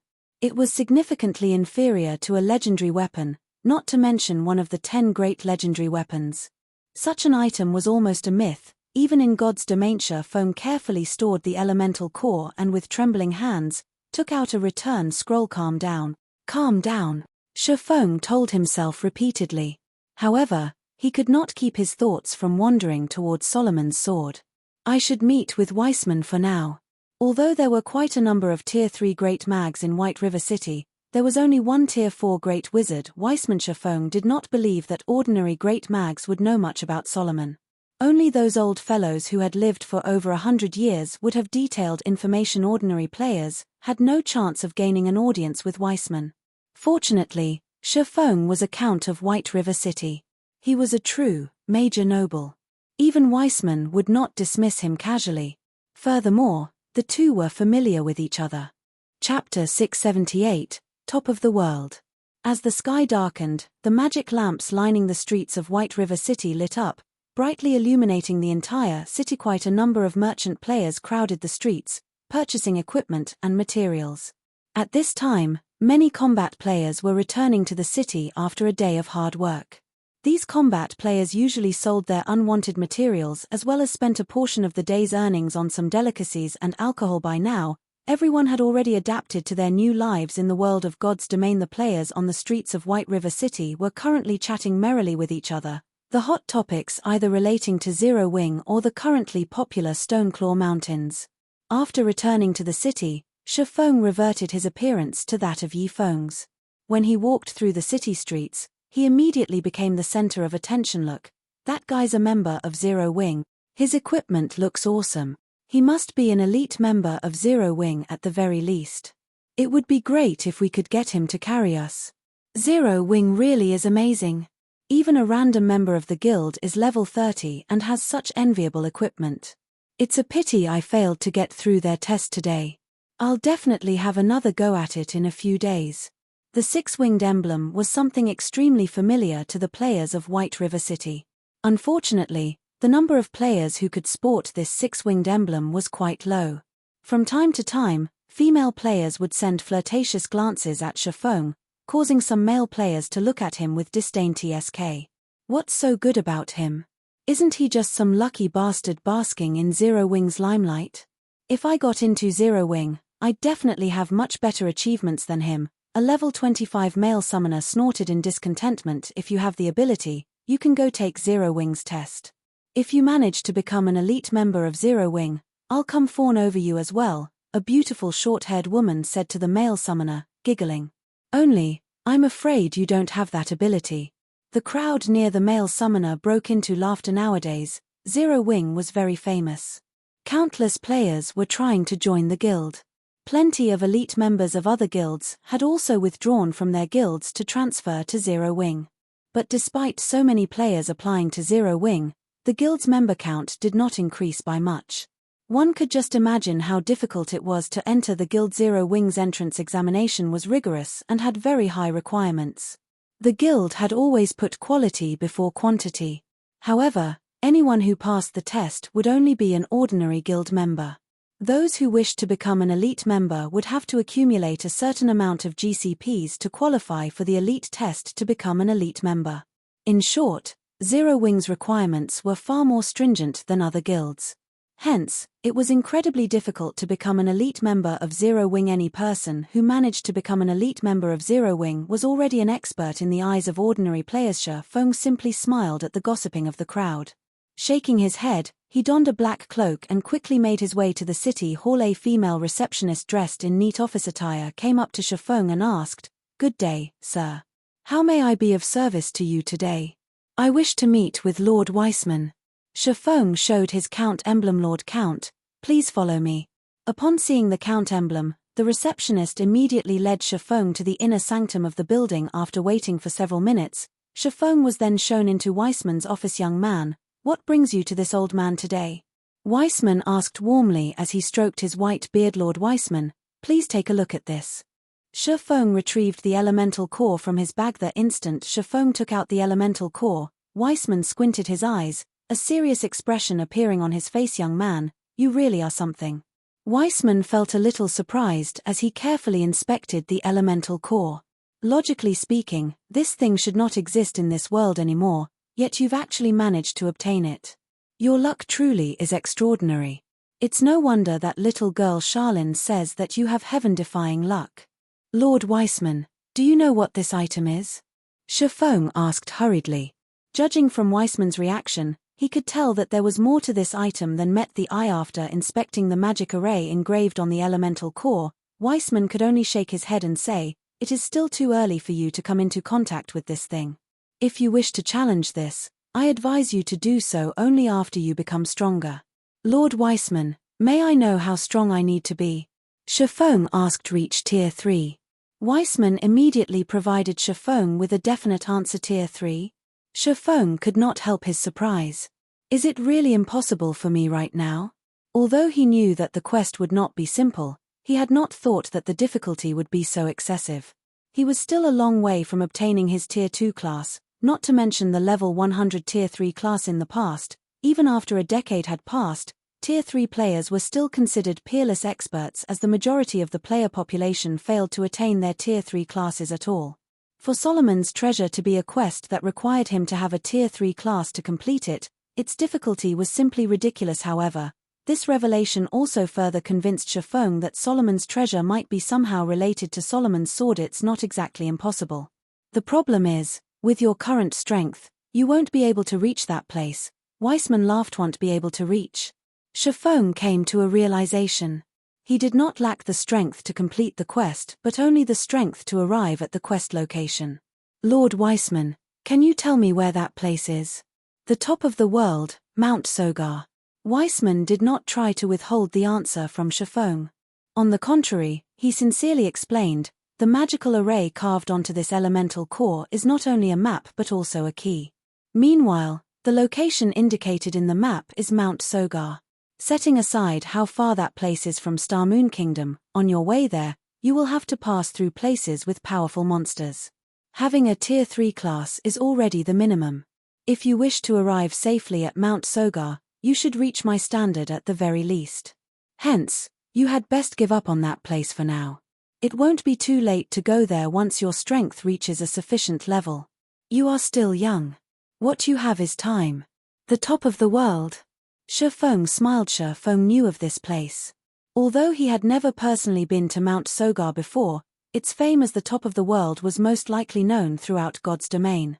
And indeed, just like Weissman had said, a Tier 3 class would be no different from food to the monsters one would encounter on the way to Mount Sogar. Even if he were still a level 200 Tier 3 Sword King right now, he would barely manage to reach Mount Sogar.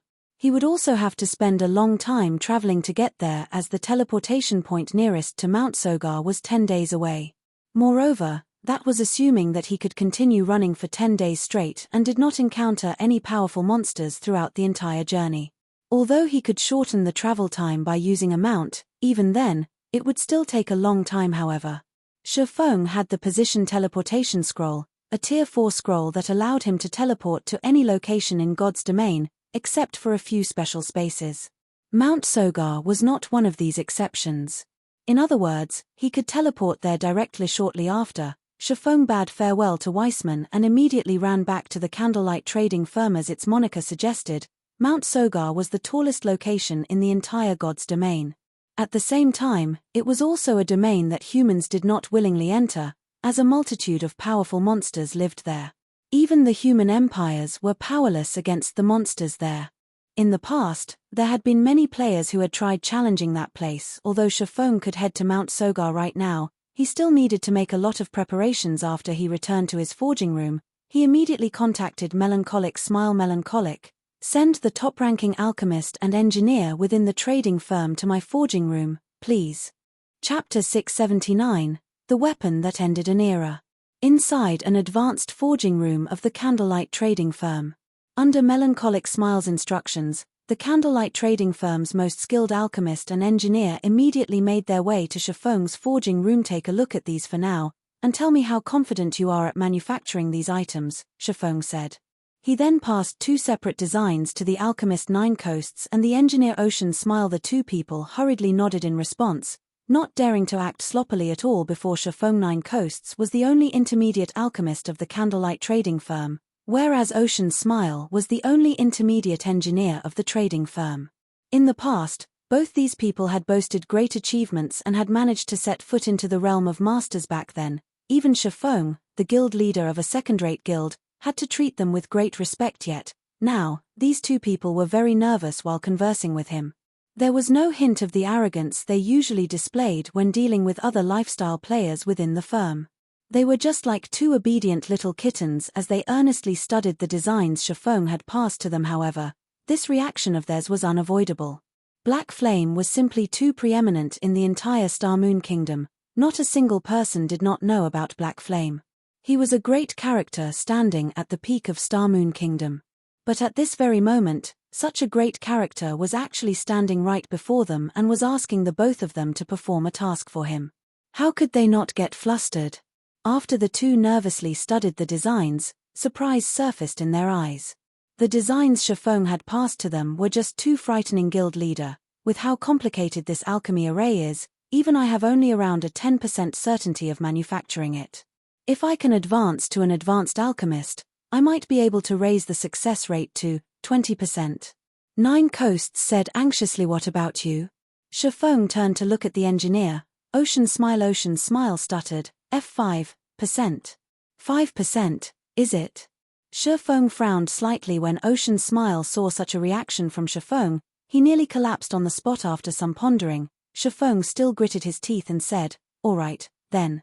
From now on, I'll permit you two to use the special forging rooms continuously, so focus all your attention on producing these items." The designs he had taken out were actually parts of the magic device design that he had obtained from the Dark Shrine as the weapon that ended the era of demons and gods. The difficulty of manufacturing it was extraordinary. Normally, even master-level characters had low success rates in fabricating the components of the magic device. What more of individuals who were not masters? Meanwhile, he was responsible for producing the magic device's core component. However, with his current standard as an intermediate forger, manufacturing it was still beyond him. I need to raise my proficiency. Shafong could not help but sigh as he looked at the design, which comprised over 20 pages. Sure enough, a magic device isn't that easy to produce. However, without a magic device, he did not dare to travel to the top of the world. The outer area of the Stoneclaw Mountains. In a forested valley surrounded by mountains, lights from spells, sparks, and light stones were visible in the vicinity. Ever since Stone Forest Town opened to the public, the Stoneclaw Mountains had become the hunting grounds of expert teams. Even in the dead of night, the number of teams passionately grinding in the regional dungeon did not decrease in the slightest. The various teams were grinding for magic crystals and equipment day in and day out. Magic crystal was the standard currency used at the Divine Colosseum. Since the Stoneclaw Mountains was a level 30 to level 49 regional dungeon, the equipment that the monsters inside dropped naturally ranged between level 30 to level 45. Moreover, the quality of the equipment dropped at the Stoneclaw Mountains was just slightly inferior to those dropped in large-scale team dungeons. Only, the amount of equipment that a boss inside the Stoneclaw Mountains dropped each time was very small. Now that Zero Wing had claimed the fame of clearing a level 30, 100-man Hell Mode team dungeon, there was no longer any point in guilds competing over the first clears of other level 30, 100-man team dungeons. Shifting their attention to competing over team dungeons that were over level 30 was more beneficial. After all, reaching level 30 was only a small milestone for players, and Zero Wing had merely gained a little advantage from this achievement. There were still milestones at level 40 and level 50. Hundreds of levels awaited them. The competition over level 30 large-scale team dungeons was just the beginning. Meanwhile, the Stoneclaw Mountains was the best location for training and preparing to compete for the first clears of future large-scale team dungeons. Not only could they level up quickly at this place, but they could also gain a hefty amount of magic crystals. Most importantly, they could obtain a lot of high-level equipment here in short order. Setting aside the fact that team dungeons in the outside world had cooldown times, which greatly restricted the production volume of top-tier equipment, players also took time to adjust when switching from one team dungeon to another. Players would waste a lot of time when going through this transition. However, regional dungeons were different. These had no cooldown time for entry. As long as one had sufficient strength, they could come here to grind for level 30 or above top-tier equipment at any time. It was very efficient. Guilds could build up a massive advantage for raiding 50-man and 100-man team dungeons in the future. Precisely because of this reason, various large guilds had frantically dispatched their members to the Stoneclaw Mountains boss. This lord dropped something. The Star Alliance assassin responsible for picking up the loot said excitedly. Meanwhile, the lord lying beside this assassin was a level 35 half-orc over 3 meters tall. Scattered around this half-orc were many elite half-orc and special elite half-orc corpses, their total number exceeding 100. When Red Feather, who was resting underneath a large tree, heard the assassin's words, joy surfaced on his face. Bring it here and let me take a look at it, Red Feather said hurriedly. Although the Stoneclaw Mountains would drop plenty of level 30 and above equipment, most of these were level 30 common equipment. Boss, this is a level 35 fine gold longbow. The assassin passed the weapon to Red Feather excitedly. It's a really good bow. It's slightly better than a level 30 dark gold longbow. Willow has lucked out this time. As long as she reaches level 35, she can immediately replace her current weapon, Red Feather said enviously after appraising the attributes of the longbow. He and his team had been grinding in the Stoneclaw Mountains for quite some time now. However, the loot of the bosses they killed was far from ideal. The majority of the bosses dropped only level 30 secret silver and fine gold weapons and equipment. Very rarely would they drop level 35 fine gold weapons and equipment. However, we wasted a lot of time on this battle. If not for the majority of our team's weapons being fine gold rank, fighting these monsters might even have been dangerous. Red Feather still felt somewhat fearful when he thought back to the battle just now. The monsters of the Stoneclaw Mountains were generally stronger than the monsters found outside. The chieftains were only somewhat weaker than the lords of the outside world. The lords here were even more powerful. In terms of combat power, they could rival even the high lords of the outside world. Only their HPs were at normal standards. As for the level 35 lord ranked half-orc their team faced just now, most of their melee weapons failed to even scratch the lord. Only fine gold weapons or above could cut through the tough skin of the half-orc lord and chip away at its combat power. In fact, Red Feather's team wasn't the only one experiencing such headaches. Any team that came to grind in the Stoneclaw Mountains found themselves facing similar problems. Every battle in the regional dungeon would greatly exhaust a team. Players who used secret silver weapons were even forced to use whetstones to recover their weapons' durability after fighting just one battle. Otherwise, their weapons were sure to break in the next engagement. As a result, the teams in the Stoneclaw Mountains could not fight continuously over long periods of time. Boss Red, Elder Purple Eye's team has encountered 1 lord and 6 chieftains. They are in urgent need of backup right now. Purple Eye's team is too unlucky to have actually encountered so many monsters. Everyone, follow me immediately. Shortly after Red Feather's team began resting, Purple Eye, who was also one of the Star Alliance's top combatants, sent a request for help. Red Feather had no choice but to respond. Even if the standard of Purple Eye's team was very high, there was no way her 100-man team could take on the equivalent of 1 High Lord and 6 lords of the outside world simultaneously. Not to mention, there should also be plenty of elite and special elite monsters. However, the problem plaguing the various teams was actually making the candlelight trading firm in Stone Forest Town a fortune. Whether it was whetstones or advanced whetstones, none of the guilds had initially planned to purchase these items from the candlelight trading firm. However, the consumption of these items was simply too voracious. Their own production was insufficient. Hence, the guilds had no choice but to purchase these items from the candlelight trading firm. Due to this reason, the entire candlelight trading firm was extremely busy since several hundred whetstones might sell at any given minute.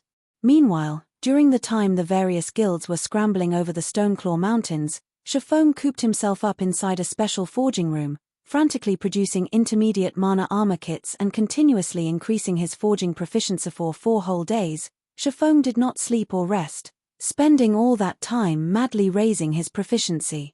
He only stopped when the sound of a system notification entered his ears. Meanwhile, Shaman's level had also increased rapidly during this period. At this moment, he had already reached level 32. His leveling speed simply left one speechless. Chapter 680, Advanced Forger. System. Congratulations. You are the first player to be promoted to an Advanced Forger. Rewarding 10 magical gold and 20 million EXP. The system notification repeated 3 times. Upon the arrival of this system notification, Shifeng finally stopped producing intermediate mana armor kits. He had required a total of 24,000 proficiency points to advance from an intermediate forger to an advanced forger. That was double the amount necessary for the promotion from a basic forger to an intermediate forger. It really is tough work. Shifeng abruptly collapsed into a chair, breathing out a sigh of relief. With this standard, I should be able to manufacture the core component of the magic device. Even if he was producing intermediate mana armor kits, it normally should not have been possible to gain 24,000 proficiency points in just 4 days. However, he had the forging talent, forging genius that every forger dreamed of obtaining. With each successful forging, he had a fixed chance to receive an additional 2 proficiency points, equivalent to successfully producing 1 more high-level item. The luck from Icarus's heart also helped increase his chances of triggering the effects of forging genius. Only with the combination of all these effects did he manage to become an advanced forger. Nevertheless, his success rate at producing the core component of the magic device would still be very low, even though he was now an advanced forger, roughly 10% at most. If he became a master forger, though, his success rate could be as much as 30%. However, time waited for no man. Moreover, even if Shifeng had the Book of Forging, the black steel insignia, and forging talent, advancing from an advanced forger to a master forger would still be extremely difficult. That promotion was no longer a problem of proficiency or success rate. One of the requirements for a player to become a master forger was the creation of their own weapons and equipment without relying on readily available forging designs. Doing so would not take days but rather months or years, instead. Hence, even after a decade had passed, remarkably few players had managed to reach the level of master. Setting aside the fact that Shifeng needed to advance to his Tier 2 class within a short period, just the test for the Tier 2 class was already quite challenging. The test for one of the 10 great saint legacies could only be more so. If he wanted to clear the test quickly, it was naturally better for him to be stronger. Solomon's treasure might allow him to improve his strength further. Needless to say, he had to complete the quest as soon as possible. During these 4 days, many things had also occurred in the vast God's domain. The most popular matter had to be the activation of the Divine Battlefield at the Divine Colosseum. The Divine Battlefield was a place for players to wage war against each other. Players could obtain points for killing other players in the Divine Battlefield, which they could then use to exchange for rewards. A wide selection of rewards was available, although the most attractive rewards were still weapons and equipment. The best reward players could trade for was dark gold set equipment. However, the number of points required to do so was immense. Moreover, the weapons and equipment received were non-tradable and were usable for only the person who exchanged for them. Hence, even if the items dropped upon the owner's death, other people could not avail of said items, though they could sell them to NPCs at dismal prices. To exchange for dark gold set equipment, players were first required to reach the highest ranking battlefield. The Divine Battlefield was divided into multiple ranks: Soldier's Battlefield, General's Battlefield, Marshal's Battlefield, King's Battlefield, and Hero's Battlefield, with each succeeding rank having increasingly higher entry requirements. Only after reaching the Hero's Battlefield could players collect points to exchange for dark gold set equipment. However, this was also a good way for experts to upgrade their equipment. After all, even guilds had a hard time obtaining dark gold weapons and equipment. Hence, everyone's passion for the Divine Battlefield deepened. When Fire Dance and her team participated in the Divine Battlefield, they would occasionally get slaughtered as well. The players visiting the Divine Battlefield did not come from just a single kingdom or empire. Instead, the entire God's domain shared a single Divine Battlefield. Against monstrous experts or the encirclement of 3 or 4 top-tier experts, even Fire Dance and the other Zero Wing Corps members could only accept fate. This experience also allowed her and the others to realize that, no matter how strong they had become, there was always someone stronger than they were. Even if they ranked at the top of a weak, little kingdom like Star Moon Kingdom, they were still insignificant beings in the vast world of God's domain. Meanwhile, the situation at the Stoneclaw Mountains was also heating up. Many teams had already begun clearing the monsters wandering in between the outer and inner areas of the dungeon, and upgrading their equipment very quickly. As a result, Zero Wing was also sending large numbers of members to the regional dungeon to grind and level up. For a time, competition within the Stoneclaw Mountains rapidly intensified, and quite often, Friction and fighting would break out between players in the dungeon with the passage of time and the continuous improvement of the system. Many more experts would emerge in God's domain. Hence, Shaman was in a hurry to improve himself further. Guild leader, here are the items you've asked for. The alchemist 9 Coasts stacked a pile of components on top of the stone platform. Respectfully, he said, these are all the components we've managed to make during these past few days. There are 70 sets here. After striving for 4 days, he and Ocean Smile had managed to manufacture only 70 sets of components. Despite receiving an endless amount of materials, their success rates were far lower than their initial estimates. They had spent a full 1,000 gold on manufacturing a mere 70 sets of components. If converted to credits, that amount of coins would be worth several million. At this point, they just wished they could crawl into a hole and die. After all, the materials required to manufacture each component cost roughly 30 silver. With over 1,000 gold, they could have produced over 3,000 individual components. Yet, the both of them combined had only managed to make 140. Their success rate did not even reach 5%. Okay, you can go back and continue making the components. Shaman nodded. He was not surprised whatsoever by this abysmal success rate. All things considered, those were components required to manufacture a magic device. Their failure to achieve a 5% success rate was entirely within his expectations. After 9 Coasts left, Shaman sorted his mood out and began producing the core component of the magic device. The core component required only a few materials. However, they were all rare materials. Even after the guild's combined efforts as well as purchases through Gentle Snow's connections, he had managed to collect only 100 sets of materials. The cost of one set was roughly 10 gold, so 100 sets cost about 1,000 gold.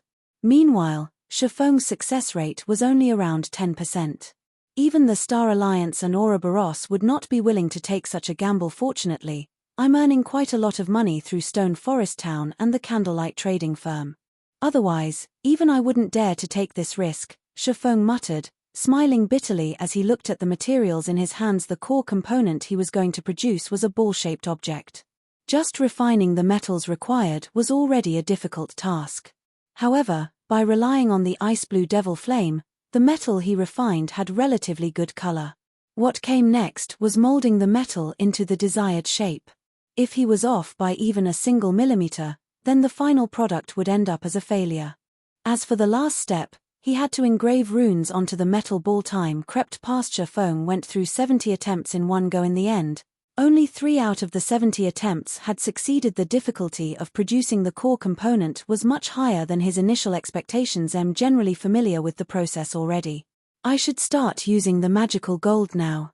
Shaman considered the materials he had left, feeling that he already had sufficient practice. The magical gold rewarded by the system was an extremely rare material. Not only could it increase his forging success rate, but it could also evolve an item at a fixed chance. Its market value was no less than 100 gold per piece. Initially, Shaman had taken 50 tries to produce one core component. Afterwards, however, he had managed to succeed twice out of 20. Without a doubt, his success rate had increased significantly, which was all due to his continuous experimentation using the simulation device. If he did not possess the simulation device of the special forging room, he would have most likely failed all 70 attempts. Chapter 681, Dual Abilities. With only 30 sets of materials remaining, Shaman did not dare to be careless. A magic device was an assembly of different components. The core component was merely one of 3 parts. If he failed the final assembly, the product would be a failure as well, and the components would have to be scrapped. Shaman had seen a master forger assemble magic devices in the past. Back then, said master forger only had a success rate of 30%. Even so, a massive number of players eagerly searched out this master forger to help assemble their magic devices for them because other master forgers had less than a 20% success rate. 5 sets of components were required just to assemble a single magic device. Furthermore, each component set, which consisted of 3 individual components, required roughly 10 sets of materials to manufacture. In other words, at least 50 sets of materials were required to produce a magic device. If one were unlucky, they might actually require more than 100 sets. Even an expert player would have to spend a long time to gather 100 sets of raw materials. The coins involved could also put an expert player into debt. This was precisely why magic devices had been extremely rare in God's domain in the past. The players capable of obtaining one were generally either experts or wealthy tycoons. After Shifeng had gone so much trouble to obtain 100 sets of materials, he had only managed to produce 3 core components after expending 70 sets. It was not enough to assemble a magic device. At the very least, he needed to prepare 10 core components to have a higher chance of manufacturing a magic device. After all, he was only an advanced forger, not a master forger. Time crawled by. Shifeng's first attempt to produce the core component with the magical gold failed. The second attempt failed as well. After 4 consecutive failures, Shifeng had no choice but to give up on using the magical gold. Magical gold was one of the best support tools for forging dark gold and epic items. Even Shifeng felt a sting after failing 4 times in a row. On his 9th attempt, Shifeng finally succeeded. Sure enough, engraving the runes is the most difficult stage. Shifeng could tell that his previous successes had not been due to luck because he had felt as if his entire being had melted into the metal while he had focused on engraving the runes on this last core. He had felt something similar during his previous successes, this feeling of melding with the core component. Shifeng stopped his work for a moment and pondered the sensation. It feels somewhat like improving my skill completion rate. To improve my skill completion rate, I had to integrate myself with the environment. Suddenly, Shifeng retrieved a bottle of 100-berry wine from his bag and began to manufacture the core component once again. This time, he used a bar of magical gold. The 100-berry wine was a tool that could increase one's compatibility rate, since the theory behind engraving runes was somewhat similar to improving skill completion rates. The 100-berry wine should help him reach a higher success rate with the engraving the core components runes. This time, Shifeng completed the core components refinement much faster than before. In just 5 minutes, Shifeng finished refining and molding the metals. He also completed engraving the runes in a single breath. As the core component felt like an extension of himself, Shifeng's control over the rune engraving process was quite high. System core component has been successfully manufactured. Forging proficiency increased by 3 points. Obtained 50,000 EXP. Sure enough, my guess was correct. Excitement bubbled in Shifeng's chest as he heard the sound of the notification.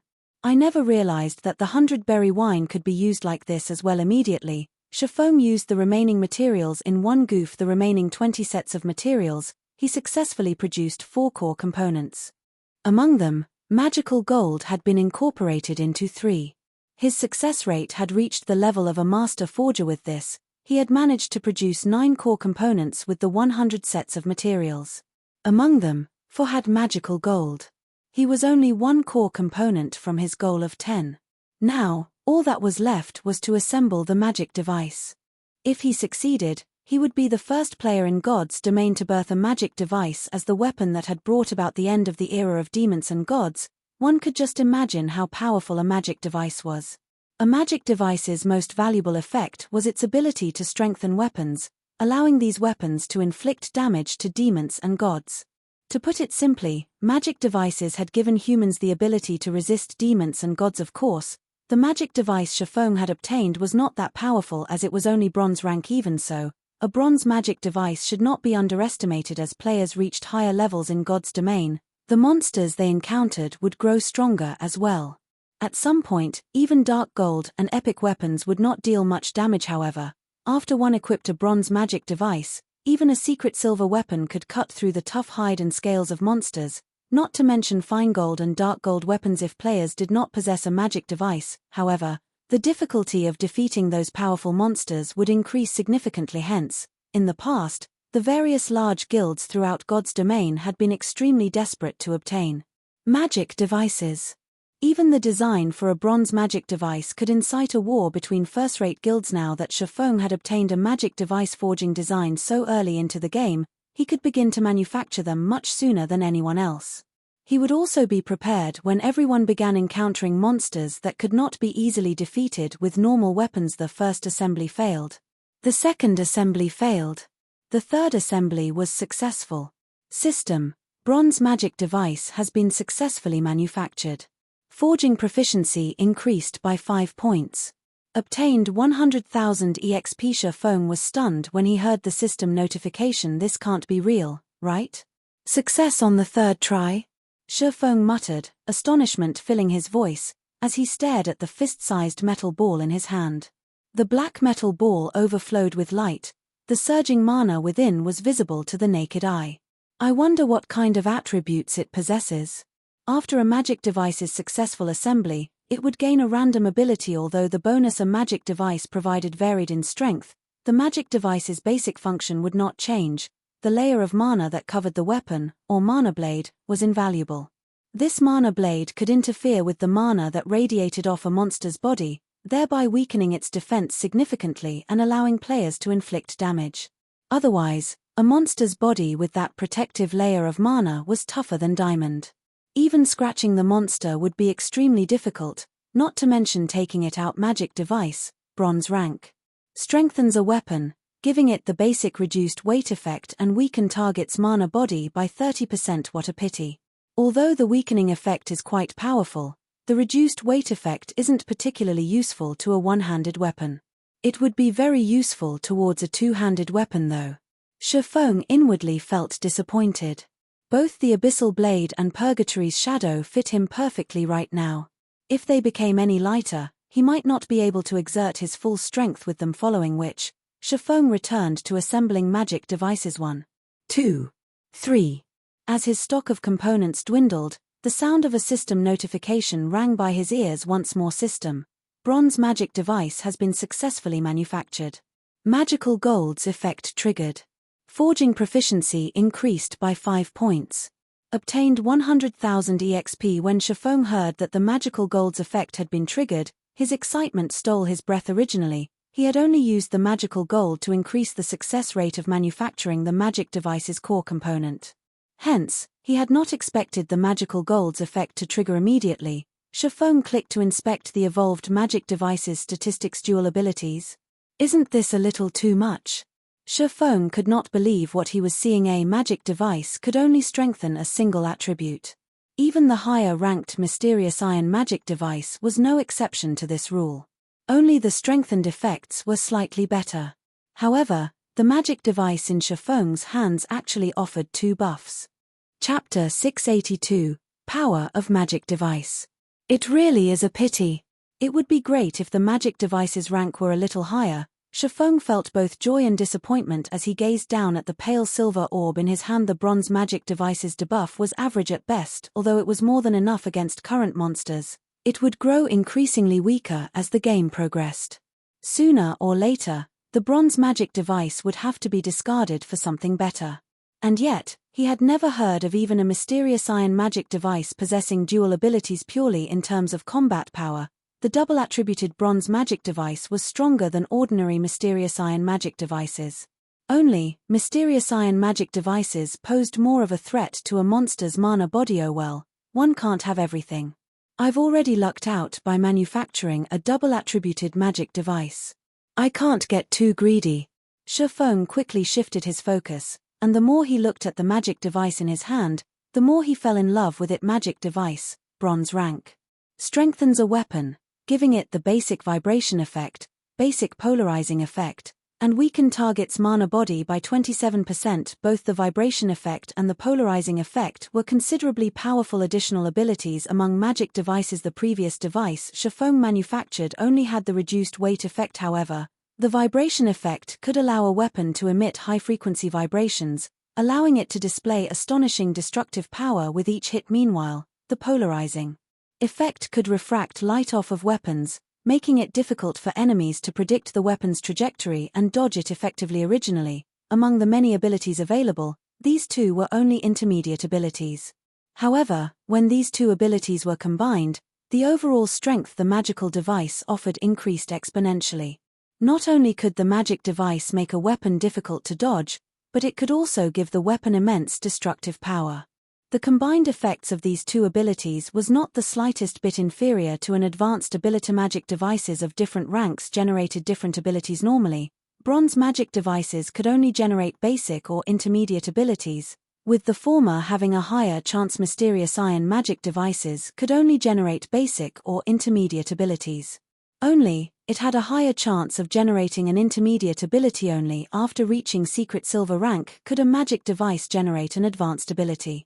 However, the probability was not very high currently. Although his magic devices was only bronze rank, it rivaled a secret silver magic device with an advanced ability. How could he not grow excited?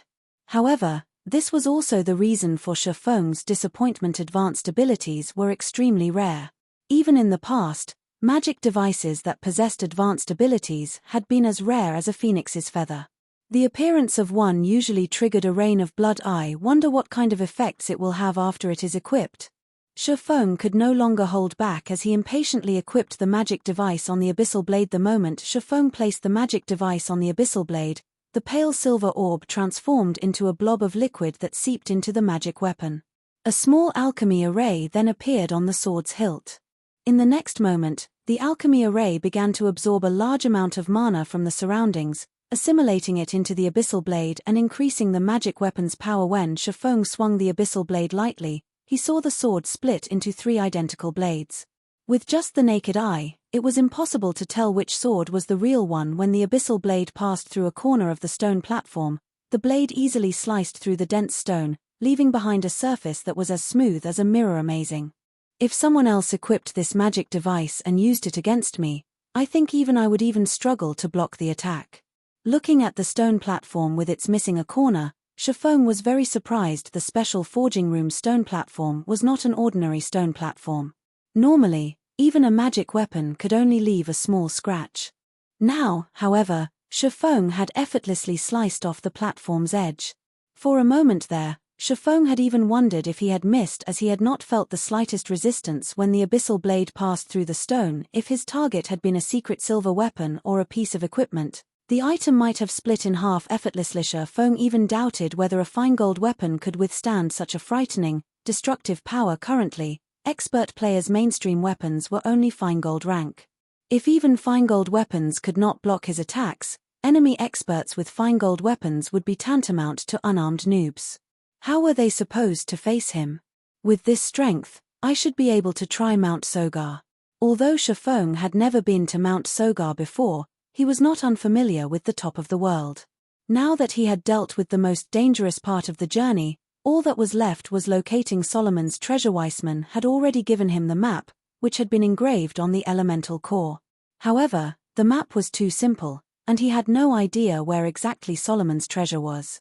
Fortunately, the map did not lead to a high-leveled area on Mount Sogar. With his current strength, he should be able to cope with the dangers there. Following which, Shifeng tidied up the room and took out the position teleportation scroll. He intended to head to the top of the world immediately. Suddenly, the sound of a system notification reached his ears, indicating that Blackie had sent him a message. Guild leader, Aqua seems to be having trouble. Please head over to the residence in Stone Forest Town quickly. Shifeng froze. Slightly surprised. Stone Forest Town had NPC guards to protect it.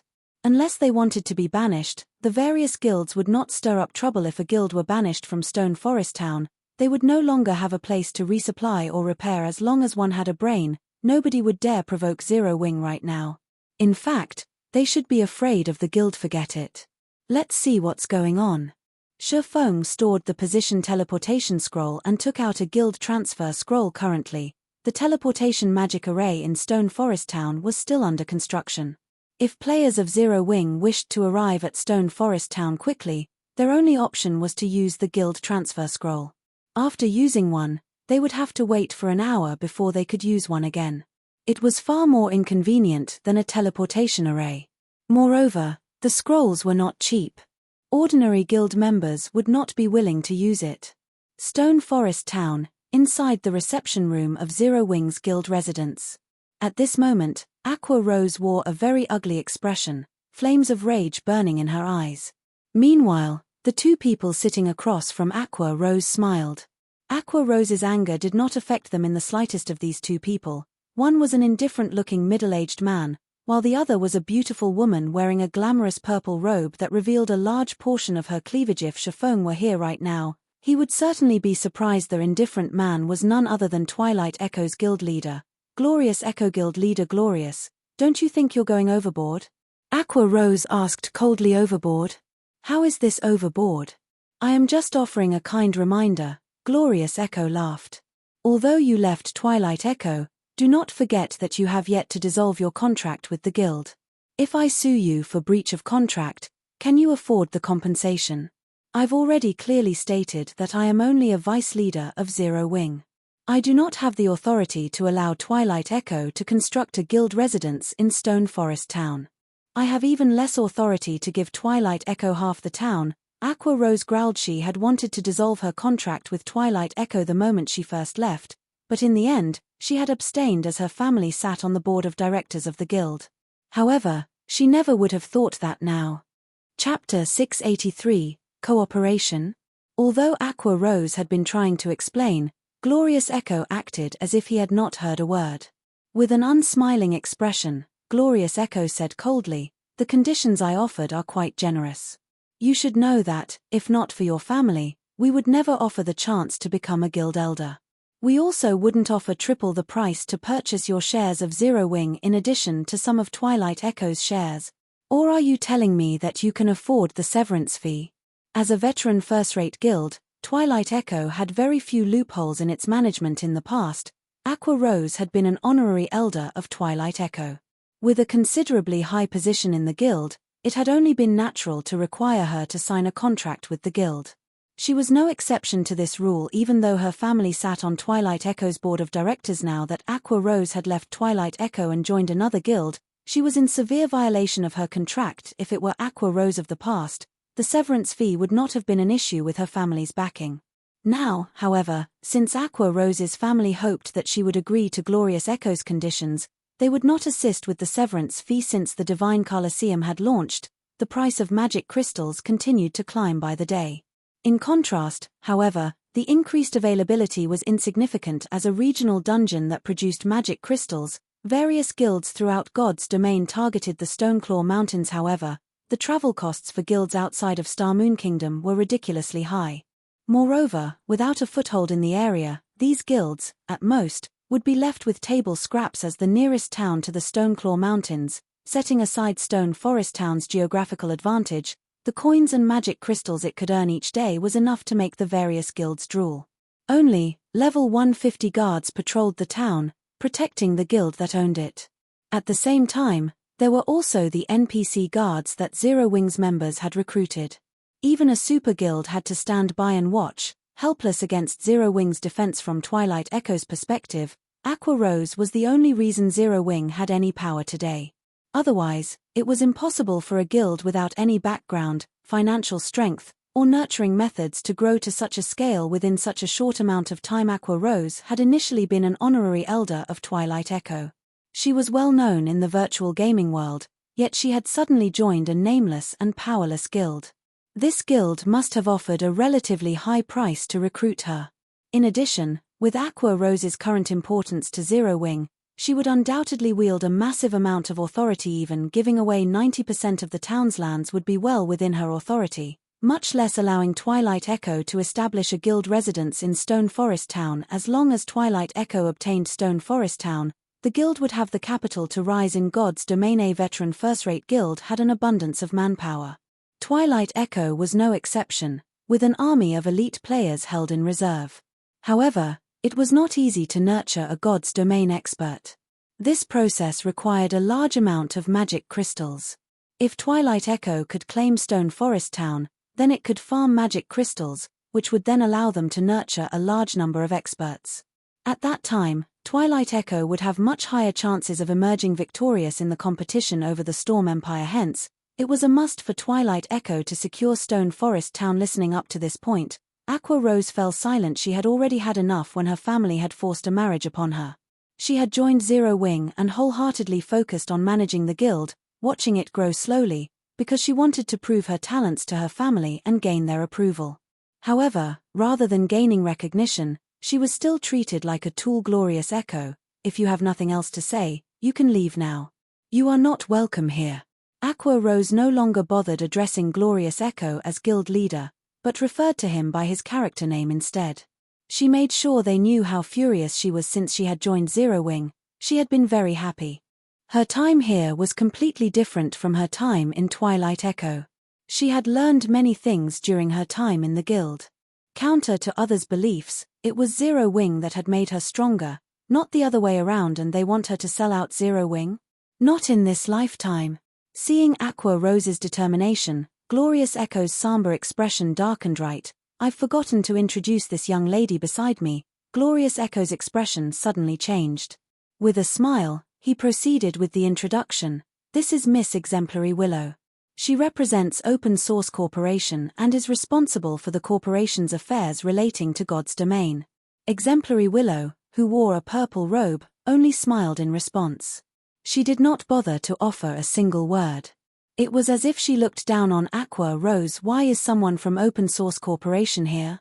Aqua Rose's shock was obvious. Open Source Corporation was a Global 500 company. Moreover, it ranked very close to the top. To the corporation, Twilight Echo was like an ant that it could squeeze to death at any given moment. They were from completely different worlds. You might not realize this, but Open Source Corporation has already invested in Twilight Echo, becoming the guild's largest shareholder. Although your parents were strongly opposed to the plan, their efforts were useless, Glorious Echo sneered. If our talks for cooperation fail today, I believe that Miss Willow will be quite disappointed. If Miss Willow is unhappy, Open Source Corporation might accidentally take everything from you and your family. So, I think you should consider your options carefully before you speak. So, that's their game. Aqua Rose immediately came to a realization, a self-deprecating smile appearing on her face. It was no wonder why her family had not opposed the guild's decision. It would be child's play for Open Source Corporation to suppress her family's business. Facing such a monstrosity, her family would have no choice but to lower their heads. This is your best and only option. Why must you make life difficult for yourself? Glorious Echo advised softly. Besides, we're not just taking Stone Forest Town's land for granted. We are offering your guild leader a satisfactory price. If you can persuade him to hand over Stone Forest Town, then I assure you that, not only will you become a director of Twilight Echo, but Black Flame will also receive shares of the guild and become a director with you. With OSC's investment, Zero Wing will quickly become the #1 guild in Starmoon Kingdom. Wouldn't this be a better result? Taking a deep breath, Aqua Rose said resolutely, Glorious Echo, stop dreaming. I will never agree to your offer. She would never betray the guild. Although she felt sorry for her family, she believed that, by relying on her own abilities, even if her family's business went under, she could help her family flourish even more than before. Good, very good. Glorious Echo applauded. However, his expression while doing so was exceptionally grim. With a chilling tone, he said, since you do not know what's good for you, I'll move this discussion to your guild leader. I believe he will be far more understanding. You better not regret your decision. No guild could ignore the temptation of receiving OSC's investments. As long as Black Flame was a reasonable man, he would beg to have Open Source Corporation become the major shareholder of Zero Wing. Are you looking for me? At this moment, Shifeng pushed open the doors, smirking wickedly as he slowly entered the room. Chapter 684, You Are Not Qualified. Guild Leader. Startled, Aqua Rose turned to Shifeng. Guilt and embarrassment were written across her face. Glorious Echo was also momentarily stunned. He had never expected Zero Wing's guild leader to actually appear. He quickly recovered, smiled, and introduced himself. Good day, Guild Leader Black Flame. I am Twilight Echo's guild leader, Glorious Echo. This is Miss Exemplary Willow, Open Source Corporation's God's domain representative. Having been unprepared for Shifeng's sudden appearances, Glorious Echo intended to use Exemplary Willow's identity to frighten Shifeng a little. Meanwhile, Exemplary Willow only glanced at Shifeng indifferently. It was obvious that she was not interested in a conversation between ants. Rather, her interest in Aqua Rose grew without much effort. One could predict this conversation's outcome. OSC was a major, international corporation. It was also a giant in new energy trading. Its industries covered the entire world. Now that the corporation was moving on God's domain, there were countless people desperately trying to show off, vying for the corporation's attention. An upstart guild like Zero Wing would definitely react in the same way. Only Aqua Rose's decision had surprised her slightly. Facing such pressure and temptation, Aqua Rose remained unmoved. Having an assistant like Aqua Rose by her side could be quite valuable. Meanwhile, Shifeng was unaffected by Glorious Echo's introduction. Calmly, he asked, "May I know what business guild leader Glorious has with me?" Regarding OSC's financing of Twilight Echo, Shifeng had expected this due to his memories of his previous life. He was not at all surprised by this revelation. He even knew plenty of major secrets that OSC had yet to discover. Shifeng's cool reaction unsettled Glorious Echo a little upon hearing the name Open Source Corporation. Any guild in God's domain would introduce themselves carefully to win Exemplary Willow's favor. Yet, without offering a single greeting, Shifeng forged ahead and asked for the reason behind his visit. Does he not know about OSC? Glorious Echo was inwardly stunned. Immediately, he said, "Guild leader Black Flame, Open Source Corporation is a major, international corporation. The corporation has both funding and connections in abundance. Currently, the corporation has taken a liking to Stone Forest Town and wishes to purchase it. Hence, we've sought out Aqua to discuss the conditions of the purchase. Since Guild leader Black Flame has made a personal appearance, our negotiations will be much simpler. Guild leader Black Flame, state your price. As long as it is appropriate, I believe that OSC will agree to your terms." Exemplary Willow nodded in conjunction with Glorious Echo's words. Although she had just come into contact with God's domain, she already had a relatively good understanding of Stone Forest Town's importance. She had to admit that it was surprising that a mere upstart guild had obtained such a town. "I see," Shifeng laughed. He then looked at Glorious Echo, saying, "Then, Guild leader Glorious, you may leave now." "Huh?" Glorious Echo was momentarily stunned. "What do you mean, Guild leader Black Flame? Isn't OSC looking for me to discuss Stone Forest Town?" Shifeng countered with a question. "Then, why are you still here, Guild leader Glorious?" Glorious Echo sputtered, utterly speechless. From the side, Aqua Rose could not help but giggle to her family. OSC was the largest source of pressure, not Glorious Echo. If she could settle a deal with the corporation, she could relieve that pressure on her family. Miss Willow has only recently been introduced to virtual reality games, and there are still many things she does not understand. As the leader of the guild under the corporation's management and someone who possesses a wealth of experience regarding the virtual gaming world, it is my responsibility to help Miss Willow with the negotiations, Glorious Echo explained coldly. "Since that is the case, I'll just tell you my price for Stone Forest Town." Shifeng laughed. Raising his index finger, he said, "I'll take a little loss on this trade and settle for 10% of Open Source Corporation's shares." As Shifeng's words fell, the room became utterly silent. Aqua Rose's little mouth hung open as she stared at Shifeng. His demand had gone beyond greedy.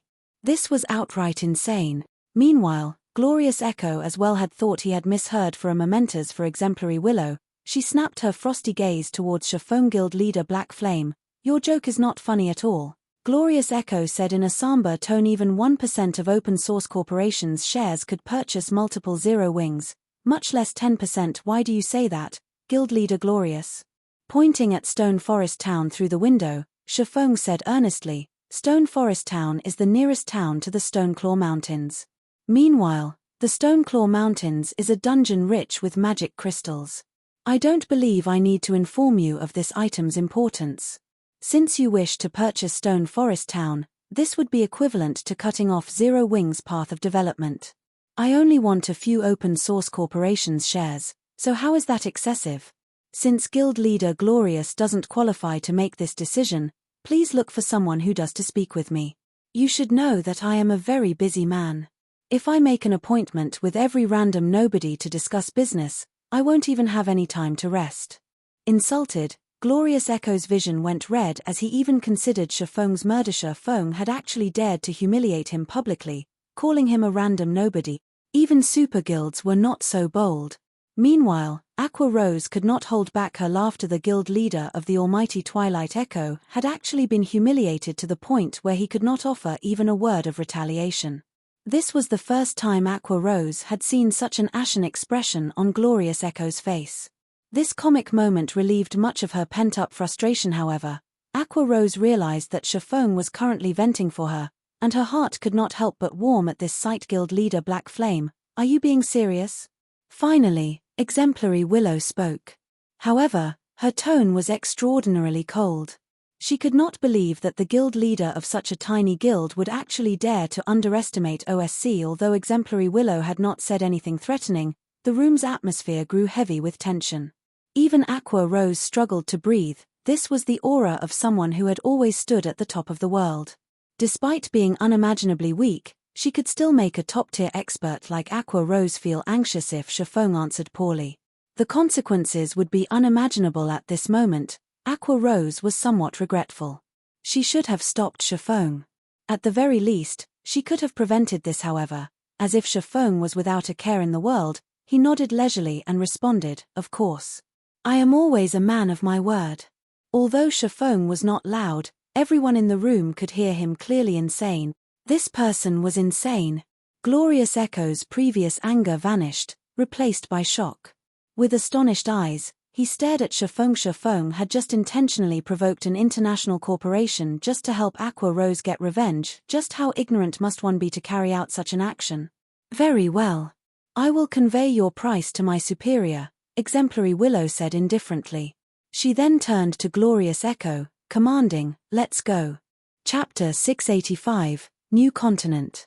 After Exemplary Willow and Glorious Echo left, the tension in the room evaporated.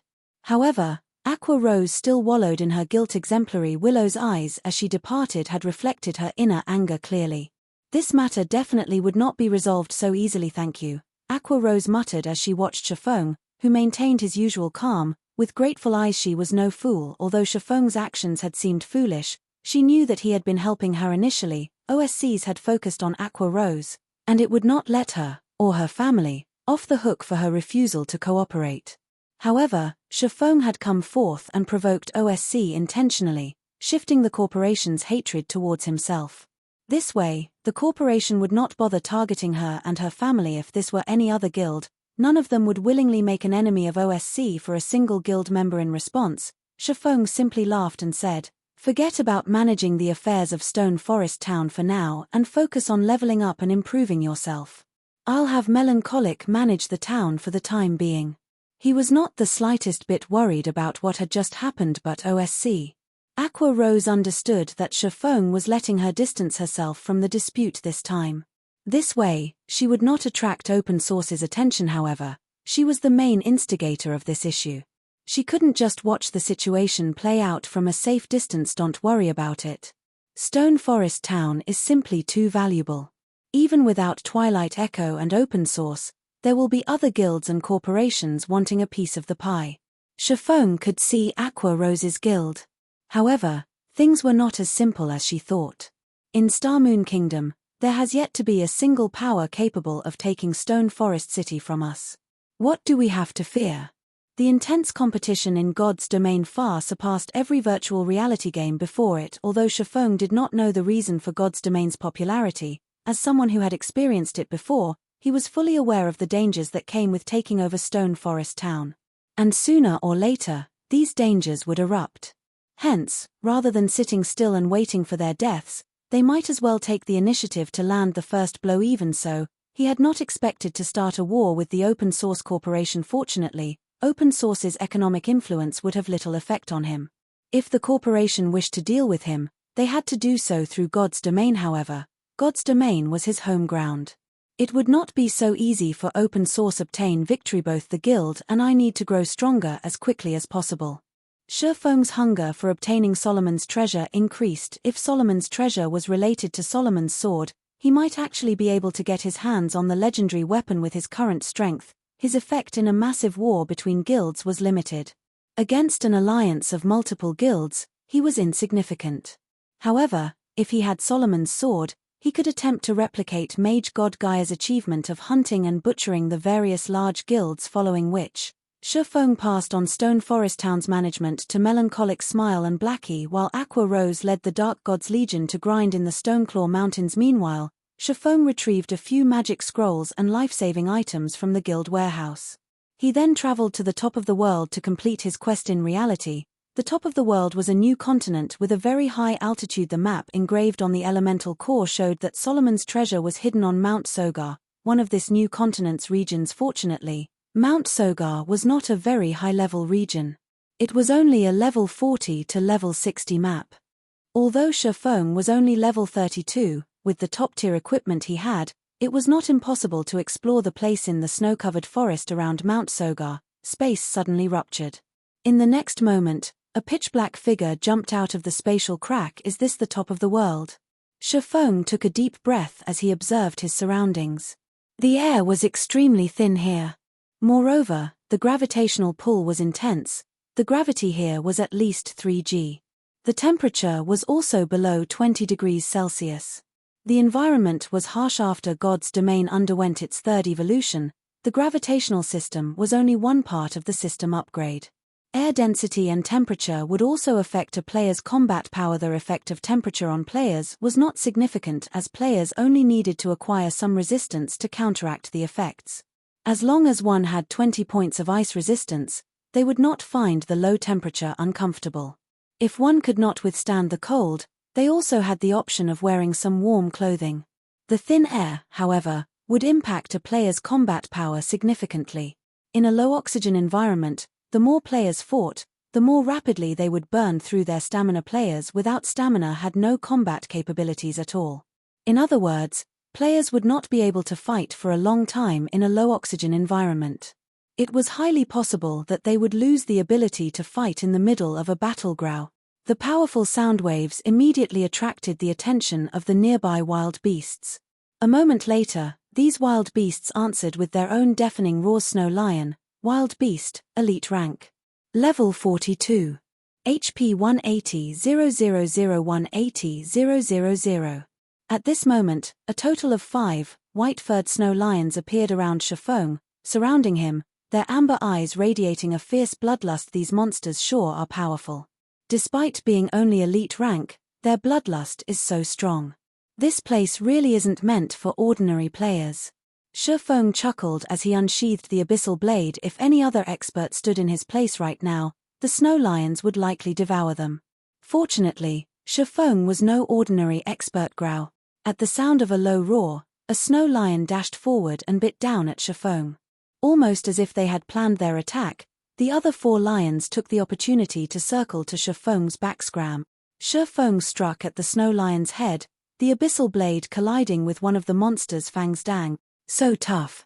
Shifeng felt his hand go numb when the abyssal blade stuck the snow lion's fang. However, the snow lion that attacked Shifeng had not fared any better than Shifeng, as the impact sent it flying. Its ivory fang also sported a deep gash. The abyssal blade had nearly chopped off the snow lion's fang. However, the snow lion only suffered -424 damage from the attack. To its 180,000 HP, that damage was practically negligible. Shifeng then spun and sent a slash to his back, the black streak of light slashing at the 4 oncoming snow lions. The snow lions' hides were far more tender than their fangs. Very easily, the abyssal blade sliced through the lions' hides, leaving behind a bone-deep gash. However, the attack only dealt slightly more than -1,200 damage to each of the 4 lions. Why is their defense so high?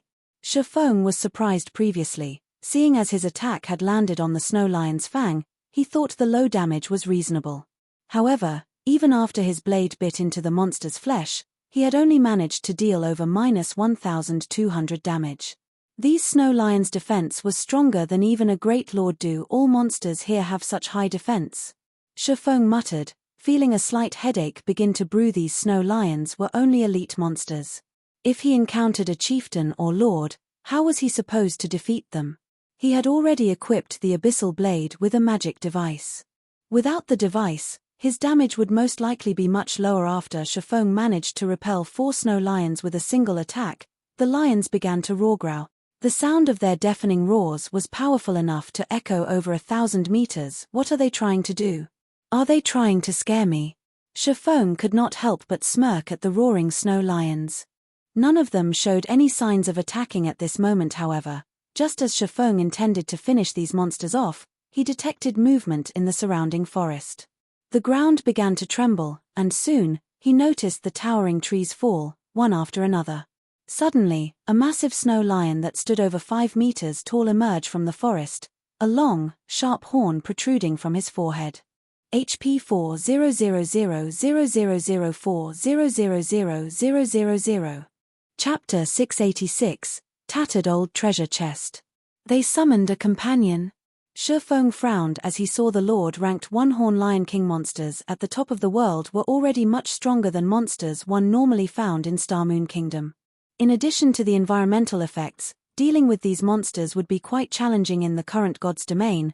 There had yet to be a single player capable of soloing the level 45 Lord-ranked one-horn Lion King. Even if Shifeng activated twofold Berserk, he would not have a shred of hope of defeating the level 45 Lord. Aside from its 4 million HP, Shifeng also had no information on the boss's skills.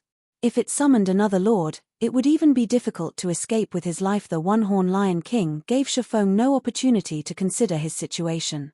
Lifting one of its massive paws, the Lion King suddenly transformed into an afterimage as it dashed towards Shifeng like a gust of wind. Its speed could match Shifeng's when he had Windwalk activated. It took only an instant for the massive Lion King to cross more than 20 yards, its paws sending dirt and snow into the air. So much destructive power. Shifeng immediately used Abyssal Bind, not daring to be careless after the Abyssal Blade had evolved. All of its skills had reached Tier 1. A Lord-ranked monster was the equivalent of a Tier 2 class. With only a difference of 1 tier, Abyssal Bind could exert a large fraction of its effects. Show.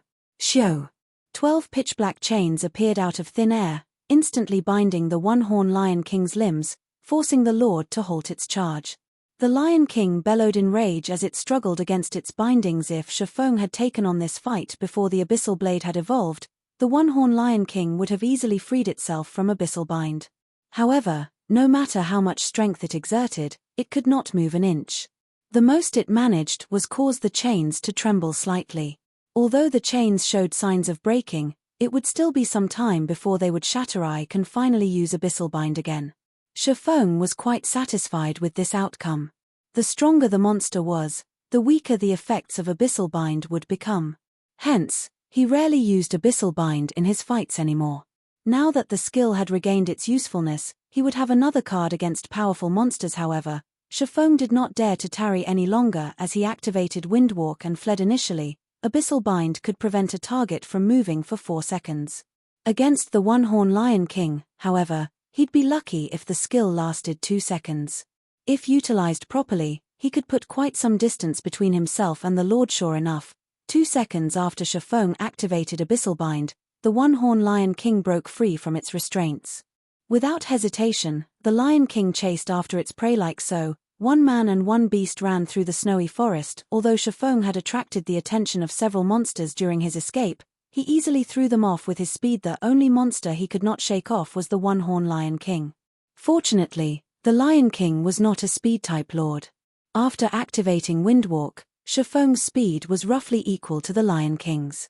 Hence, the Lion King could not close the distance he had created during his 2-second head start. It won't do to continue running like this. I haven't seen any flying-type monsters so far, so it should be fine to use Wind Rider.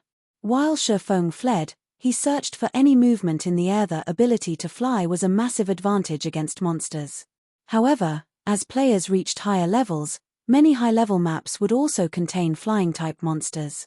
If players encountered such a monster, escape would not be an option. They either defeated the flying monster chasing after them or said monster claimed their life. It would take a miracle to escape from a flying monster. The top of the world was known for being an area that only experts could challenge. One would find it difficult to survive even the low-level regions of this place. Fortunately, Shifeng also had the 7 Luminaries ring. He considered himself to be someone who was quite good at escaping. However, even Shifeng did not dare to use his skills at the top of the world casually, as a single misuse might get him killed. After confirming that he saw no threat above him, Shifeng activated Wind Rider and soared into the sky. Meanwhile, the one-horn Lion King could only roar in frustration as it watched its prey escape its clutches. Although Shifeng was only level 32, the 220% increase in movement speed that Wind Rider provided made him faster than even a level 45 Lord. The location marked on the elemental core showed that Solomon's treasure was in Mount Sogar's core area. Taking advantage of Wind Rider's effects, Shifeng flew towards the map's core. As Wind Rider only had a duration of 24 seconds, but a cooldown of 2 minutes. Shifeng was forced to stop every once in a while during his flight. Shifeng did not have the courage to brave the path on foot during his 24 seconds in the air. He had spotted at least 3 Lord-ranked monsters.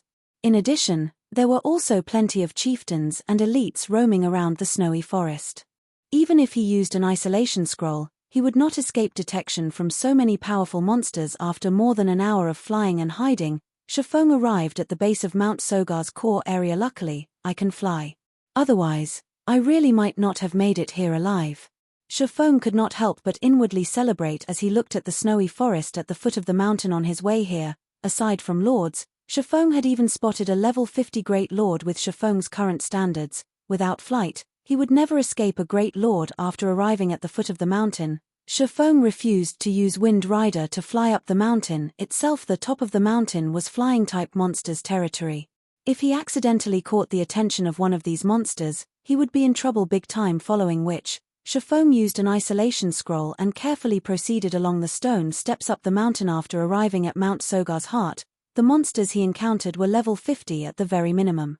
Shifeng was merely level 32. With such a huge difference in levels, monsters could easily perceive his presence from a long distance away. Although he could reduce his presence with an isolation scroll, if he wanted to avoid detection, he would still have to maintain a distance of roughly 80 yards from these monsters.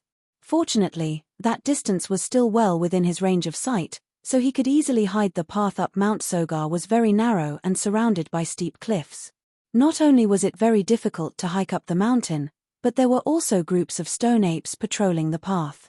Unfortunately, there was only a single path up the mountain. Level 50. HP 300 000 300 000. By itself, the stone ape was no threat to Shifeng. In fact, he could easily handle 3 or 4 of these elite stone apes simultaneously. However, when a stone ape guard accompanied the group, the situation was largely different. Level 50. HP 2 800 0002 800 000.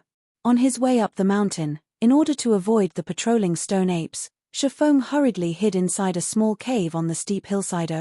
A secret silver treasure chest. A light shone in Shifeng's eyes. The small cave was only the size of a room. Meanwhile, a tattered treasure chest sat in the deepest part of the cave, giving off a faint silver glow from on top of a thorn and moss-covered stone platform. In God's domain, even common treasure chests were a rare sight. Not to mention secret silver ranked ones. The loot one could obtain from a secret silver treasure chest was much better than even the loot from a lord-ranked boss. He was truly lucky to stumble upon one by accident shortly after arriving at Mount Sogar. However, as a precautionary measure, Shifeng activated omniscient eyes to search for traps inside the cave. In the past, countless players had lost their lives by triggering a trap due to their momentary excitement of discovering a treasure chest. Under the probing of omniscient eyes, Shifeng noticed a magical fluctuation from beside the stone platform. Taking a closer look, he discovered a magic array carved into the cave wall. Only, the thorns and moss covering the wall had obscured the magic array. Fortunately, under the perception of omniscient eyes, these simple obstructions were no different than transparent glass. Sure enough, there's a magical trap. Shifeng laughed as he activated Phantom Kill. He then had his doppelganger stand at the cave's entrance while he ran towards the treasure chest. Chapter 687, Tier 3 Magic Scroll. There were many types of traps in God's domain, and any one of these traps could finish a player off easily. The simplest traps were the ordinary, physical traps. Most players could resolve these traps. A slightly more advanced trap was a magical trap. Even experts could lose their lives to these traps if they were not careful. The most advanced traps were challenge traps. When triggered, challenge traps would seal players inside a barrier. Players were then required to undergo a challenge, and only after they cleared the challenge would they obtain the reward. Although challenge traps were the most advanced of the 3 types, the former 2 were the most fatal when triggered. After all, players could simply choose to ignore the treasure if they did not wish to risk their lives, whereas the other 2 types would not offer players such a luxury. Hence, the physical and magical traps claimed the most lives. Meanwhile, classes like the assassin possessed skills to disarm traps. Hence, most solo assassins could get by just fine in God's domain. Although Shifeng was a swordsman without any disarm skills, he had magic scrolls that could do the job. This item had a very low drop rate. Moreover, it was only capable of disarming magical traps and challenge traps. Even with 0 wings strength, the guild had only managed to obtain slightly over 20 scrolls. Before coming to Mount Sogar, Shifeng packed 5 of these magic scrolls with him. Although he had not expected to use one so soon, walking up to the stone platform, Shifeng did not hurry to open the treasure chest. Rather, he cleared away the thorns and moss covering the stone platform. He then took out a silvery-grey scroll, unfurling it and chanting the incantation recorded within this silver-grey scroll was none other than a Tier 1 disarm scroll. It was capable of disarming all magical and challenge traps of fine gold rank and below treasure chests. However, the precondition was to locate the trap's activation array. Otherwise, the scroll would be useless. As the disarm scroll activated, grey smoke seeped into the trap's activation array. The mana within the activation array then began to corrode. Without any mana to power the activation array, the magical trap could no longer be triggered. I wonder what items I will find this time. Shifeng shifted his gaze towards the secret silver treasure chest once more. Exchanging a Tier 1 magic scroll for a secret silver treasure chest was a very profitable trade. Moreover, he was in one of the maps at the top of the world. This area was untouched by players thus far. In other words, the treasure chests throughout the top of the world had yet to be opened even once. Their loot would naturally be somewhat more abundant. This was a similar phenomenon to obtaining the first clear of the dungeon, whereby the end rewards would be slightly buffed. However, Shifeng still did not hurry to open the treasure chest. He first activated Divine Providence immediately. His luck increased by an additional 32 points for 30 seconds. Only now did Shifeng open the treasure chest, following which, a loading bar appeared above the treasure chest, filling gradually. 20 seconds were required to open the secret silver treasure chest. Their activation time for this one sure is abnormally long. Shifeng was a little concerned when he saw the required activation to mere treasure chest's activation time usually ranged from 3 to 10 seconds. Even secret silver treasure chests didn't usually require as long as 20 seconds. The seconds ticked by slowly. After the long and arduous 20 seconds, the tattered old treasure chest audibly clicked before its lid gradually opened. In the next moment, an array of colors escaped the treasure chest, illuminating the entire cave. There are so many items inside. After the rainbow brilliance dissipated, the secret silver treasure chest's contents were on full display before Shifeng. Items filled the entire chest.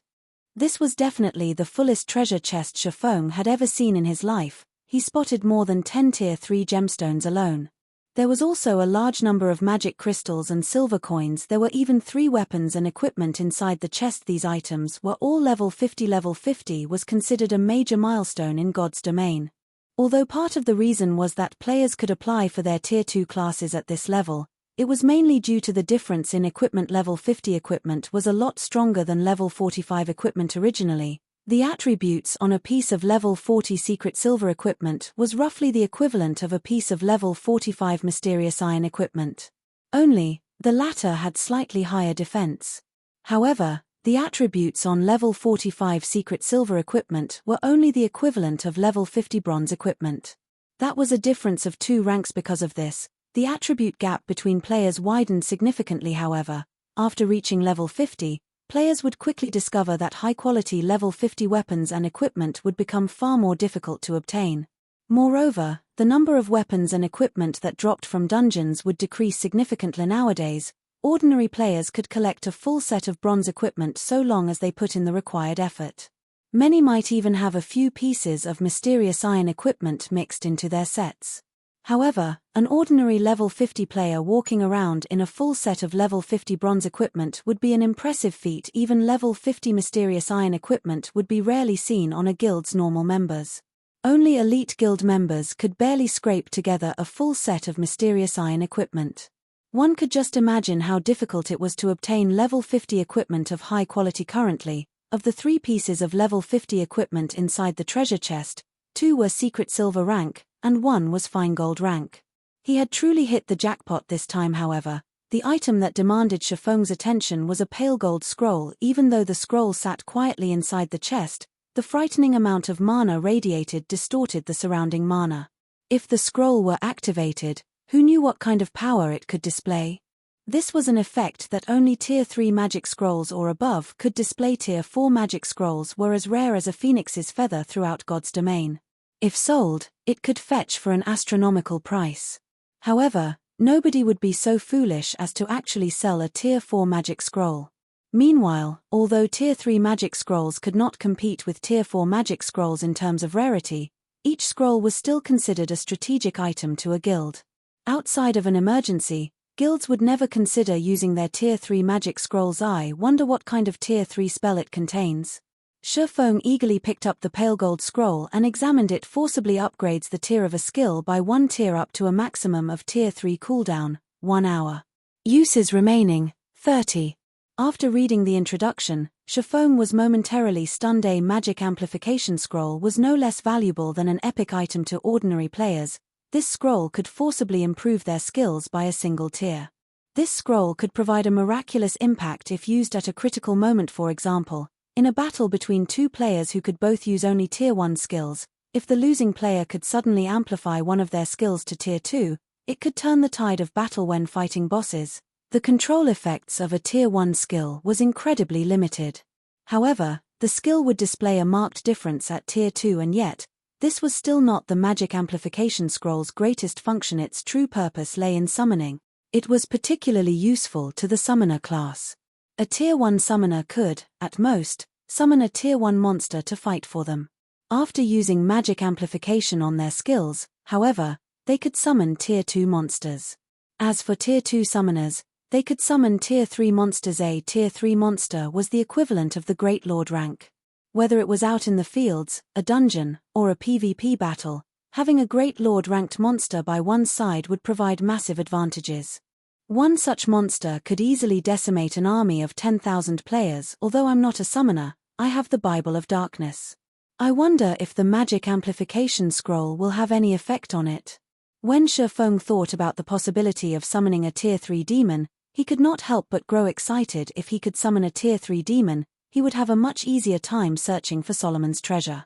With the assistance of a Tier 3 demon, he could easily defeat even a group of chieftain-ranked stone ape guards. Chapter 688, Tier 3 Overlord. Setting aside the Tier 3 magic scroll, Shifeng stored the remaining items from the treasure chest in his bag. He then carefully took out the Bible of Darkness. You must succeed. Shifeng was not absolutely confident in being able to summon a Tier 3 demon. After all, the Bible of Darkness was a fragmented legendary item. It was not an easy task to upgrade the skill of a fragmented legendary item. Even with a Tier 3 magic scroll, the likelihood of success was low. Unfurling the magic amplification scroll, Shifeng began to chant its incantation. Suddenly, the mana in the cave went berserk. An endless stream of mana surged into the cave from outside, increasing the density within the cave to the point where it was visible to the naked eye. The dense mana took the form of a multicolored haze that filled the cave, creating a beautiful sight. Such dense mana, Shifeng had become the heart of the cave as mana surged into his body, forming a massive vortex. Emerge, Demon Gate. Shifeng activated Demon Summoning Rumble. Suddenly, the cave began to tremble. In the blink of an eye, a massive pair of gates suddenly appeared out of thin air. This gate was twice as large as those that appeared when he summoned Tier 2 demons. Shifeng even struggled to move under the intense pressure this gate emitted. Did I succeed? Shifeng could not help his growing excitement as he watched the demon gate. The combination of the magic amplification scroll and the Bible of Darkness. If he could put this combination to use in a guild war, it would definitely turn the tides of battle regardless of the time or location. A Great Lord ranked monster was a massive threat to a player, not to mention a Great Lord that was under an enemy player's control. The threat level of such a Great Lord would be increased by at least tenfold as the demon gate slowly opened. A humanoid demon wearing crimson scale armor and wielding a pitch-black war axe hovered out of the darkness. However, although the demon had the shape of a human, it was much larger. The demon stood over 3 meters tall and had a pair of blood-red wings that allowed it to hover above the ground. Such a weak little and actually dares to summon me, the Purgatory Demon? The Purgatory Demon snarled, ridicule flashing its blood-red eyes as it looked down on Shifeng. With a single flap of its wings, the Purgatory Demon crossed the distance of 10 yards in an instant, its speed surpassing even that of a Great Lord. The demon then swung its war axe down towards Shifeng. Die! The pitch-black war axe suddenly emitted intense shockwaves, destabilizing the surrounding space. As the war axe descended, Shifeng suddenly discovered that he could not move. This is the Tier 3 taboo skill, Spatial Suppression. Shifeng was aghast. He had never imagined that the demon he summoned would be so powerful. There were many kinds of Tier 3 demons. Moreover, Tier 3 demons possessed very high intellect, so there was a small number who could learn Tier 3 taboo skills. Among Tier 3 demons, these individuals were warlord-level existences. Shafeng was only a Tier 1 class. He had no hope of breaking free from the suppression of the Tier 3 taboo skill. He could not even use a skill. He could only watch as the massive war axe descended on him. Boom. When the pitch-black war axe landed, the impact destroyed the entire cave. Ha ha ha. Such a weakling also dares to use the Bible of Darkness. With this, the Bible of Darkness now belongs to me. The hovering purgatory demon could not help but laugh. However, its laughter was short-lived as a serious expression suddenly appeared on the demon's face. Its gaze focused on the ruins before it. Why are you still alive? The purgatory demon stared in shock as it watched Shafeng slowly climb out of the rubble. Shafeng looked somewhat miserable as his entire body was covered in dust. However, his HP was still full. He had not received any damage from the purgatory demon's attack as expected of a Tier 3 demon. If I hadn't used Phantom Kill as a precaution for the magical trap, that hit really would have killed me, Shafeng said, smiling as he turned to the hovering purgatory demon while dusting himself. The instant the purgatory demon had appeared, Shafeng had noticed that he could not control it completely.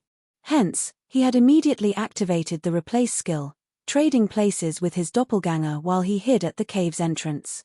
However, the shockwaves from the demon's Tier 3 taboo skill had still affected him. Fortunately, he was able to activate Defensive Blade in time, blocking the incoming damage. Lucky ant. But you won't be so lucky the next time. The purgatory demon revealed a sinister expression as it swung its massive war axe at Shafeng once more in response to the fast and destructive attack. Shafeng simply smiled as he said coldly, "There won't be a next time because your time is up." Time? Confusion flashed in the purgatory demon's eyes. Immediately, however, panic appeared on its face as it shifted its gaze towards the Bible of Darkness in Shafeng's hands. Countless blue chains suddenly emerged from the Bible of Darkness. Like a pack of hungry wolves, the chains shot towards the purgatory demon. Defiantly, the demon shouted, "No." The purgatory demon no longer bothered with its attack on Shafeng. Instead, it was now fled from Shafeng with all its might. However, even if the purgatory demon was fast, it could not outrun the blue chains. The blue chains instantly pierced through the demon and wrapped around its body, sealing its movements completely.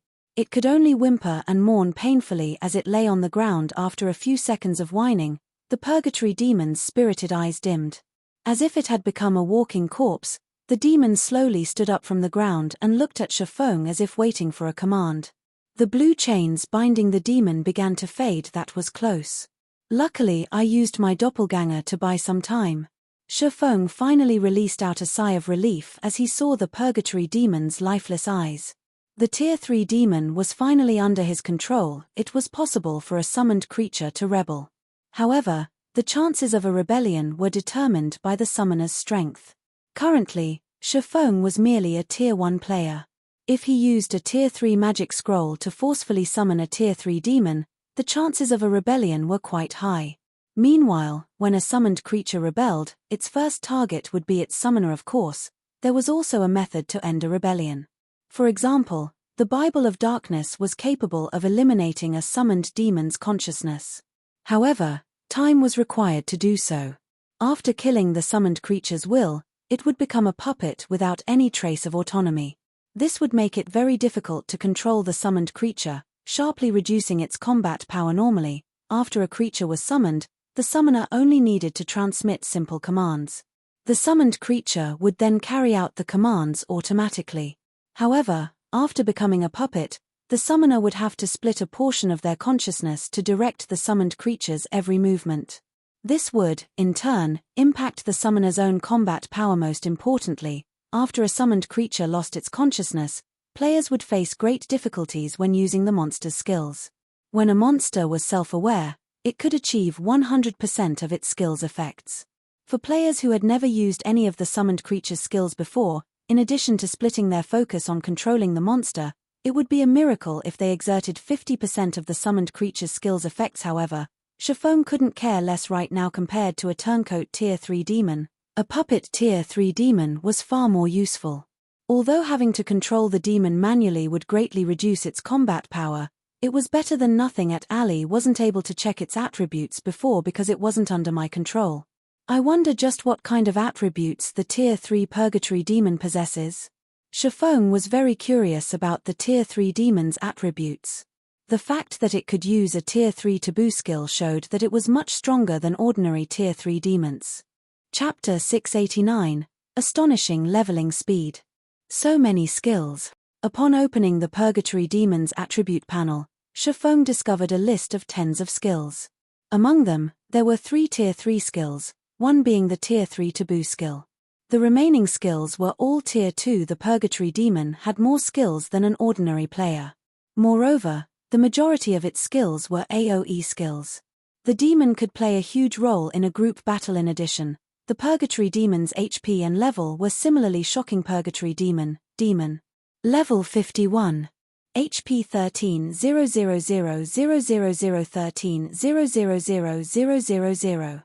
Among level 50 Great Lords, its HP might not be considerable, but compared to other Tier 3 demons with high intellect and a large number of skills, the Purgatory Demon's HP was very high. Moreover, an ordinary Tier 3 demon's combat power was generally higher than a Great Lord of the same level.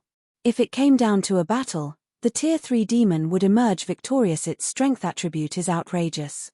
It's several times higher than my strength.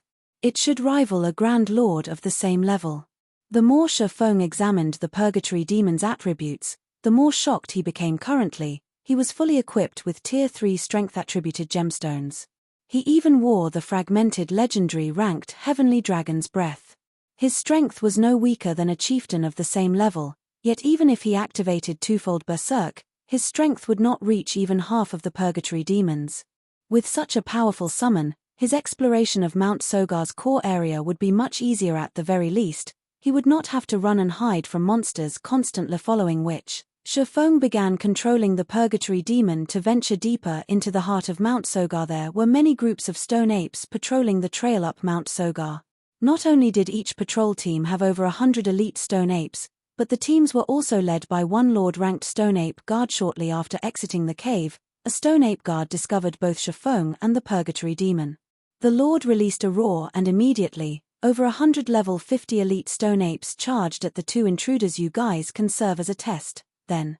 Shifeng smiled calmly as he focused the majority of his consciousness into the Purgatory Demon while he hid as far away as possible. However, the Purgatory Demon, which was over 3 meters tall, was like an immovable wall as it stood in the middle of the mountain trail.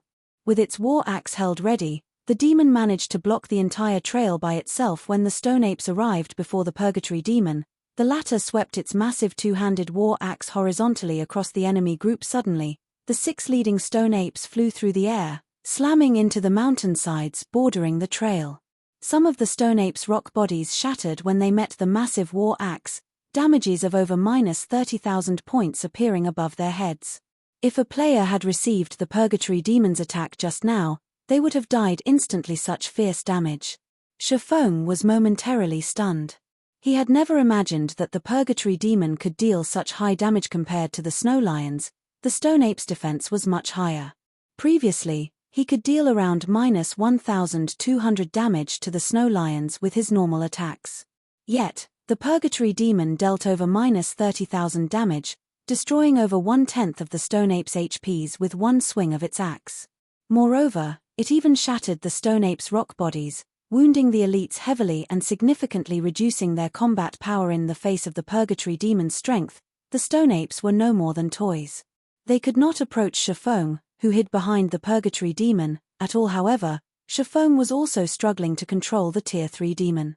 Shifeng was already not used to moving in the demon's massive body. Attacking only increased the complexity of his task. He could not exert his desired effects at all. At the moment, he was exerting less than 1/3 of the Purgatory Demon's actual strength. Suddenly, the stone ape guard standing behind the group of stone apes jumped into the air and thrust its spear towards the Purgatory Demon. As if it were a venomous snake, the spear left behind 3 afterimages that struck the Tier 3 demon. With the Purgatory Demon's usual standards, it could have dodged the Lord's spear attack effortlessly. However, Shifeng was unable to exert the demon's full strength, so the demon received all 3 attacks 2 742 2 802 2 784. 3 consecutive damages appeared above the Purgatory Demon's head. However, compared to the Purgatory Demon's 13 million HP, these damages were practically negligible. The demon's battle recovery alone regenerated 130,000 HP every 5 seconds. Even if Shifeng allowed the Stone Ape Guard to attack as much as it wished, it would not kill the Purgatory Demon. I wonder how this move will fare. Shifeng did not want to waste any more time with these stone apes. He controlled the Purgatory Demon and activated the Tier 3 skill, Garuda's Flames. Garuda's Flames dealt flame damage within a cone to all enemies within 50 yards. At the same time, targets struck would be forced into a fainted state for 5 seconds. The Purgatory Demon swung its massive war axe and the stone apes before it drowned in a sea of fire. Even while standing behind the Purgatory Demon, Shifeng could feel the scorching heat of Garuda's Flames. Against such a wide-range attack, neither the Stone Ape Guard nor the elite Stone Apes could avoid it. The Purgatory Demon's attack swallowed every one of the Stone Apes. Suddenly, the 100+ Stone Apes lost their lives. Only the Lord-ranked Stone Ape Guard still lived. However, the Lord's body glowed bright red with heat, and of its original 2,800,000 HP, only around 2,100,000 remained. Garuda's Flames dealt nearly 700,000 damage to a level 50 Lord. Meanwhile, Shifeng had exerted less than 50% of the skill's effect. If the Purgatory Demon were still self-aware, Garuda's Flames would probably have devoured over half of the Stone Ape Guard's HP. It is a pity that this skill's cooldown is somewhat long. Otherwise, grinding with this skill would be exhilarating. Shifeng sighed as he glanced at his experience bar. Shifeng had been at 9% of level 32. Now, his experience stopped at 20%. His experience bar had jumped by a full 11% after players reached level 30. The amount of EXP they required to level up would increase tremendously. Even expert players had to grind for several days to gain a single level, not to mention someone like Shifeng, who required twice as much EXP as ordinary players. Any other player would have gained 22%. They would only have to defeat 5 Stone Ape patrol teams to gain a level. However, part of this was also because the monsters at the top of the world provided much higher EXP than the monsters in Star Moon Kingdom. Moreover, there was also the fact that the Stone Apes were elite monsters and were 18 levels higher than Shifeng, providing him with ample amounts of bonus EXP. For an ordinary player, a common monster that was 2 or 3 levels higher would be their limit, let alone an elite monster. Normally, a party of ordinary players was required to take down a single elite monster. After splitting the EXP 6 ways, each player would only receive a small amount. Meanwhile, Shifeng enjoyed the EXP from more than 100 Stone Apes by himself. His leveling speed would be as fast as flight, following which, Shifeng directed the Purgatory Demon to attack the Stone Ape Guard with more skills. The Tier 3 skills cooldowns were simply too long. Shifeng intended to use them sparingly, so he only used Tier 2 skills to deal with the Stone Ape Guard. Even so, each Tier 2 skill dealt over -100,000 damage in less than 30 seconds. The Stone Ape Guard lay at the Purgatory Demon's feet.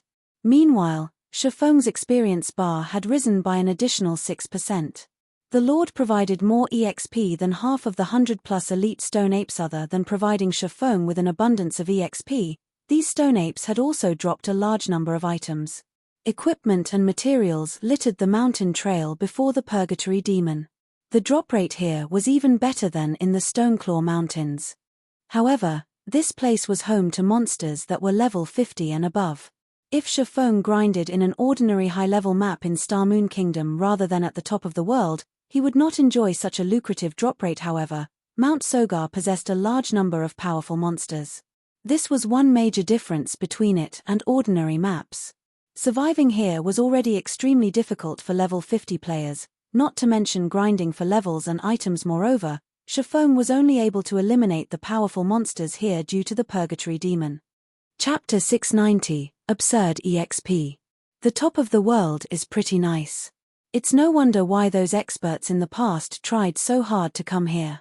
Shifeng sighed contently after he finished organizing the loot. Among these drops, there were several dozen pieces of level 50 equipment, 2 of which were mysterious iron rank, 16 were bronze rank, and the remainder were common rank. After reaching level 50, even elite monsters rarely dropped bronze equipment. Only chieftains would drop bronze equipment with a 100% certainty and had the chance to drop mysterious iron equipment.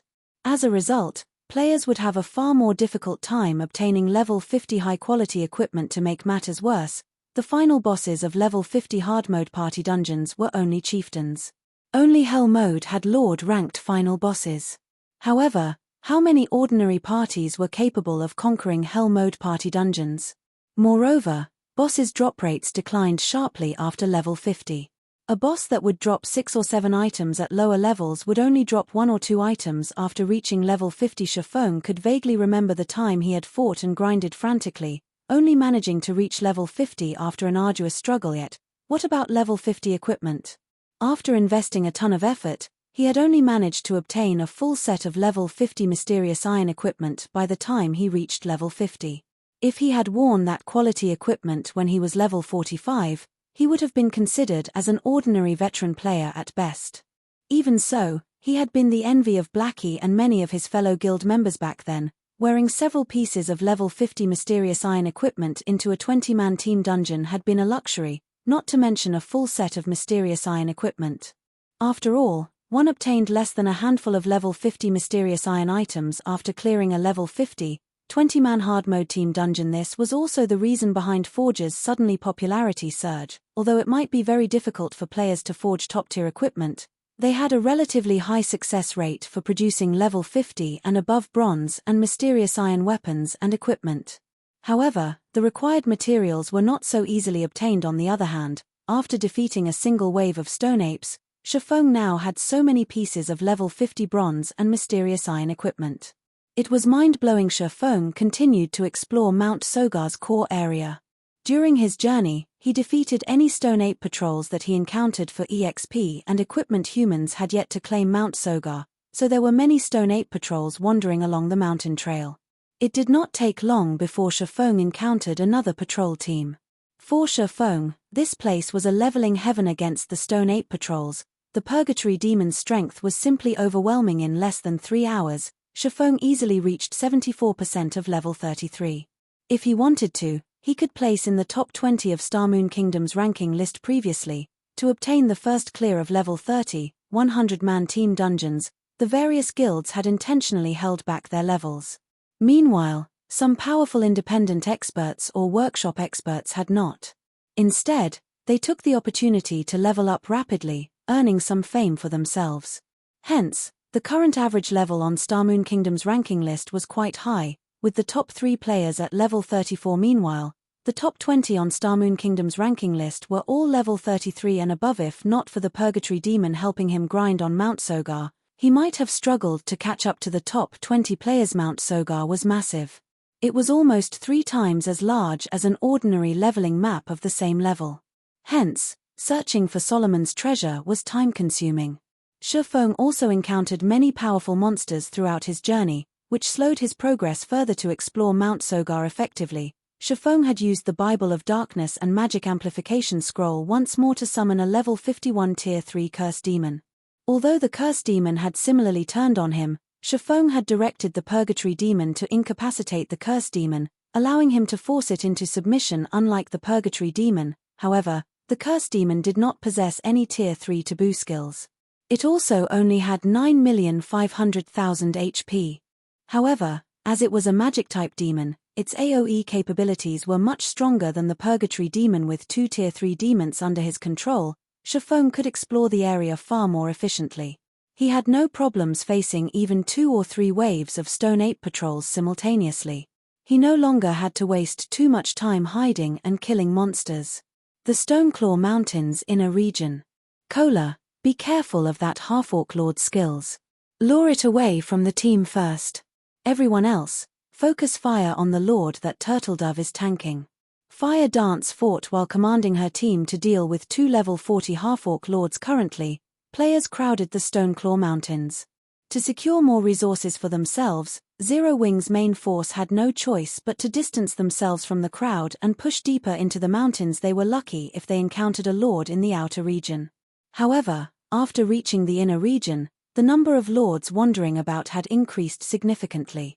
From time to time, players would have to face 2 lords simultaneously. This was a huge challenge for teams. Hence, the various guild teams avoided this area to Zero Wing's main force. However, this area was just difficult enough. Zero Wing's lead MT Cola wore a complete Tier 1 set equipment. He also had the blue fire shield. He had no problems handling a single level 40 Lord by himself. As for Turtledove, she had recently obtained the epic ranked Divine Frost armor, so she, too, could tank a Lord without assistance. In addition, Yi Wumian similarly wore a complete Tier 1 set equipment for shield warriors. He was constantly ready to jump in when necessary if the MTS had no issues. There was no need to mention the team's DPS. Whether it was Fire Dance, Rampant Blade, Shadow Sword, Minor Wind, or Violet Cloud, every one of them possessed superb attack power. They also wore equipment that allowed them to ignore more than 10 of monsters' levels. Without any level suppression, their damage against level 40 Lords would not be affected in the slightest. Hence, the team was more than capable of taking down 2 level 40 Lords simultaneously. Currently, the members of Zero Wing's main force were all at level 32, leveling with impressive speed. There were a few reasons for their leveling rate. First, everyone's experience bars had been frozen around 90% of level 30 throughout their raid of the Frost Prison. After obtaining the first clear of the Hell Mode Frost Prison, everyone promptly turned their attention to grinding in the Stoneclaw Mountains. They also managed to accumulate the double EXP buff by resting in the guild residence's private rooms while they had been offline. While they had focused on raiding the Frost Prison, they had accumulated more than 1 level's worth of the double EXP buff. Thus, the moment they returned to leveling, they rapidly climbed to level 32 inches less than 20 minutes. The team had dealt with their latest half-orc enemies, resulting in everyone's experience bars rising significantly. Fire Dance, our guild members have been ambushed in the Stoneclaw Mountains. Be careful. Aqua Rose suddenly contacted Fire Dance to warn her someone's ambushed our guild members. Fire Dance was slightly surprised. Which guild is it? Stone Forest Town was Zero Wing's territory now. For someone to dare target Zero Wing's members in the Stoneclaw Mountains, they were simply asking to be banned from the town. I don't think that it's a guild. The ambushed members reported that their attackers had not worn any guild emblems. After watching the videos they recorded, the ambushers didn't seem like any guild experts I've encountered. However, the enemy is moving in relatively large groups. The smaller groups have around a dozen or so players, while the largest one is a 50-man team. I've researched that team already. They do not belong to any guild. Rather, the team belongs to a workshop. Aqua Rose was similarly surprised when she received the report on these assailants. After all, every player currently grinding in the Stoneclaw Mountains should know Zero Wing's reputation. Yet, there were still people who dared to ambush their members. In any case, your team should be on the lookout as well. I'll try to learn more as soon as possible. If this really were the doing of a guild, then she would destroy that guild's foothold in the Stoneclaw Mountains. Alright, I'll make a note of it. Fire Dance nodded. There would not be any other players in the Stoneclaw Mountains inner region. After all, the danger here was much higher than in the outer areas. Ordinary players could not set foot here and survive. However, as soon as Fire Dance disconnected the call, she heard Minor Wind's anxious voice through the team chat. A large group of players is approaching. Chapter 691, Red List. In God's Domain, not only did Rangers possess both melee and ranged combat capabilities, but their perception and scouting abilities were also superior to other classes. Particularly, out in the dangerous fields, if a party had a ranger among its members, the party could avoid many potential dangers. As the number 1 ranger of Zero Wing, not only did Minor Wind wear excellent equipment, but he had also learned some rare skills thanks to Shifeng's guidance, particularly scouting and perception skills. Some of these skills could strengthen a player's 5 senses, even allowing them to see a blade of grass that was over 100 yards away. If they could detect a powerful monster approaching, they could avoid unnecessary battles. As a ranger expert, Minor Wind could reach even greater heights with these skills. If an enemy did not possess skills like the assassin's stealth, Minor Wind would easily discover them as they shifted through the grass, even from 150 yards away. Are they guild players? Fire Dance asked. This was the Stoneclaw Mountains inner region.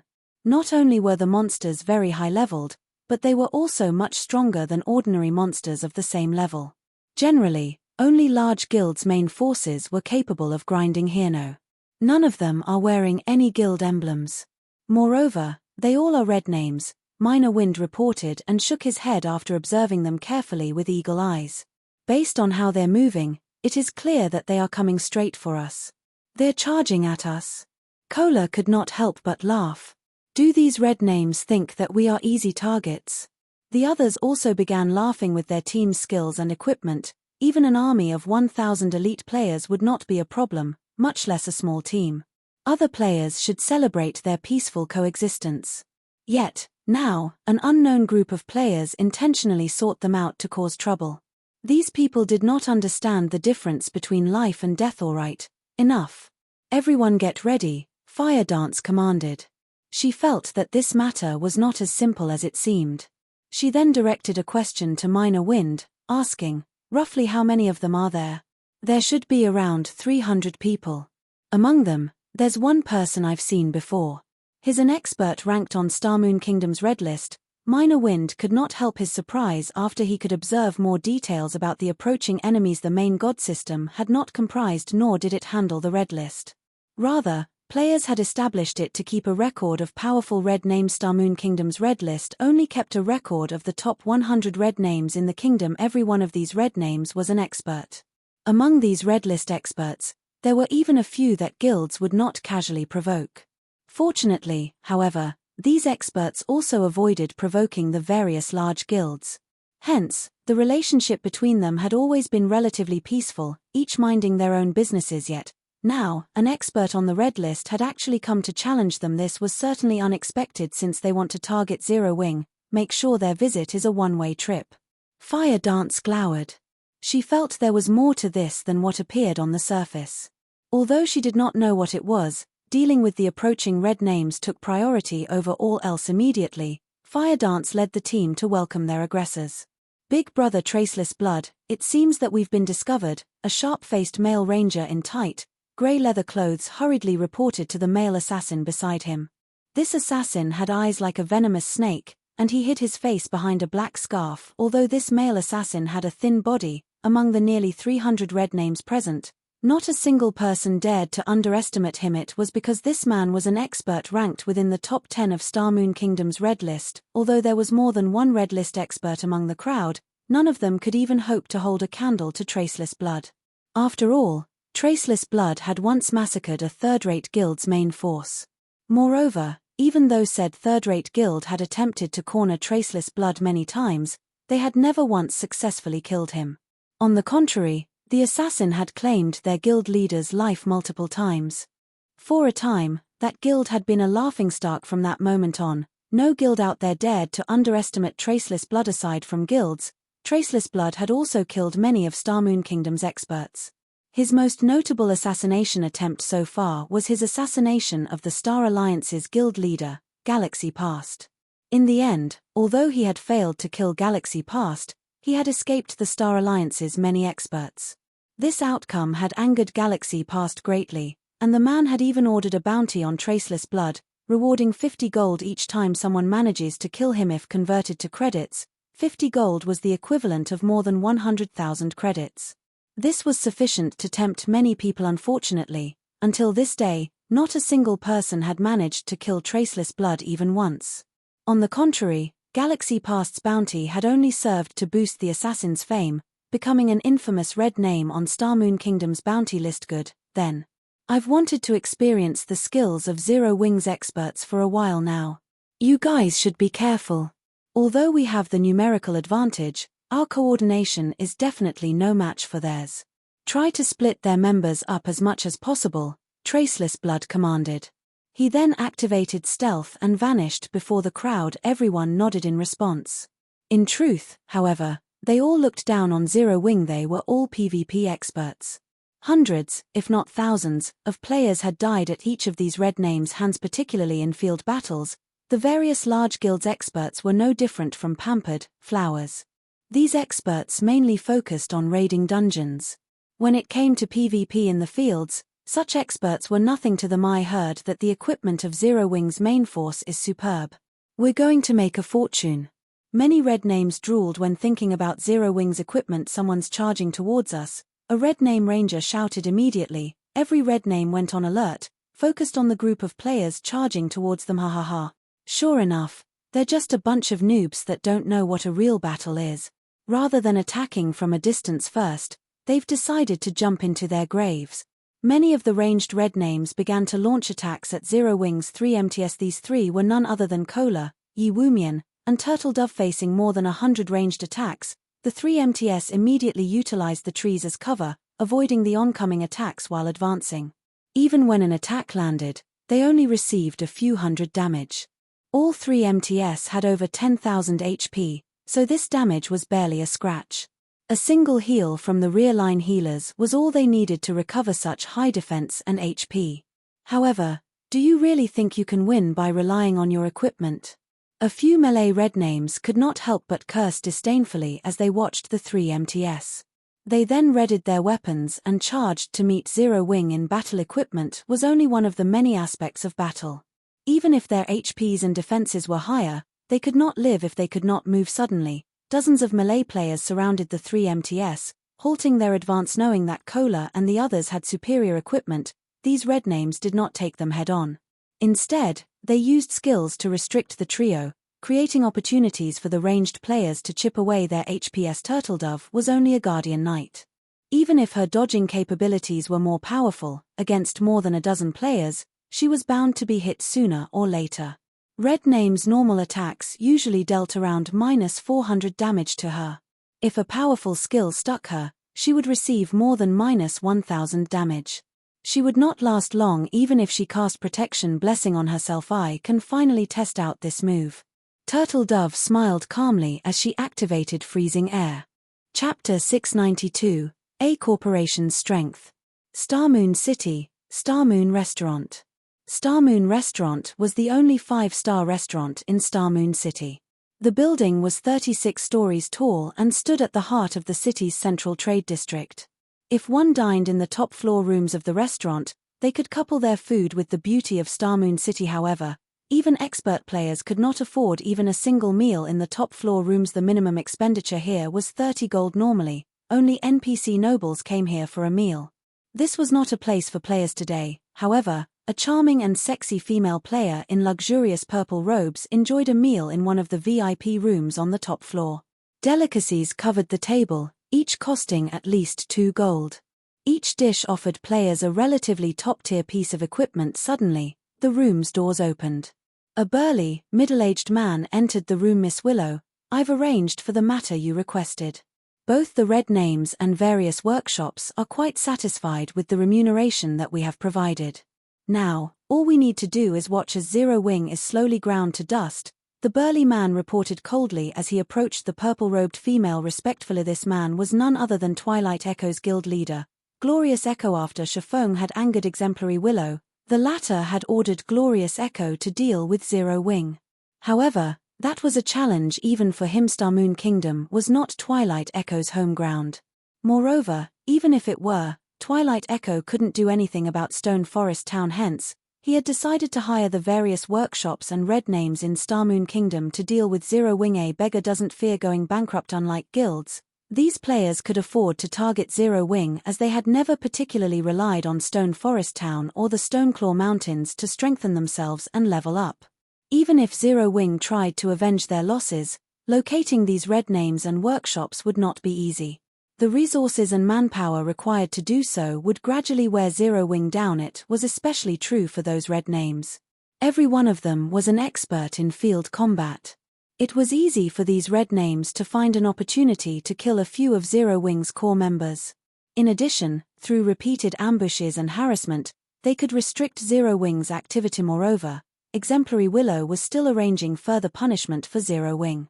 There was no need to worry about the guild surviving. What did the Star Alliance and Ouroboros say about our offer? Exemplary Willow asked softly. The Star Alliance has agreed to our conditions. Ouroboros, unfortunately, does not know how to appreciate kindness when offered. However, I've contacted Ouroboros's original guild leader. If Miss Willow agrees to help him, he is confident that he can reclaim Ouroboros for himself. Glorious Echo had been shocked by Gentle Snow's rejection. Ouroboros was no longer as strong as it had been. After the mutiny, Ouroboros began to struggle. Several corporations that had originally supported Ouroboros had abandoned the guild. The fact that the guild remained standing was a miracle in and of itself. Theoretically, the guild should be in need of a large sum of money to turn things around. Yet, Gentle Snow had rejected the offer of open source corporations support. Exemplary Willow had offered no less than what she had given Twilight Echo. Moreover, as the guild leader of Ouroboros, Gentle Snow should hold a significant fraction of the guild's shares. If she had accepted the offer, those shares would have easily become over 10 times more valuable. Exemplary Willow wanted to obtain the Stoneclaw Mountains at all cost. If they could not obtain Starmoon City's 2 first-rate guilds, it would be nearly impossible to claim the regional dungeon for themselves. Hence, Glorious Echo had sought out Ouroboros's original guild leader, Cao Chenghua. Cao Chenghua's influence was still entwined with Ouroboros.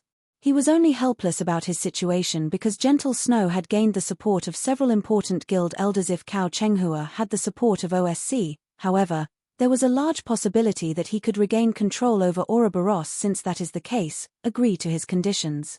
I don't want to waste too much of my time on Starmoon Kingdom. Exemplary Willow nodded indifferently. When she thought about Shifeng's previous arrogance, her lips unconsciously twisted into a cold sneer against a boorish fellow like Shifeng. She had decided show him just what kind of beast he had provoked.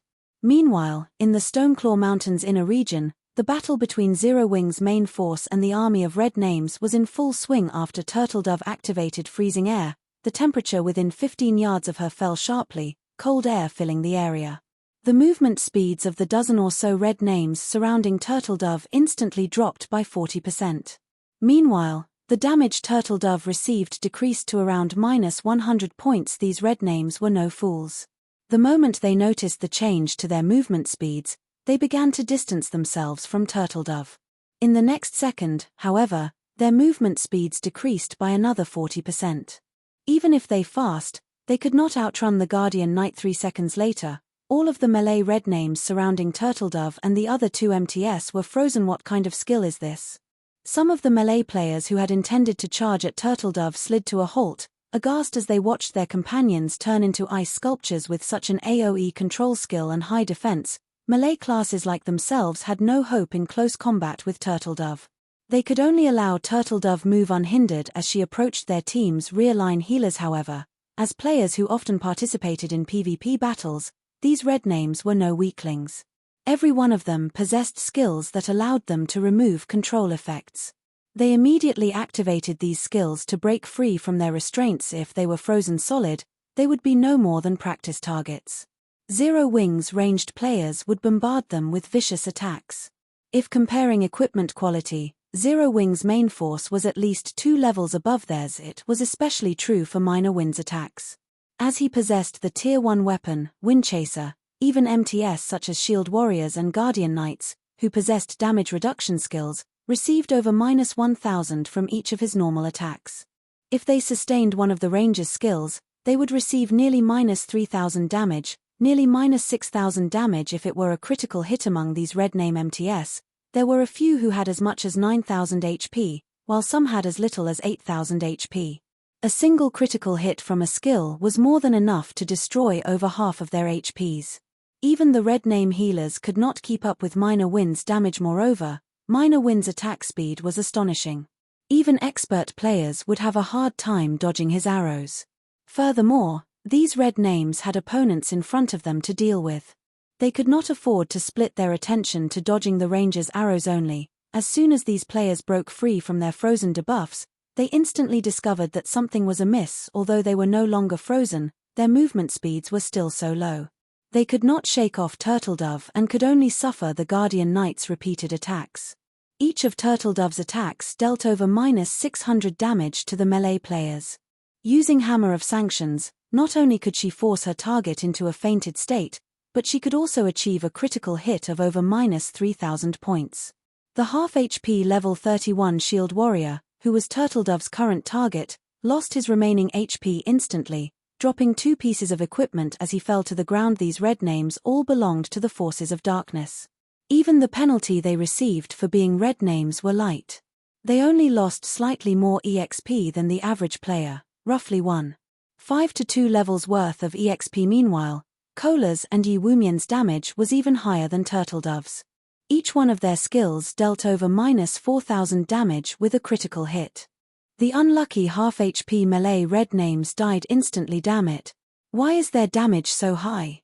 Many red names were dumbfounded. What these red names did not know, however, was that Kola and the others' skill completion rates far surpassed theirs. Hence, their skill damage was very high. 3 seconds later, the melee players who had broken free from the freezing effect froze solid once more. Against the ranged attacks of Zero Wing's main force, even with their healer's support, these red names could not escape death in the blink of an eye. Over a dozen melee red names fell to the ground. Meanwhile, the majority of Zero Wing's melee forces suddenly emerged from the forest, launching a pincer attack from the side. As the red names had focused all of their attention on the 3 MTS, they were momentarily caught off guard by the sudden pincer attack. Just as the melee red names tried desperately to defend against the sudden ambush, Fire Dance, Flying Shadow, and the other assassins of Zero Wing suddenly appeared behind the red name healer's ambush. Backstab. Absolute Strike. With a chain of attacks, Fire Dance and the other assassins claimed the lives of multiple healers. Meanwhile, the red name assassins had similar thoughts. They had long since circled to Zero Wing's back, launching an ambush on the team's healers. Traceless Blood had long since set his eyes on the cleric Violet Cloud. Using shadow steps, he appeared right behind Violet Cloud, his dagger plunging towards Violet Cloud's heart. Chapter 693, Magic Weapon against Magic Weapon. Traceless Blood was extremely fast. Everything happened in the blink of an eye. Either assassin had not given Violet Cloud any opportunities to activate her skills. Traceless Blood had investigated Violet Cloud, so he knew the cleric was very strong. If he gave her even a breath of time, it was possible that his assassination attempt would fail. Hence, he had taken his time, slowly and carefully approaching Violet Cloud and using shadow steps at its maximum range. This way, by the time Violet Cloud's senses reacted, it would be too late. The dagger covered in engraved, black runes tore through the air, colliding with Violet Cloud's back. With his first strike landing successfully, Traceless Blood immediately used the most powerful skill of assassins, Absolute Strike, instead of a different skill like Backstab. Unlike Backstab, Absolute Strike did not require any specific attack motions, allowing for a faster strike. Suddenly, Traceless Blood transformed into a black light that pierced through Violet Cloud. After arriving in front of the cleric, Traceless Blood spun in midair, using his dagger's most powerful additional skill, Flowing Light, on the cleric. Flowing Light's single target damage was even higher than Absolute Strike. The skill was also much faster, the entire process ending in less than a heartbeat. Traceless Blood's eyes widened as he looked at his dagger in disbelief. No matter how much strength he put into his arm, his dagger could not pierce Violet Cloud's pale golden robes. It was as if her robes were made of adamantine. You are quite impressive. If I hadn't activated Absolute Space at the first sign of danger, I would have most likely been dead by now, Violet Cloud said as she looked at the dagger with black runes. Those black runes looked very familiar to her. They were very similar to the runes unique to magic weapons. If the dagger wounded her, the consequences would be unimaginable. Since his attack had failed, although Traceless Blood was shocked, he immediately turned and fled. He abandoned the idea of attacking Violet Cloud as he knew that he could no longer inflict damage on the cleric. Moreover, he did not know the duration of the cleric's Absolute Space. While she had that protection, he was no more than a living target. His only options were to run and hide. You can't escape. Violet Cloud did not dare give Traceless Blood an opportunity to escape. Absolute Space had a relatively long cooldown. If she allowed the assassin to get away, she would not be able to fend him off should he come back to attack her again. Waving her finger, she used the Tier 1 skill, Star's Guidance. Immediately, a powerful gravitational force pulled at Traceless Blood, dragging him back towards Violet Cloud. What kind of skill is this? This was the first time Traceless Blood had seen such an unconventional skill.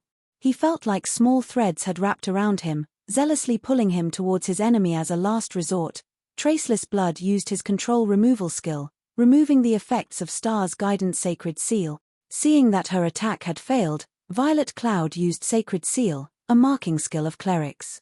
Suddenly, a sacred light appeared on Traceless Blood's forehead, preventing him from entering stealth. Damn it. She knows a skill like this as well. Traceless Blood began to panic. Not being able to enter stealth was extremely disadvantageous for him. With this, he would not be able to sneak up on Violet Cloud later in the battle. Shortly after Traceless Blood began to flee, a black figure dashed towards him. Don't even think of escaping. Shadow Sword lifted Tempest's Breath and used charge at the assassin. Since Traceless Blood had already used his control removal skill, he had no choice but to use Wind Steps, utilizing the 1 second of invulnerability the skill provided to block Shadow Sword's charge. Turning around, Traceless Blood then flipped his dagger into a reverse grip and plunged the weapon into Shadow Sword's abdomen. Kidney strike. As long as the skill forced the berserker into a fainted state for 2 or 3 seconds, it would be enough for him to get away. Realizing that he could not block the incoming attack in time, Shadow Sword activated Whirlwind Slash, swinging Tempest's Breath at Traceless Blood. Shadow Sword fully intended to trade hit for hit. Seeing this, Traceless Blood had no choice but to halt his attack and retreat immediately, evading Shadow Sword's Whirlwind Slash. He was merely an assassin. How could his normal attacks deal more damage than a berserker? Moreover, he wore leather armor, whereas berserkers wore plate armor. Even if his weapon were a magic weapon, a head-on clash could end with mutual destruction. Moreover, he currently occupied the rear line of the enemy's formation. There were no healers to recover his HP. However, Shadow Sword was different. He had the assistance of a healer like Violet Cloud. The berserker had no fear of a battle of attrition. Hence, when Shadow Sword attacked, there was no fear in his eyes at all. After evading Shadow Sword's attack, Traceless Blood immediately turned and fled, having no desire to continue his clash with the berserker. His opponents included an expert cleric and an expert berserker. He had very little confidence in defeating either one in a frontal assault, to begin with, not to mention fighting both simultaneously. However, Shadow Sword had no intentions of letting the assassin get away so easily. Immediately, he followed his failed attack with Break and Thunderclap. When the movement speed reduction effects of both skills were compounded, Traceless Blood lost any hope of escaping the berserker. Traceless Blood had no choice but to enter a melee with Shadow Sword. Peng. When the two weapons collided, dazzling sparks scattered into the surroundings. The impact forced Traceless Blood to retreat by 3 steps, a grim expression appearing on his face when he noticed his opponent still standing steadily in his original location. Why does he have so much strength? Traceless Blood acknowledged that his own strength attribute was quite high, even slightly higher than an ordinary berserker. Yet, against Shadow Sword's attack, this berserker's strength overwhelmed him. The magic weapon he wielded granted him a significant amount of strength. Even if Shadow Sword was superior in terms of strength, the berserker's attack should not have been able to force him back by 3 steps. Even now, his hand still felt numb from the exchange. Zero Wing actually possesses so many top-tier experts. Smiling, Violet Cloud finished chanting her incantation. She then pointed her finger at Traceless Blood Tier 1 spell, Black Coffin. A pitch-black barrier suddenly wrapped around Traceless Blood. Having no other choice, Traceless Blood used Vanish. After activating Vanish, he would become invulnerable to all attacks momentarily. The skill would also place him in a forced invisibility state for 3 seconds, followed by a stealth state. Even Sacred Seal would not be effective during forced invisibility's 3 seconds, and these 3 seconds were more than enough to put a huge distance between himself and the two experts. Vanish. Shadow Sword had no counter for this skill either. This was the most powerful life-saving skill an assassin, one of the 12 major classes, possessed. Unless one had a silencing skill, it was extremely difficult to kill an expert assassin. 3 seconds later, Traceless Blood reappeared far from Shadow Sword. At this range, even the berserker's charge would not reach him. Moreover, Assassin was an agility-focused class. In terms of movement speed, an assassin was much faster than a berserker. In addition, Traceless Blood also possessed equipment that enhanced his speed. There was no way that Shadow Sword could catch up to him at this point. This was also why Traceless Blood had been able to escape after his assassination attempt on Galaxy Past had failed. What's this? Traceless Blood suddenly noticed a black magic array beneath his feet. Although Traceless Blood struggled to get away, this black magic array was like a black hole. No matter how much he tried to struggle, he could not escape his fate of being devoured. In the next moment, the black magic array swallowed the assassin whole, his body vanishing without a trace. When Traceless Blood saw light again, he was shocked. How is this possible? He appeared a short distance from Violet Cloud once more. This time, however, he was surrounded by mana balls and barriers of light. The Berserker, Shadow Sword, also stood nearby. He had no options to flee the enclosement of the barriers of light. I already told you that you can't escape. Wielding a pitch-black key in her hand, Violet Cloud smiled at Traceless Blood and said calmly, "You have a magic weapon. I, too, have a magic weapon." To resolve a serious threat like Traceless Blood, Violet Cloud utilized her final trump card, Star's Reminiscence. The skill was also an Astromancer's main weapon. One of the skill's effects was spatial imprisonment. When activated, Star's Reminiscence would lock a target in the specified space indefinitely. If the target wished to escape their imprisonment, their only option was to shatter the spatial barrier or have the user dispel the skill. Meanwhile, the user's mana determined how much damage the spatial barrier could absorb. It was a skill with terrifying effects. However, the skill also had a very long cooldown of 2 hours. I'm actually going to die like this. Traceless Blood could not help but smile bitterly as he watched the mana balls that covered the sky and the Berserker that eyed him like a fierce tiger. Chapter 694, Zero Wings Strength. Stoneclaw Mountains, Outer Region. Currently, over 400 finely equipped red names pushed deeper into the Stoneclaw Mountains inner region. However, as they approached the area, not only were the monsters they encountered stronger, but the number of monsters they encountered also increased. Moreover, the more players there were on the team, the easier it was for monsters to discover them. As a result, battles occurred quite frequently. Initially, the group only encountered 200 to 300 level 35 elite half-orcs and a few special elite and chieftain half-orcs. Now, however, the group frequently encountered groups of 400 to 500 level 38 elite half-orcs led by level 39 half-orc lords. The battles were twice as difficult. Now our luck is terrible. These half-orcs respawn so quickly. If we had known that their respawn rates were so fast, we would not have wasted so much time on recruiting more members and let Traceless Blood get ahead of us. Many team members envied Traceless Blood's team to have better chances of defeating Zero Wing's main force. They had spent a lot of time trying to recruit more members. Yet, now, they had to deal with all of these half-orcs. It would still be some time before they would catch up with Zero Wing's main force. I heard that the battle has started already. I wonder if we can make it in time? We'd be more effective if we arrived late. After all, this is Zero Wing's main force we are talking about. If Traceless Blood cannot wipe them out completely, we can pick up the scraps. Hey, that's Traceless Blood you're talking about. With him on the offensive, do you really think many will get away? I guess that's true. Let's hurry, then. Otherwise, this trip will have been pointless. Realizing this, the team began to fight with more fervor. In God's domain, dark players and light players rarely interacted as both sides looked down on each other. To dark players, light players were merely a group of players with little to no combat capabilities. They were only good at grinding dungeons. How could such players compare to their intense lifestyles of blood and blades? Hence, no matter how famous and powerful a guild expert was, in the eyes of red names, these experts were insignificant existences. Red names thought nothing of light guilds. There's a large group of players heading our way. A ranger suddenly reported. It can't be Zero Wing's main force, right? I didn't think that they would give up so quickly. It seems that Zero Wing only amounts to so much. Those rumors about how powerful the guild is are all just a bunch of lies. Many red names began to ridicule and mock the guild. All right, enough. Get ready. Do not let a single player from Zero Wing escape. They were quickly approaching the Stoneclaw Mountains inner region. Aside from Zero Wing and the ambushing red names, this area was empty of players. Since these players approached them from the inner region, they were, without a doubt, members of Zero Wing. Immediately, the 400-plus red names spread out and waited for Zero Wing to stumble right into their encirclement. Seconds ticked by.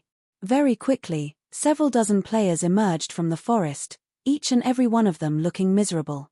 These players panted heavily as they emerged. It was obvious that they had exhausted their stamina from running across a long distance. Just as the red names, who lay in wait, were about to rush forward and surround these exhausted players, they suddenly realized that something was amiss. Isn't that Berserker 3 Knives, The person ranking 91st on the red list? Aren't they members of Traceless Blood's team? Why do they look so miserable? A series of questions popped up in everyone's minds, however. They soon found their answers. Suddenly, dozens of arrows and spells burst from the forest. In the blink of an eye, several of the escaping red names fell to the ground and dropped several pieces of their equipment. Meanwhile, Three Knives, who ran at the forefront of the team, desperately blocked and dodged the incoming attacks. However, 2 arrows still found him, his HP instantly falling by nearly 3,000. You think you can get away with provoking Zero Wing? Minor Wind, who appeared at the tree line, coldly demanded as he glared at Three Knives. Behind him, more of Zero Wing's members followed. Since I can't escape, I'll take you to the grave with me. Three Knives, who was exhausted from running, stopped as he resolved to fight to the death. The fight with Zero Wing's main force had been one-sided punishment. Even their strongest combatant, Traceless Blood, had been easily defeated, not to mention the rest of their team. Less than 5 minutes since their battle with Zero Wing began, they had lost over half their numbers. On the other hand, Zero Wing had not suffered a single death. It was simply inconceivable at that point. Each side's strength had been obvious. They were on completely different levels, following which, he had issued a command to retreat immediately. When they started retreating, they still had more than 100 players.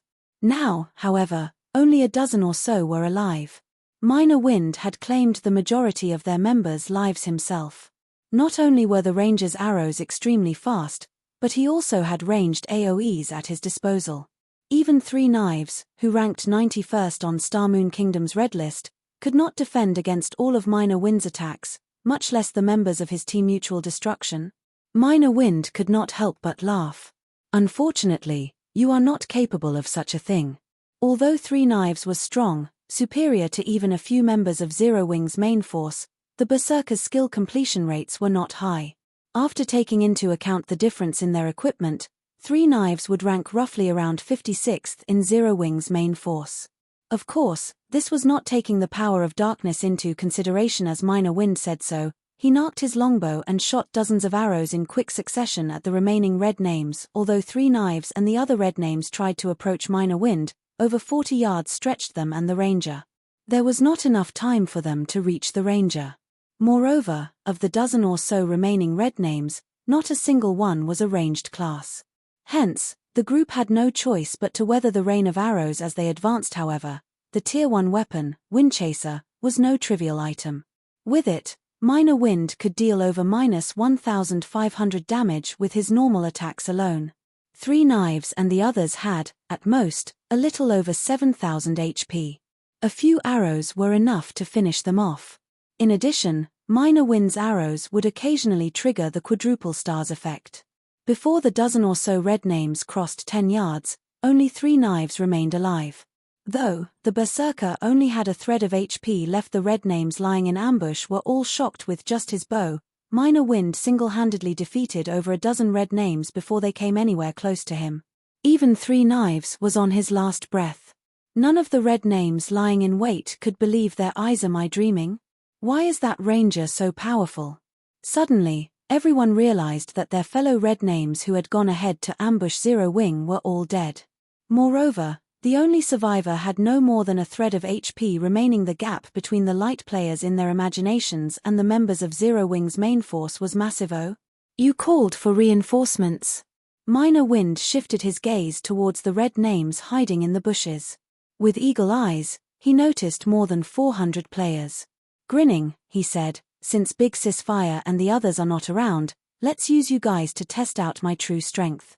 When the red names heard Minor Wind's words, a sense of doom seeped into their hearts. Minor Wind's attack power was simply too high. Moreover, none of them were confident in escaping his rain of arrows unscathed. Three Knives was the best evidence for the assumption. Suddenly, the leading black-robed elementalist jumped up from his hiding spot and shouted, "W8. Chapter 695, Flower of Seven Sins." The black-robed elementalist was level 33. On Starmoon Kingdom's ranking list, he would rank within the top 20. The majority of his equipment consisted of level 30 fine gold rank, while the rest was dark gold rank. Particularly, his staff, which sported a spiral of flame-red runes, was no ordinary dark gold staff. Sunlight Dus. Three Knives was shocked when he saw the black-robed elementalist reveal himself. "What are you doing here?"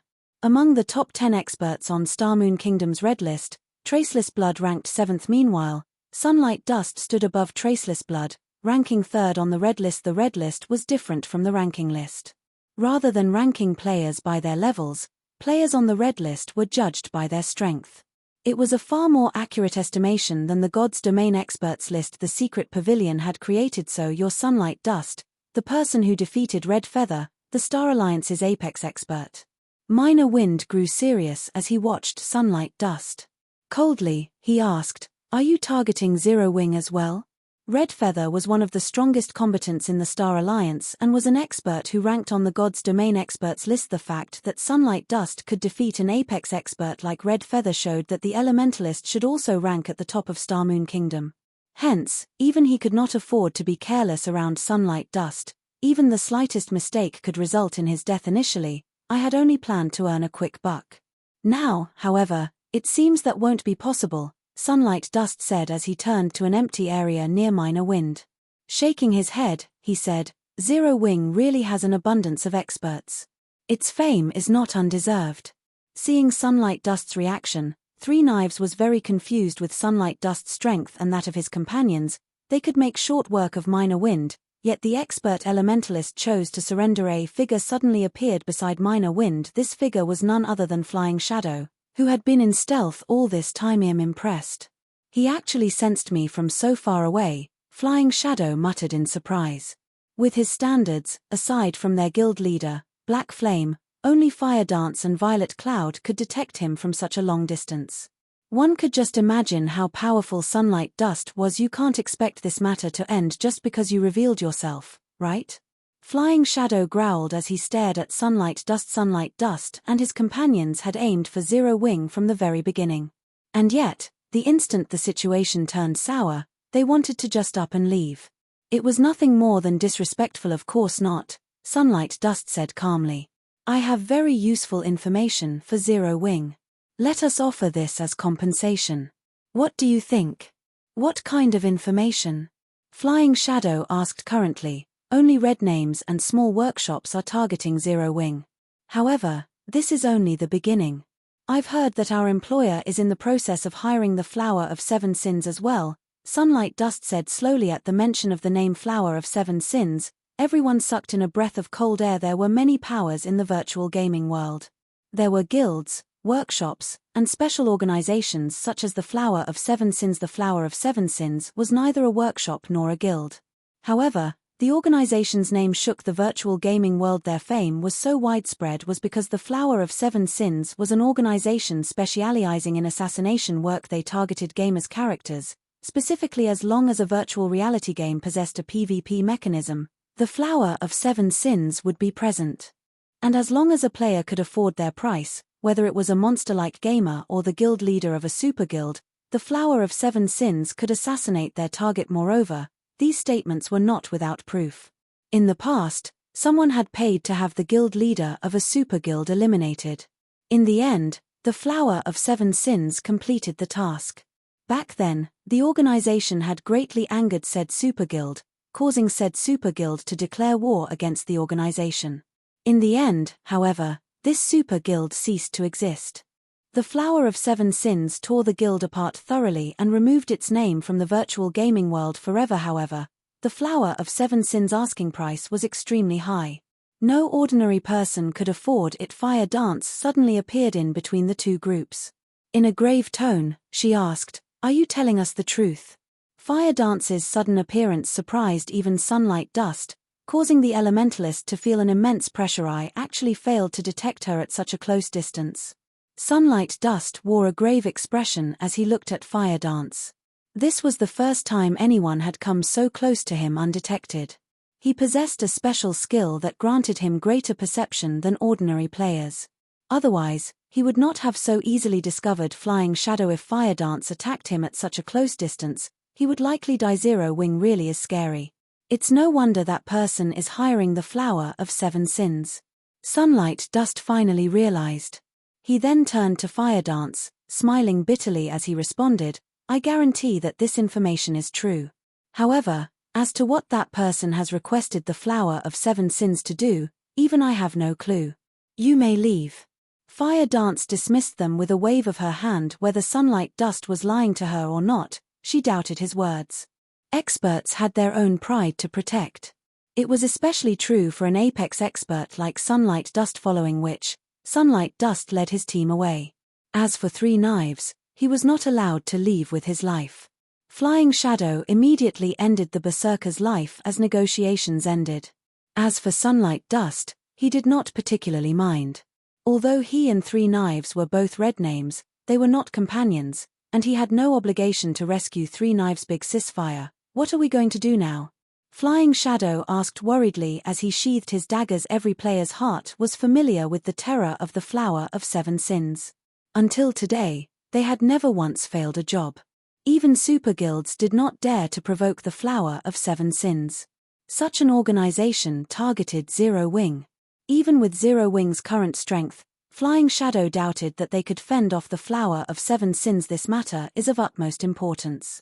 Let's discuss it with Aqua and Guild Leader first. Fire Dance had no idea of what to do now. The Flower of Seven Sins' reputation was simply too immense. Anyone who had touched a virtual reality game knew about the organization. The Flower of Seven Sins was a transcendental existence among gamers. If the Flower of Seven Sins truly intended to annihilate Zero Wing, then this would be the greatest danger their guild had ever faced. The top of the world, Mount Sogar. With the aid of two Tier 3 demons, Shifeng finally managed to locate a pair of massive locked doors near the top of Mount Sogar. Engraved runes decorated the stone doors and black chains bound them, each chain giving off a faint pressure. This pressure was familiar to Shifeng divine might. Although the divine might the chains exuded was faint, no one who had encountered divine might would forget the sensation. Shifeng had already reached level 34. His level was high enough for him to rank within the top 3 of Starmoon Kingdom's ranking list. On Mount Sogar, however, he was an insignificant existence. If he had not possessed two Tier 3 demons, he would not have made it up to this point. Shifeng had encountered multiple level 50 lords on his way up the mountain. With his strength alone, unless he activated the aura of space's space movement, he would not have survived. Meanwhile, a gigantic beast stood guard beside the massive pair of stone doors. This quest is absurdly difficult on so many levels. Shifeng inwardly laughed bitterly as he watched the gigantic beast. Nine-headed magic snake, ferocious beast, great lord. Level 55. HP 90 000 90 000. Chapter 696, Ferocious Beast. Ferocious beasts were different from general wild and demonic beasts. They belonged to the ancient era. During ancient times, ferocious beasts were monsters that fought even gods. Some ferocious beasts had even managed to kill gods. Ferocious beasts were on the same level as angels and dragons, possessing the strength to challenge opponents of a higher tier. In the past, Shifeng had watched large guilds raid ferocious beasts, and he could describe those battles with a single word: intense. Once, an army of 10,000 elite players and several hundred first-rate and top-tier experts had attempted to raid a ferocious beast. The players had all been above level 100, whereas the ferocious beast had only been level 90. Some of those players had even been Tier 3 classes. In the end, although the players defeated the ferocious beast, over 95% of the elites and half of the experts had died. There was a massive difference in strength between players at level 90 and players at level 100. It was like the difference between level 40 and level 50. Equipment's attributes would undergo a massive improvement at the level 100 threshold.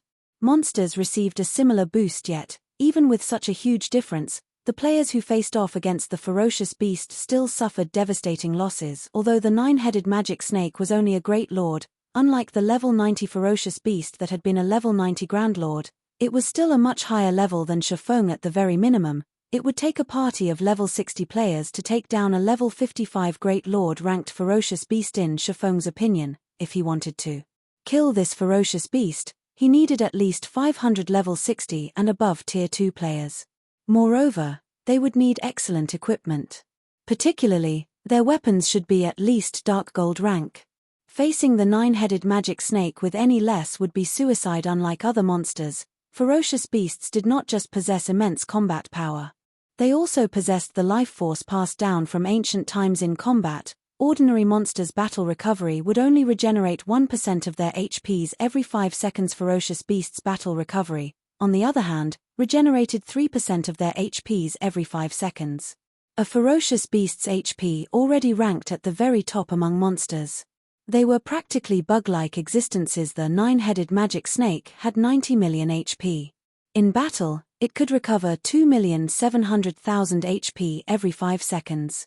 Even if Shifeng multiplied his damage output by 10, and the Great Lord stood motionless, he could not kill it with such a powerful monster guarding the doors. It had been made clear that underestimating this quest's difficulty would be a mistake. Even an epic quest wasn't this absurdly difficult. Fortunately, it doesn't seem like I'm required to kill the 9-headed magic snake to pass through those doors. Shifeng breathed a sigh of relief as he shifted his gaze towards a small circular indentation in the stone doors. The indentation was the perfect size for the elemental core. Weissman had said that the elemental core was both a map and a key. Since there was a keyhole in the stone doors, he just needed to insert the elemental core to open them. Moreover, with the 9-headed magic snake's massive body, it would not be able to cross the threshold. As long as Shifeng reached the other side of the doors, he should be safe from the ferocious beast. However, trying to open the doors under the snake's nose was not going to be easy. It seems like I'll have to sacrifice the purgatory demon. Shifeng noticed that the purgatory demon's time in this world was already nearing its end.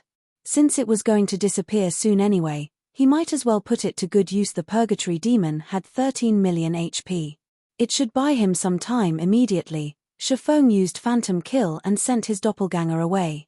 With this, should his life be in danger, he could escape. As the doppelganger distanced itself from Shifeng's group, the swordsman directed the purgatory demon to charge towards the 9-headed magic snake. Next to the 9-headed magic snake, which was over 30 meters tall, the purgatory demon looked like an insect. One bite from one of the Great Lord would be enough to devour several purgatory demons. When the purgatory demon was 30 yards away from the 9-headed magic snake, the latter yawned lazily as it whipped its tail forward. Suddenly, the hill-like snake tail appeared before the purgatory demon. Before Shifeng could react, the snake sent his purgatory demon hurtling into a nearby stone wall. When the purgatory demon slammed into the wall, a damage that the demon had never experienced before appeared above its head. 267, 849. Shifeng's mouth twitched when he saw those numbers. This damage far surpassed his expectations. With a casual strike, the 9-headed magic snake dealt nearly -270,000 damage. Despite both creatures being tier 3, the difference in strength was like heaven and earth. Since I can't approach it, what about this? Shifeng did not dare direct the purgatory demon to approach the ferocious beast again. Instead, he used the tier 3 skill, Garuda's Flame. Suddenly, a sea of fire rushed towards the 9-headed magic snake. This time, the ferocious beast finally woke. Suddenly, one of its snake heads opened its mouth and inhaled. The beast sucked the flaming tide into its mouth, devouring the fire in the blink of an eye. Even Shifeng was stunned. This was his first battle against a ferocious beast. Although he had known that the purgatory demon was no match for the 9-headed magic snake, he had not expected the ferocious beast to fend off the purgatory demon's attack with little to no effort. The difference between them was absurd. After devouring the sea of fire, that snakehead turned to stare at the purgatory demon. In the next moment, it widened its mouth and spat out a more powerful version of Garuda's flames. The flames were extremely fast, and it took everything Shifeng had just to get the purgatory demon to dodge those flames. As for the sturdy stone walls that bore the brunt of the molten attack, not only did the flames effortlessly tear through the walls, but the stone also melted into glowing lava. In an instant, over 50 meters of the stone wall disappeared. Is this the strength of the 9-headed magic snake? Shifeng was utterly baffled at this point. He even began to doubt whether the 9-headed magic snake was just a great lord. Even several thousand tier 2 players would not be a match for the ferocious beast. Moreover, based on the magic snake's lazy attitude, it was obvious that the ferocious beast was simply toying with him. It had yet to utilize its true potential. Helpless, Shifeng could only use his final trump card, the purgatory demon's tier 3 taboo skill, Spatial Suppression. If he could not shift the 9-headed magic snake's attention towards the purgatory demon, he would not have a chance to open the stone doors. The power of a tier 3 taboo skill could rival even an ordinary tier 4 skill. As the 9-headed magic snake was both a great lord and a ferocious beast, its combat power should be equivalent to tier 4. In theory, a Tier 3 taboo skill should deal damage to the 9-headed magic snake. Moreover, the damage should be relatively high. When the Purgatory Demon swung its war axe at the 9-headed magic snake, Shifeng silently prayed that the attack would wound the Great Lord. Even a small amount of damage would be fine this time. The 9-headed magic snake finally raised all 9 of its heads, its eyes locked onto the Purgatory Demon's incoming war axe. Suddenly, a hint of gravity appeared in its amber eyes. Let this succeed. Shifeng tightened his grip around the elemental core, focused on the 9-headed magic snake's reaction when spatial suppression activated. Everything the space surrounding the 9-headed magic snake suddenly grew incomparably heavy. One could not move if they tried, yet the 9-headed magic snake still moved. Although it was extremely slow, it was still capable of moving under the spatial suppression. However, as its tail moved very slowly, Shifeng could easily control the Purgatory Demon to avoid the attack. The demon's war axe then struck one of the fierce beast's heads. Boom. The 9-headed magic snake instantly lost that head as it fell to the ground, forming a massive crater. Meanwhile, the other 8 heads simultaneously screamed in pain as a massive amount of damage appeared above them. 605-791. Chapter 697, Super Large-Scale Destruction Spell. After suddenly losing one of its heads, the magic snake's 8 remaining heads glared at the Purgatory Demon, rage filling their amber eyes. Less than a second later, however, the dismembered head grew back.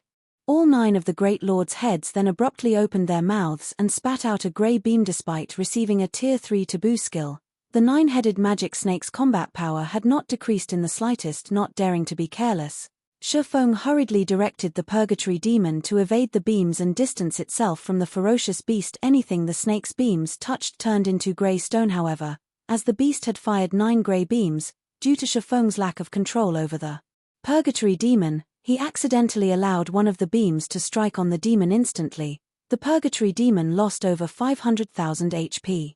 Moreover, it was also afflicted with the petrified state, stealing more than 200,000 HP every 2 seconds and 60% of its movement speed for 30 seconds. Isn't this petrification skill a little too strong? Shifeng used the Aura of Water's skill, Life Bloom, on the Purgatory Demon. The moment he saw the debuff's description: while petrified, not only would the Purgatory Demon lose massive amounts of HP, but the 9-headed magic snake could also easily catch up to it due to the movement speed reduction.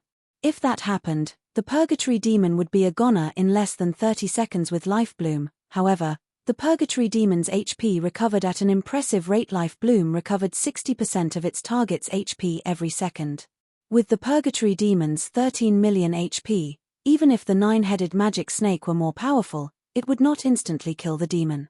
Hence, for the next 40 seconds, the Purgatory Demon was nearly invulnerable. Immediately, Shifeng used the Purgatory Demon to lure the 9-headed magic snake away from the massive stone doors. Once the ferocious beast was 40 yards away, and Shifeng was sure that it focused on the Purgatory Demon fully, Shifeng activated Windwalk and dashed towards the stone doors. Time ticked by, second after second. As Shifeng approached the massive stone doors, his heart rate rose rapidly. If the 9-headed magic snake discovered him now, he would die without a doubt. Even if he relied on the temporarily immortal Purgatory Demon, he could not stop the ferocious beast from grinding him to a pulp. By the time Shifeng arrived at the stone doors, over 6 seconds had passed. Meanwhile, the Purgatory Demon had lured the 9-headed magic snake 100 yards away from the stone doors and desperately tried to pin it down, earning as much time for Shifeng as possible. To the 9-headed magic snake, the Purgatory Demon was practically a toy. Again and again, the ferocious beast smashed the Purgatory Demon into the ground, damages in the hundreds of thousands appearing above the demon's head. The Purgatory Demon had no power to resist. Without wasting any time, Shifeng immediately inserted the elemental core into the small hole in the doors. Suddenly, the magic arrays on the elemental core and inside the circular hole shifted and aligned. They then released a faint, golden light. The runes covering the pair of stone doors lit up, releasing a dazzling golden glow. A moment later, the chains around the stone doors began to shatter faster. Hurry up! Shifeng's anxiety mounted as he watched the chains break. One after another. There were over 20 chains around the doors, yet each one took a full second to break. It would take more than 20 seconds for the stone doors to open. As the chains shattered, the initially weak divine might grew stronger. This is bad. Shifeng frowned as he turned to the 9-headed magic snake, which currently toyed with the Purgatory demon. With the divine might growing stronger, even he could sense it clearly now, not to mention the ferocious beast that had guarded the doors all this time. Sure enough, the nine-headed magic snake sensed the increasing divine might, and it could not help but turn to look at the stone doors. Suddenly, it whipped its tail and sent the Purgatory demon flying before turning and slithered towards Shaman. Meanwhile, 10 chains remained on the doors. With the nine-headed magic snake's speed, it did not need that much time to reach him. With no other choice, Shaman directed the curse demon to use the Tier 3 skill, Spiritual Blade, to attack the ferocious beast. Spiritual Blade was not just a magical attack skill, it was also capable of forcing its target into a confused state for 15 seconds. The skill could earn him enough time for the doors to open this time. Due to the stone doors being unlocked, the nine-headed magic snake did not bother blocking the Spiritual Blade. Immediately, the ferocious beast received over -300,000 damage, releasing a pained cry as its massive body slid to a halt. Its eyes glazed over slightly. Good. Shaman unconsciously sighed with relief. Although the nine-headed magic snake possessed relatively high magic resistance, in the end, it was still only a great lord. A Tier 3 skill should still be effective against it. As the chains continued to shatter, the ferocious beast's glazed eyes gradually regained clarity. By the time the last 3 chains remained, the nine-headed magic snake woke from its stupor. It then released an earth-shaking roar, its cold, amber eyes suddenly turning blood-red. Widening its mouths, it fired multiple grey beams. Once more the nine-headed magic snake had spat a total of 9 grey beams. Each one was more than enough to kill Shaman instantly. Moreover, the 9 beams sealed off any path of retreat.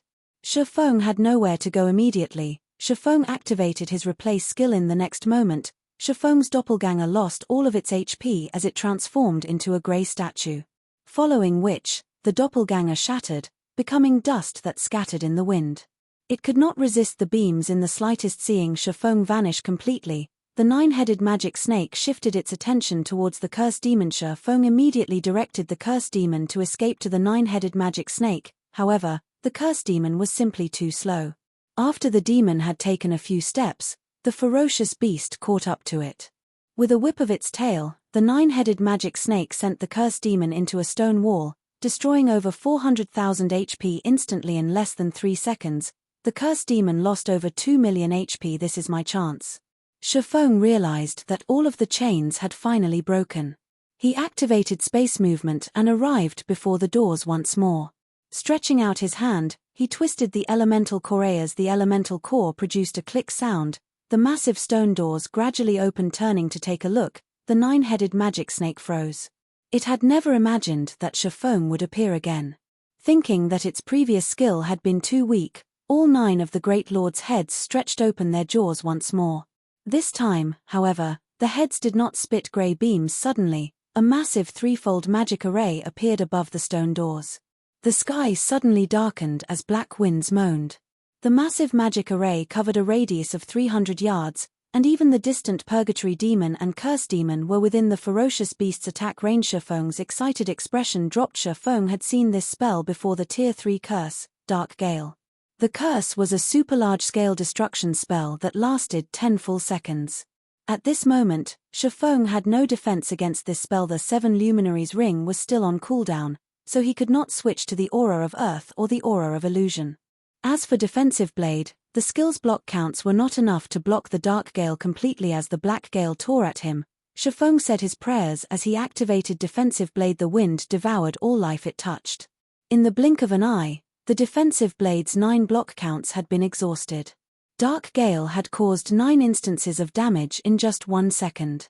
Even with his Tier 1 Defensive Blade, Shaman would not last 2 seconds. Meanwhile, the Purgatory demon and Curse demon each lost nearly 500,000 HP every second.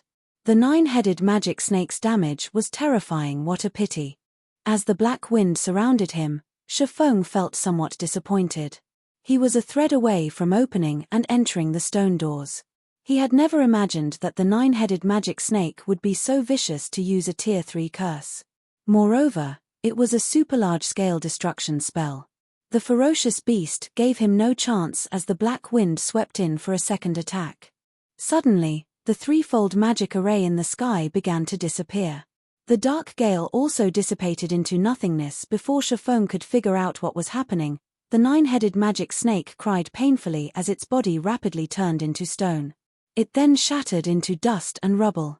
3 shimmering items fell on top of the pile of rubble. The sound of a system notification suddenly reached Shafong's ears. This is Chapter 698, Strengthening Device.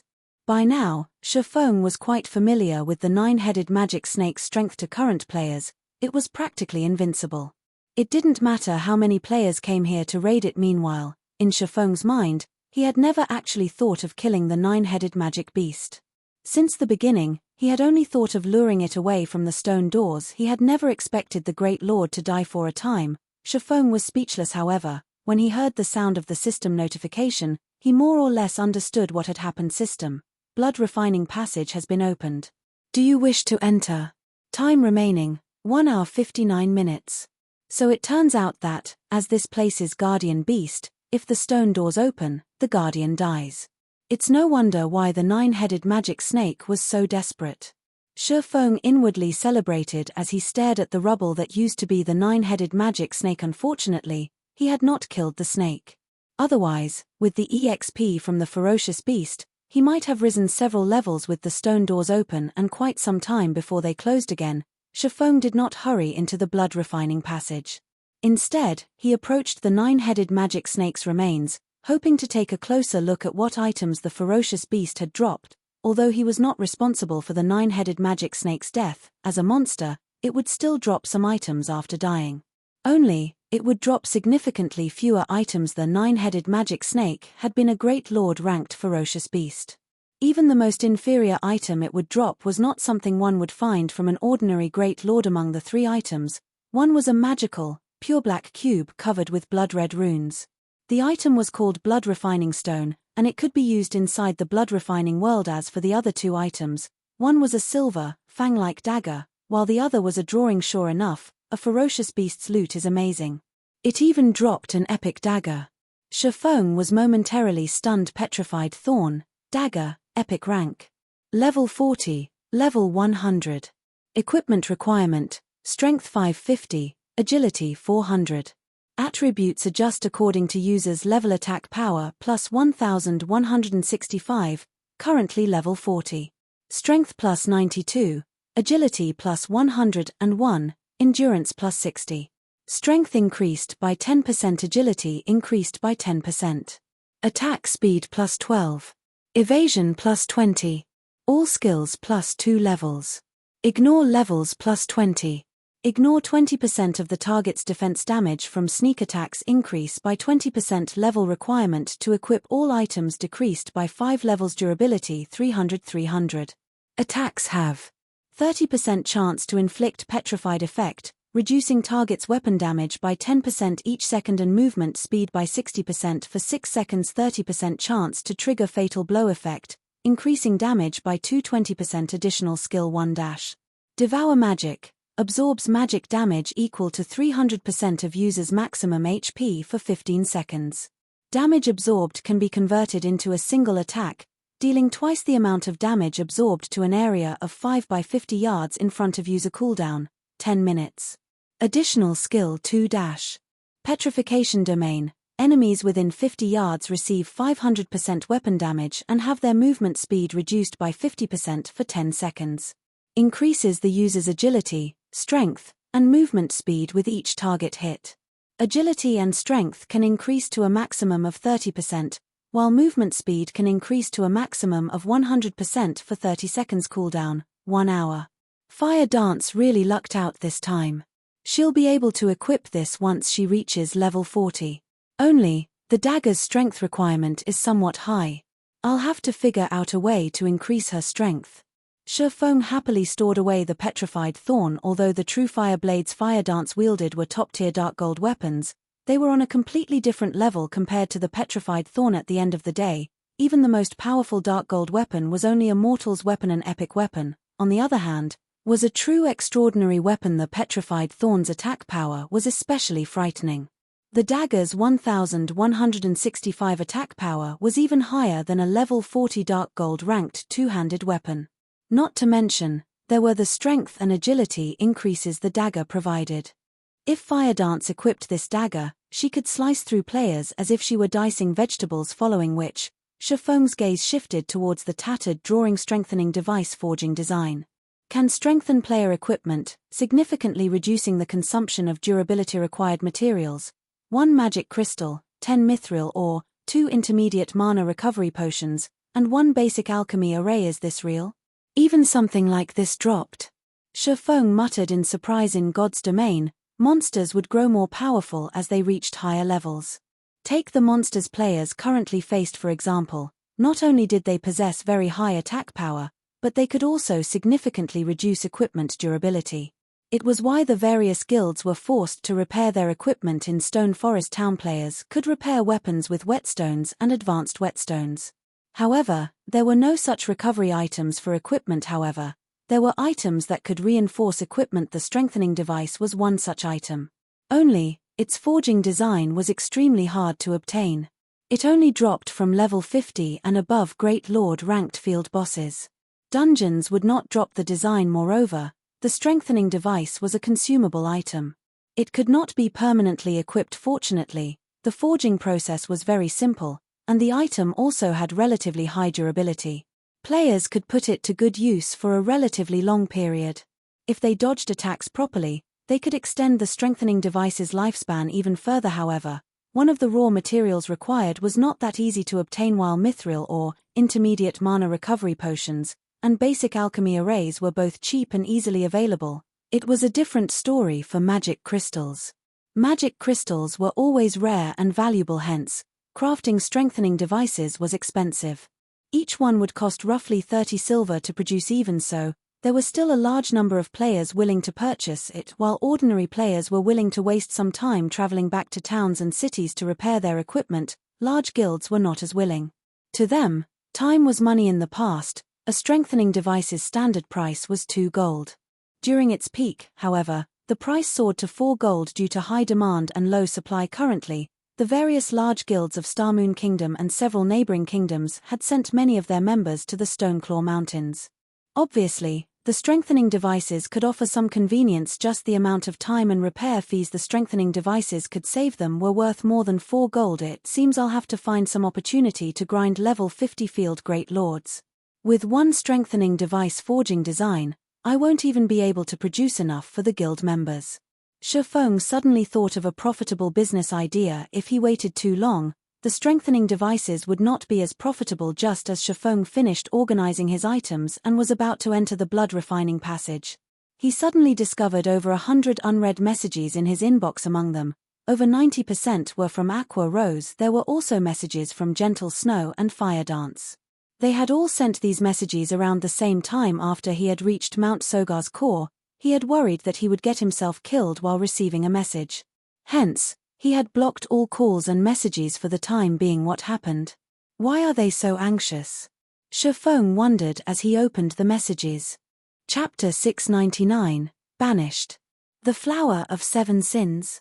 A serious expression overcame Shifeng when he saw this name. He had not expected that exemplary Willow to be so vicious. It would have been fine had she just hired a bunch of red names and small workshops to harass Zero Wing. At most, it would make things a little difficult for the guild. However, it was a completely different story if she hired the Flower of 7 Sins as a mysterious assassin organization of the virtual gaming world. Nearly every virtual reality game contained traces of the Flower of 7 Sins.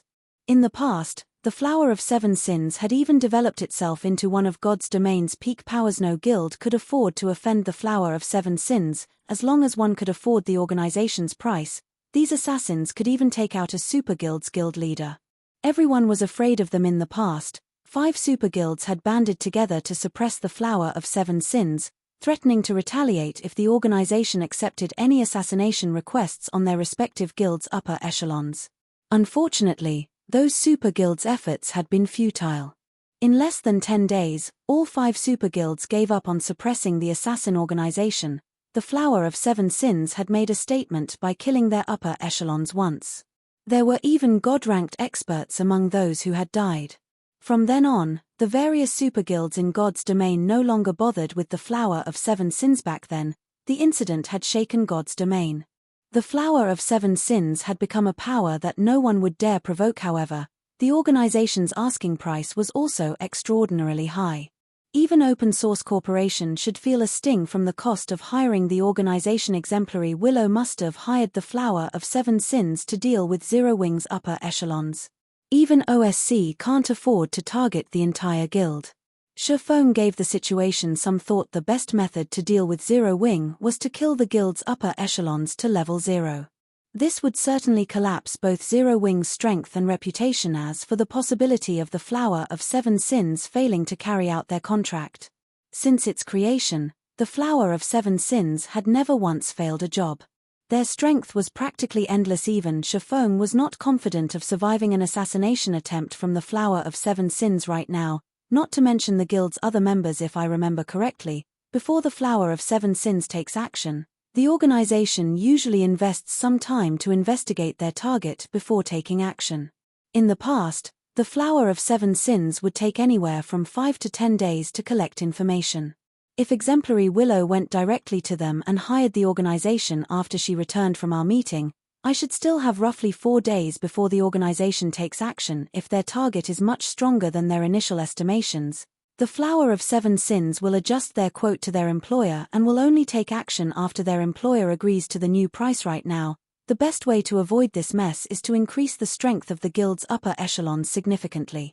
Within 4 days, forcing the Flower of Seven Sins to renew their price. If that happened, Exemplary Willow might not consider the price worth it and give up on the organization altogether. Shifeng had some understanding of the Flower of Seven Sins rules and pricing. Killing a system recognized, third-rate expert cost 500,000 credits. The price increased depending on the expert's strength. Moreover, this was only the price for one death. As for system recognized, second-rate experts, the minimum asking price was 3 million credits. The minimum price for first-rate experts was 10 million credits. Top-tier experts cost 100 million credits at the very minimum. Above them would be apex experts, and the organization charged upwards of 500 million credits for each kill. Ordinary people could never afford the Flower of Seven Sins. Only those large guilds and corporations with significant financial strength could do so. However, rather than spend so much money to kill an opponent, it was more cost-effective to send their own men to get the job done. Hence, only when one had no other options would they employ the Flower of Seven Sins. This was precisely the case for Exemplary Willow right now. At this point, even the Star Alliance was helpless against Zero Wing in the Star Moon Kingdom, not to mention Twilight Echo, which did not have the home ground advantage. The cost of killing Zero Wing's upper echelons to level 0 was astronomical. Only a massive existence like the Open Source Corporation could afford such a price. Currently, the Flower of Seven Sins had yet to determine the strength of Zero Wing's upper echelons. Based on Shifeng's estimates, killing a 5th-floor expert of the Trial Tower should cost at least 500,000 credits, a 6th-floor expert would cost at least 3 million credits, a 7th-floor expert would cost around 10 million credits, and an 8th-floor expert should cost at least 100 million credits. Currently, Zero Wing upper management consisted of more than 20 players, and the majority were 6th-floor experts. Only Fire Dance and Violet Cloud had reached the 7th floor. If everyone could improve their strength, the cost of killing them would increase exponentially. At that time, even OSC would have to reconsider. Following which, Shifeng contacted Aqua Rose, instructing her to turn the guild's upper echelons focus on improving their strength and progressing through the Trial Tower as much as possible. Shifeng would also go all out to supply everyone with the 100-berry wine. Although Aqua Rose did not understand Shifeng's intentions, since he had given the order, she had no choice but to do as he wished. For a time, Zero Wing's upper echelons ceased grinding monsters in the Stoneclaw Mountains. Instead, they focused on their progression in the Trial Tower. As for Gentle Snow's message, she wanted to inform Shifeng of OSC's investment into the Star Alliance, becoming one of the guild's major shareholders. She also stated that OSC intended to deal with Zero Wing, so he should be wary of the Star Alliance. Naturally, Shifeng had already taken appropriate measures to protect Zero Wing. Hence, not long after Shifeng read Gentle Snow's message, shocking news spread throughout Star Moon City. Stone Forest Town was no longer open to the Star Alliance. Any guild that was affiliated with the Star Alliance was also barred from Stone Forest Town. This incident instantly attracted the attention of every player in the capital city. Everyone was confused as to why Zero Wing would suddenly declare war against the Star Alliance. The Stoneclaw Mountains had long since become an iconic symbol of Star Moon City. Meanwhile, Stone Forest Town was an indispensable resting place for players grinding in the Stoneclaw Mountains. Without this resting place, the Star Alliance would fall far behind the other guilds. Of course, the Star Alliance could seek the aid of others to help them repair their equipment in Stone Forest Town.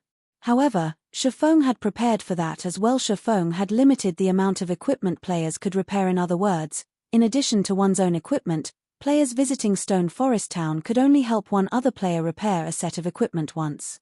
Moreover, he also placed a limit on the players' levels. Only players who were level 30 or above were allowed to repair their equipment in the town. With this, he restricted the Star Alliance's options of repairing equipment in Stone Forest Town. Can someone tell me what is going on here? When Galaxy Past received this information, he nearly jumped out of his seat from anger. The situation had changed so suddenly that even Galaxy Past did not understand what had happened. Why had Zero Wing turned against them? The Star Alliance had only considered striking out against Zero Wing. The guild had yet to take such considerations seriously. Yet, Zero Wing chose to humiliate the Star Alliance publicly. The Star Alliance had already mobilized the majority of its combat power to the Stoneclaw Mountains. If the Star Alliance's members could not rest in Stone Forest Town, how was the guild supposed to compete with the other guilds? Silence filled conference hall. This was the first time anyone had seen Galaxy Past so furious. Guild leader, maybe Zero Wing made this move because they think that we are becoming too big of a threat. Purple Eye was also confused by Zero Wing's drastic actions. They had clearly minded their own business until just recently. Zero Wing must have found out about OSC's investment into the Star Alliance. Red Feather reasoned, even if we have OSC's support, there is no reason for this. Zero Wing has clearly made us out to be their greatest enemy, Purple Eye said as she shook her head. Go.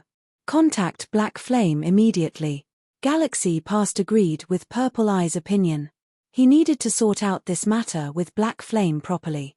Chapter 700, Improving Swordsmanship. After Shifeng finished dealing with Zero Wing, he entered the blood refining passage. Regarding the Flower of Seven Sins, he could only focus on growing stronger. He had already obtained an epic weapon, and he was nowhere near completing the Solomon's Treasure quest. If he completed the quest, he might be able to upgrade his equipment. If he could obtain an epic weapon for himself, his combat power would rise significantly. Is this the blood refining passage? Shifeng found his surroundings somewhat stifling. The blood refining passage was a long and narrow passageway. Shifeng could not even see the passage's end. Numerous blood-red runes had been carved into the walls on either side, radiating a faint divine might that made him very uncomfortable.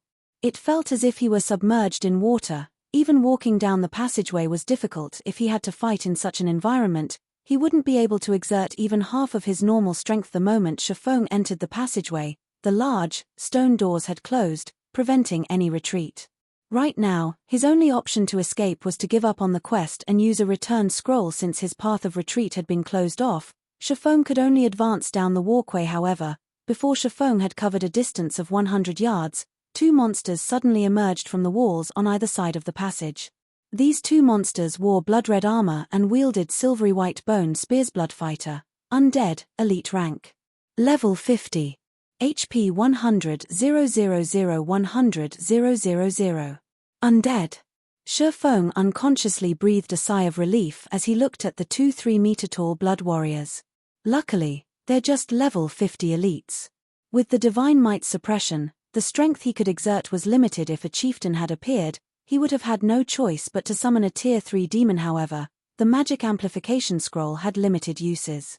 Shifeng did not want to waste them. After the two bloodfighters appeared, they immediately charged at Shifeng while thrusting their spears, each spear splitting into 3.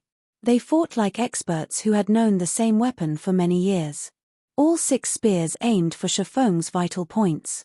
With the two bloodfighters working together, even Shifeng could not avoid all of their attacks. Such skill. Shifeng was slightly surprised. The bloodfighter's spearmanship was on par with experts who specialized with the spear. In a fight without skills, even elite players would stand no chance against these blood fighters. Shefeng retreated, dodging the oncoming attacks as much as possible. From time to time, he used his swords to block an attack. The passage was somewhat narrow, and the two blood fighters took up the entire path. He had no room to circle to their sides, he could only face them head-on. After Shefeng tested Bloodfighter's skills, he took half a step back and raised the Abyssal blade, intending to use Thundering Flash to end this battle quickly. In the next moment, the Abyssal blade transformed into a streak of black light as it descended. However, the usual blue electric arcs did not appear. The two Bloodfighters did not receive any damage whatsoever. On the contrary, one of them thrust its spear at Shefeng's head fiercely. Hurriedly, Shefeng repelled the oncoming spear with Purgatory's shadow in his other hand, deftly evading the silver spear. I can't use skills? Shefeng felt his head begin to ache. Skills were a player's advantage against monsters. If a player could not use any of their skills, then more than half of their advantage over monsters would be gone. However, Shefeng was not a greenhorn. During God's Domain's initial stages, players normally relied on skills in a battle. However, battles between experts were usually fought without any skills. Instead, they relied on their techniques against each other. The two Bloodfighters were indeed powerful. However, their attack patterns were overly monotonous and lacked flexibility. To a sword expert like Shefeng, a few exchanges were all he needed to find a gap to damage the two elites. When the Abyssal blade slashed at a gap in one of the Bloodfighter's crimson armor, that Bloodfighter immediately retreated by a step, a crack appearing on the white bone beneath the armor. A damage of -1056 points then appeared above the Bloodfighter's head. Such a powerful defense and mana body. Shefeng had a very clear understanding of how high his attack power was. Not to mention, the Abyssal blade even bore a magic device that increased its destructive power drastically. Against a level 50 elite monster, he should be able to deal at least -1500 damage. His strike should also affect his target's combat power to some extent, not to mention an attack that had struck a vital point. Yet, he had only dealt slightly over -1000 damage after striking the Bloodfighter's bone. Moreover, only a small crack had appeared on said bone. The Bloodfighter's defense could already rival that of a chieftain-ranked monster. However, after repelling one Bloodfighter, the space available to him increased significantly. Taking advantage of this opportunity, Shefeng quickly dashed to the other Bloodfighter's side, stabbing Purgatory's shadow into the Bloodfighter's arm joint and forcing the elite's attack to a stop.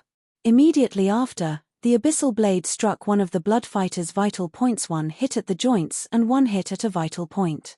Shefeng repeated this combination attack, preventing the Bloodfighter from retaliating as its HP rapidly decreased. Even though the Bloodfighter had 100,000 HP, the damage would slowly accumulate if Shefeng continued dealing -1000 or so damage with his attacks. In less than 5 minutes, both Bloodfighters fell to the ground, becoming no more than a pile of bones and armor while dropping a piece of level 50 common equipment and a few dozen copper coins.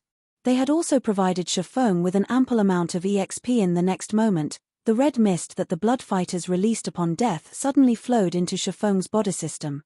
Blood Refining Stone has obtained 1 point of blood energy system. Blood Refining Stone has obtained 1 point of blood energy. Shefeng took out the Blood Refining Stone, which he had obtained from the 9-headed magic snake. The pitch-black stone gave off a faint, red glow. Its information had also changed. Blood Refining Stone can evolve into a blood refining crystal after absorbing 1000 points of blood energy. 21000. Although Shefeng did not know what use there was to upgrading the Blood Refining Stone into a blood refining crystal, after giving it some thought, he realized that it might be a crucial key to completing his quest. Moreover, the Bloodfighters had provided an ample amount of EXP. It was roughly 3 times that of an ordinary level 50 elite. Hence, this wasn't a bad place to level up. Following which, Shefeng continued along the passageway. He would encounter Bloodfighters every so often. However, as he progressed down the passage, more Bloodfighters appeared with each ambush. From the initial 2, the number gradually increased to 3, then 4. However, this was still not the greatest change. As the number of Bloodfighters increased, their attacks became more accurate. By the time Shefeng faced 4 Bloodfighters at the same time, their spearmanship had also become far more flexible. Their attack patterns began to vary as well. Killing the Bloodfighters became more of a challenge, and the time it took for him to end each battle increased significantly after 3 to 4 hours of intense, non-stop combat. Even an elite player would feel mentally exhausted. Fortunately, Shifeng had long since adapted to God's Domain's battles rather than feeling tired. He felt elated when fighting these bloodfighters. It was not very often that he could fight in a life-or-death battle purely involving techniques without being able to use his skills. Shifeng gradually noticed the deficiencies in his own swordsmanship. While he possessed plenty of attack methods, he lacked methods to defend himself with his swords, and he would often make up for this gap by relying on movement. Hence, Shifeng began to use his swordsmanship for both attacking and defending, no longer relying on his agility to evade oncoming attacks. As Shifeng engaged in more battles, his defensive swordsmanship improved. Initially, he still had to evade attacks every so often against two bloodfighters simultaneously. After a few hours, however, Shifeng no longer needed to evade the attacks. He could fend off all of the attacks with his two swords. Another change has occurred. Just as Shifeng prepared to deal with the next batch of bloodfighters, the elites stopped appearing. Instead, a skeleton wielding a two-handed saber and wearing exquisite armor pulled away from one of the walls. Life filled the skeleton's flashing, red eyes. It was completely different from the robotic bloodfighters. Chapter 701, Blood Warrior. Hua, hua. The skeleton in black-spiked armor suddenly brandished its two-handed saber, creating a powerful gale that engulfed Shifeng. Its bladework is so fast. I didn't see the weapon move at all. Shifeng unconsciously tightened his grip on the abyssal blade. He felt an immense pressure as he stared at the flashing red flames in the skeleton's eye sockets. Blood Warrior, Undead, Special Elite. Level 50. HP 240 000 240 000.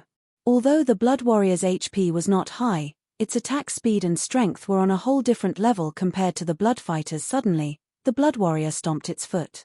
Shifeng only heard the sound of a sonic boom before the Blood Warrior appeared right in front of him, its massive saber transforming into a streak of silver light as it descended towards his head. In terms of strength and speed, the Blood Warrior was simply overwhelming. Although Shifeng had stretched his perception to its very limit, the Blood Warrior's explosive power still caught him unprepared. Boom. When the Blood Warrior swung its saber, the saber light extended over 10 yards. If the walkway had not been indestructible, the undead's attack would have gouged the ground. Meanwhile, the attack had sent Shifeng flying over 20 yards, a damage of more than -1,000 points appearing above his head. In the blink of an eye, Shifeng lost 1/10 of his HP. So powerful. Shifeng gaped at the Blood Warrior with a face. His entire arm was numb. It was not surprising that the Special Elite was stronger and faster than he was. What was surprising was the fact that the Blood Warrior had an expert's techniques as well. Neither its movement nor attacks contained any excess movement whatsoever. This allowed the undead to exert astonishing speed and destructive power. Even Shifeng had only barely blocked the attack with his sword. Suddenly, Shifeng was no longer as complacent as he had been against the Bloodfighters. Players had two main advantages against monsters. The first was their skills, while the second was combat techniques. However, inside the blood refining passage, players could not use any of their skills and could only rely on their combat techniques in a fight. As for the Blood Warrior before Shifeng, not only did it possess superior attributes, but its techniques surpassed even ordinary expert players. If an ordinary expert stood in Shifeng's place right now, they would have no strength to resist the Blood Warrior. Just as Shifeng pondered ways to deal with the Blood Warrior, the latter charged for Shifeng once more, giving him no time to catch his breath. The Blood Warrior slashed its two-handed saber at Shifeng in quick succession, every one of its attacks faster than Shifeng's visual perception. Shifeng could only rely on his intuition to block or dodge the attacks. He did not even have time to breathe. 1 slash, 2 slashes, 3 slashes. Countless saber lights intertwined, generating dazzling sparks as they collided with Shifeng's swords. Each time Shifeng blocked the Blood Warrior's saber, he was sent flying. Even while Shifeng soared through the air, the Blood Warrior showed no signs of stopping its assault.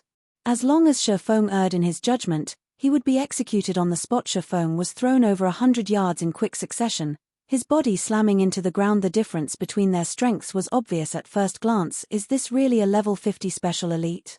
Shifeng looked at his own HP. He had less than 3,000 HP remaining. At most, he could receive 3 more hits before his life ended. Before Shifeng could even consider his options, the Blood Warrior appeared before him. Attacking with its saber, it sent Shifeng flying once more. Since Shifeng had rejoined God's domain, he had suppressed his opponents with his strength. This was the first time an opponent had beaten him so badly regarding strength and speed. In the face of absolute strength, all manner of trickery was useless at this moment. Shifeng was reminded of the fact that attributes were the basics of combat in God's domain. Even if Shifeng could perceive the Blood Warrior's attack trajectories, he simply could not keep up with the special elite speed. If he could not even dodge the Blood Warrior's attacks, there was no point in considering a counterattack. If Shifeng received the Blood Warrior's saber a few more times, Shifeng's HP would be no more her. Shifeng suddenly realized that the Blood Warrior had stopped attacking him. Instead, it turned around and walked back to where it came from, no longer interested in Shifeng. What's going on here? Despite needing only 2 more hits to end the battle, the Blood Warrior had stopped attacking him. Did I move out of its field of activity? Shifeng accepted this conclusion after giving it some thought. Otherwise, the Blood Warrior had no reason to spare him. It seems that I need to defeat the Blood Warrior if I wish to continue forward. However, with his current strength, it was utterly impossible to defeat the Blood Warrior. It would be easier without the Divine Might suppression. Shifeng thought as he glared at the passage walls. The Divine Might radiating from the walls had limited his strength significantly. Otherwise, he would not have been so helpless against the Blood Warrior's attacks. If I wish to pass the Blood Warrior, I only have 3 options. I can reduce the Divine Might suppression, improve my combat techniques, or improve my attributes without any of my skills. Weakening the Divine Might will be impossible. As for techniques, that is not something I can improve significantly in a short time. It seems that my only choice is to raise my attributes. Shifeng then looked at his current level. At this point, he was at 61% of level 34. He was very close to reaching level 35. He currently wore a Tier 1 set equipment. As his level increased, the set's attributes would improve as well. Level 35 was considered a small milestone for equipment. Moreover, he also possessed epic and fragmented legendary ranked items. Once he reached level 35, those attributes would also increase. Let's level up, then. Shifeng halted his advance. Instead, he retraced his steps. Shifeng had mostly grasped the blood refining passage rules. He would encounter different monsters depending on where he was. Since he had entered the field belonging to the Blood Warrior, if he retreated to the previous field, his would return to the 4 blood fighters. Fortunately, the blood fighters provided a lot of EXP, so Shifeng did not level slowly. Moreover, he could also improve his techniques by facing the elite monsters in such a way. Shifeng began an endless journey of grinding, his level rising little by little. Starmoon City, inside a VIP room of one of Starmoon's high-class restaurants. Currently, 3 people, 2 women and 1 man, occupied the luxurious and spacious room. All 3 were at least level 32. 1 woman had already reached level 33. This woman was none other than Zero Wing's vice leader, Aqua Rose. Sitting across from Aqua Rose were the Star Alliance's guild leader, Galaxy Past, and the Star Alliance's #1 elementalist expert, Purple Eye vice leader Aqua. Let's be frank. Why did Zero Wing suddenly decide to banish the Star Alliance from Stone Forest Town? I don't recall our guild provoking your guild in any way, Galaxy Past asked quietly, trying his best to suppress the raging fire within him. The Star Alliance's progression into the Stoneclaw Mountains had slowed significantly. If this situation persisted, their previous advantages would vanish, and other guilds would overtake them. Had it not tasted the fruit known as Stone Forest Town, it would have been fine. However, after experiencing the benefits that Stone Forest Town offered, it was impossible for the Star Alliance to endure losing access to the town guild leader Galaxy. Don't tell me that you've agreed to Open Source Corporation's investment without knowing what was happening. Aqua Rose countered calmly. Or does guild leader Galaxy not know what kind of people have been harassing Zero Wing recently? After Aqua Rose's reminder, Galaxy Past quickly came to a realization. He had received some information mentioning a small conflict between Zero Wing and Open Source Corporation. However, he had never imagined that this enmity was so severe. Guild leader Galaxy, I believe that you should have a general understanding of the situation. Today, I've come here to pass on a message from our guild leader. Narrowing her eyes, Aqua Rose coldly declared, if the Star Alliance doesn't enter an alliance with Zero Wing now, then it will be our enemy. What is your decision? Chapter 702, Swift and Ruthless. Become your enemy. Galaxy Past let out a laugh as he raised an eyebrow, a flame of anger igniting in his eyes. However, he quickly suppressed the emotion. Chuckling softly, he said, Guild leader Black Flame really hasn't changed. Although he had known about Black Flame's arrogance, he could not help his anger when it turned on him. However, he had to admit that, up until this point, not one guild had managed to do anything to Zero Wing Aqua. You're saying that Zero Wing intends to go to war if the Star Alliance refuses to become its ally? Purple Eye asked, a hint of cold surfacing on her white, delicate cheeks. The killing intent she radiated even dropped the surrounding temperature by several degrees. The Star Alliance was a first-rate guild. Its survival until now spoke volumes to its strength. Why would it possibly cower due to an upstart guild? Besides, the Star Alliance currently had OSC's support. Starmoon City was the Star Alliance's home ground. If an all-out war broke out between their two guilds, Zero Wing would suffer tremendous losses. If not for Stone Forest Town, the Star Alliance would have lashed out against Zero Wing in the Stoneclaw Mountains long ago. You can interpret it as such. Aqua Rose nodded in acknowledgement. Shafong's method was indeed crazy. Dealing with Open Source Corporation was already a huge headache. Now, he planned to tear away all pretenses with the Star Alliance. This decision would only place Zero Wing in even greater danger. Currently, Zero Wing was not in particularly advantageous position. Aside from Overwhelming Smile, Heaven's Burial, and the other White River City guilds eyeing Zero Wing covetously, now, they needed to deal with Open Source Corporation and the Star Alliance. If Zero Wing declared war on the Star Alliance, it went without saying that Overwhelming Smile and Heaven's Burial would also take action. At that time, Zero Wing would be exposed to attacks from the front and the rear. However, when dealing with a problem, one must be both swift and ruthless. Since they already knew that the Star Alliance had fallen under OSC's control, there was no doubt that the first-rate guild would become Zero Wing's enemy in the future. If they maintained the current peace, they would only prolong the inevitable.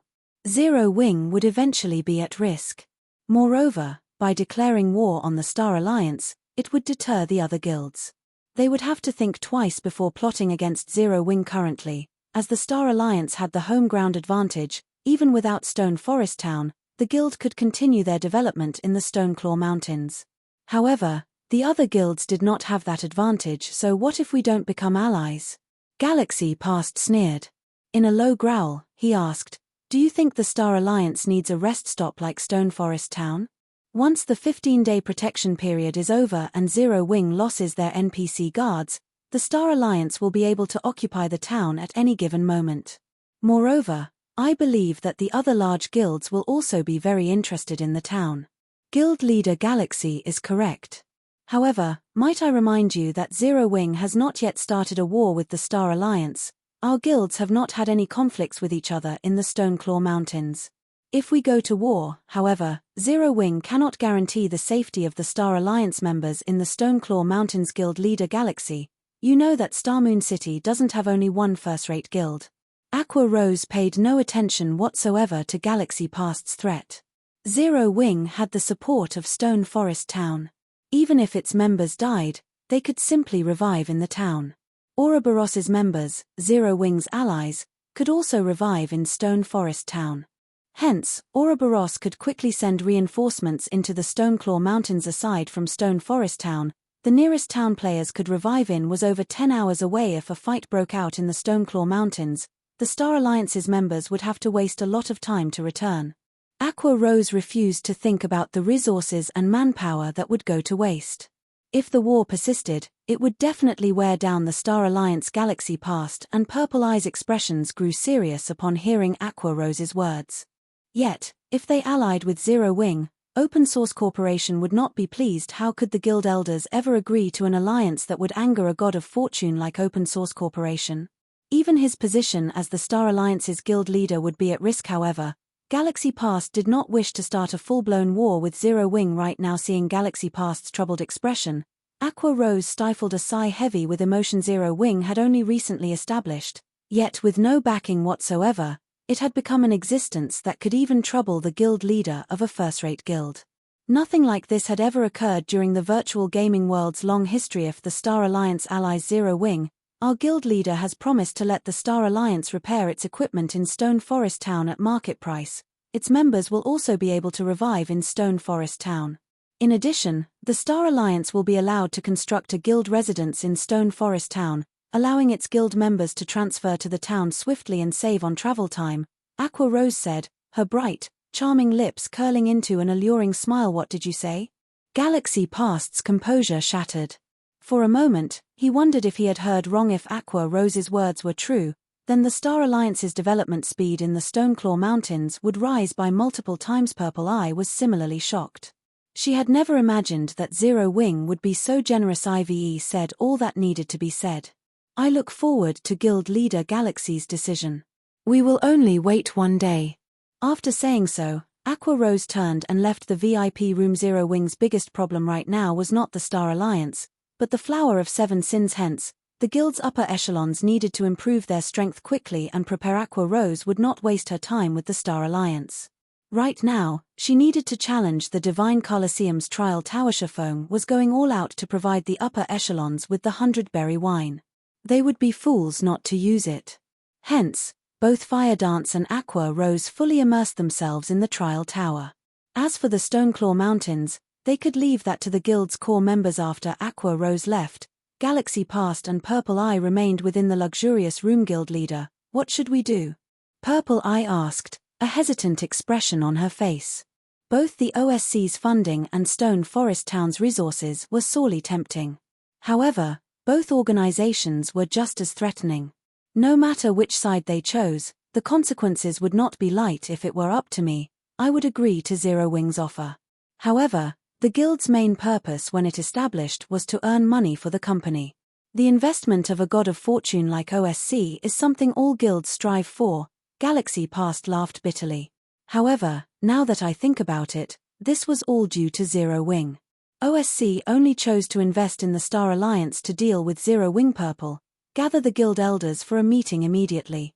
They must all be present. I don't care if they're busy. I'll contact them right away. Suddenly, the Star Alliance's elders received a message. All of the elders, regardless of where they were required to attend the meeting in Starmoon Kingdom. This situation shocked the Star Alliance's members. As a first-rate guild, their development was widespread. The Star Alliance had created branches in several other kingdoms, each one managing themselves on their own. This was the first meeting since they had joined God's domain that required the presence of every elder. Time flowed quickly. Before he knew it, a day had passed in God's domain. Inside the blood-refining passage, Shaman had killed bloodfighters almost without rest. He only took small breaks to recover his exhausted stamina, before returning to grinding bloodfighters. After Shaman killed another bloodfighter, the sound of a system notification suddenly reached his ears. System, the blood refining stone has collected 1,000 points of blood energy. Do you wish to evolve it into a blood refining crystal? There was no guarantee that each bloodfighter killed would generate blood energy. The more blood energy Shaman accumulated, the less he could collect from the slain bloodfighters. Who knew how many bloodfighters he had slaughtered throughout the day to collect the 1,000 points of blood energy? Chapter 703, Improved Attributes. Evolve. Shaman clicked confirm. Although he did not know what changes would occur after upgrading the blood refining stone to a blood refining crystal, seeing as he had spent so much time to collect the required blood energy, the crystal should not be an ordinary item.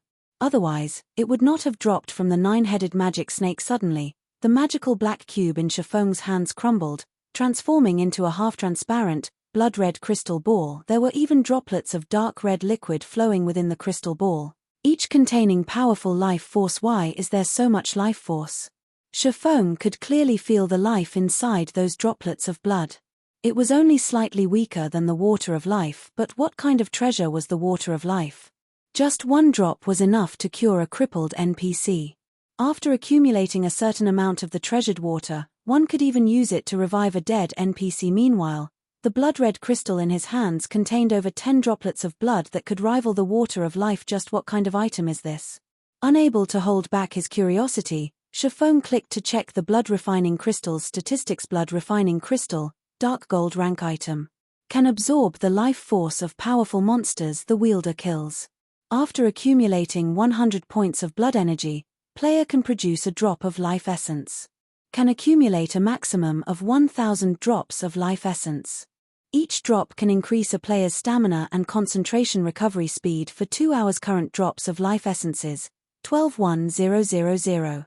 Is this the true power of the blood refining crystal? Shifeng was shocked when he read the statistics in God's domain. It was common knowledge that players required rest to recover their stamina and concentration. Hence, players could not grind for long periods. They had to take breaks. Although there were some tools that sped recovery, such as food and field tents, those items could only be used outside of combat. Shifeng also knew of a few items that could recover stamina and concentration during combat. However, these items were extraordinarily difficult to obtain. The Water of Life was one such item. However, using the Water of Life to grind for longer periods was no less than extravagant. Not a single guild in God's domain could afford such a waste. The other tools were similar to the Water of Life, in which they were extraordinarily valuable and exceedingly difficult to obtain. Even if a large guild mobilized its forces, it would barely obtain enough items to supply for a handful of experts. Shifeng had never expected the 9-headed magic snake to drop such a valuable item with the blood refining crystal. He could recover stamina and concentration without having to stop his slaughter. With this, he could grind far longer than other players. Unfortunately, accumulating life essence was a slow process.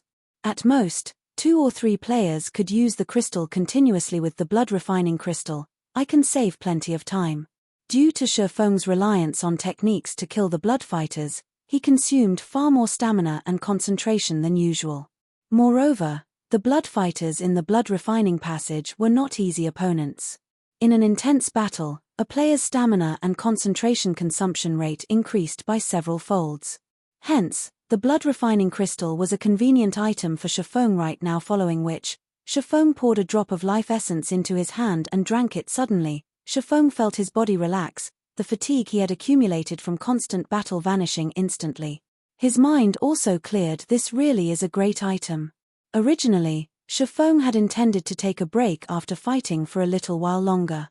Now, it seemed that he no longer needed rest after fighting the blood fighters for over a day. Shifeng was very familiar with their attack patterns. His swordsmanship had also become far more precise. During battle, Shifeng would try to discard extra attacks, pursuing efficiency. As a result, his swordplay became much faster, and he could now defeat the blood fighters with minimal effort. Shifeng had never considered these techniques before. He had only focused on ending the monsters he fought regardless of how much power he had to expend. After reaching the blood refining passage, however, he had to improve his attack efficiency if he wanted to kill his opponents quickly. Due to his inability to use skills, it was as if a new world had opened up to Shifeng. Initially, when facing 4 blood fighters simultaneously, Shifeng had needed over 150 moves to finish off just one of the undead. Among these 150 moves, more than 50 were used to defend himself against incoming attacks. He had to defend himself because he was unfamiliar with his surrounding, and as a result, this allowed the blood fighters to launch counterattacks. However, as the number of fights against the elites increased, he began to require fewer movements to defend himself. Now, he could defeat a blood fighter with roughly 130 attacks. For a time, Shifeng's leveling efficiency increased significantly. As time passed, Shifeng had become completely immersed in his swordsmanship. He no longer needed to think about how to streamline his attacks. Once he ran out of stamina, he just needed to drink a drop of life essence before returning to battle. Only after Shifeng reached level 35, and a golden glow illuminated his body, did he finally regain his senses. After training for so long, I should be at my limit. It's time to challenge the Blood Warrior again. Shifeng smiled faintly as he looked at his newly improved attributes. When he reached level 35, the golden stigmata increased all of his basic attributes by 5 points and provided 10 free attribute points. Meanwhile, as a Tier 1 player, he received 8 free attribute points every time he leveled. The Abyssal Blade also provided a bonus of 2 free attribute points. After reaching level 35, Shifeng received 20 free attribute points in total and 5 points into all of his basic attributes. Furthermore, his Tier 1 set equipment, the 7 Luminaries Ring, and the Heavenly Dragon's Breath had also received a significant boost to their attributes. During Shifeng's previous fight with the Blood Warrior, it was obvious that he lacked sufficient speed. Hence, he placed all 20 free attribute points into agility. Despite rising by only 1 level, Shifeng had improved his attributes almost as much as if he had equipped an additional piece of level 35 dark gold equipment. His strength had also improved. Blood Refining Passage, Blood Warrior's Combat Area. The Blood Warrior wielding a silver two-handed saber appeared once more. Since Shifeng had already experienced the special elite, he would not allow the Blood Warrior to take the initiative to attack. Taking a step forward, he dashed towards the Blood Warrior. Previously, such an action would have been suicidal. With the Blood Warrior's attack speed, Shifeng had not been able to defend against its attack. It would have been utterly impossible to dodge the special elite's fearsome saber. In the next moment, the Blood Warrior tightened its grip on its saber. It then slashed forward, sending a streak of silver light plunging towards Shifeng. Boom. The silver two-handed saber missed Shifeng. Shifeng had long since predicted the trajectory of the Blood Warrior's swing. Even before the Blood Warrior prepared to strike, Shifeng had prepared to dodge. If he had only begun dodging after the Blood Warrior launched its attack, with his current attributes, he would never have evaded it. Even blocking it would have been a challenge. Shifeng did not immediately launch a counterattack after evading the first slash. Instead, he abruptly fell backward. Hua. Another streak of silver light cut across the crown of Shifeng's head. Only after Shifeng evaded 5 strikes did he send a slash of his own at the Blood Warrior's side, causing a critical damage of -2,174. Although the strike had forced the special elite to retreat by half a step, it had not affected its combat power in the slightest. Even so, this result excited Shifeng. In his previous battle against the Blood Warrior, he had not been able to resist the undead in the least. Now, however, he managed to damage to the special elite. At this point, grinding away the Blood Warrior's 240,000 HP was only a matter of time. Chapter 704, Final Trump Card. The Blood Warrior launched one violent attack after the other, whereas Shifeng desperately dodged and blocked the special elite's attacks. As they exchanged more attacks, Shifeng refined his own actions, thinking of ways to deal faster damage. 1042-2108-1071. One damage after another appeared above the Blood Warrior's head, its HP decreasing at a rate visible to the naked eye. Initially, Shifeng had to dodge 5 attacks before finding the opportunity to strike. However, as he refined his movements and gained a firmer grasp on his situation, he was soon able to attack. After dodging every 4 attacks in less than 5 minutes, the Blood Warrior's HP fell to 30%.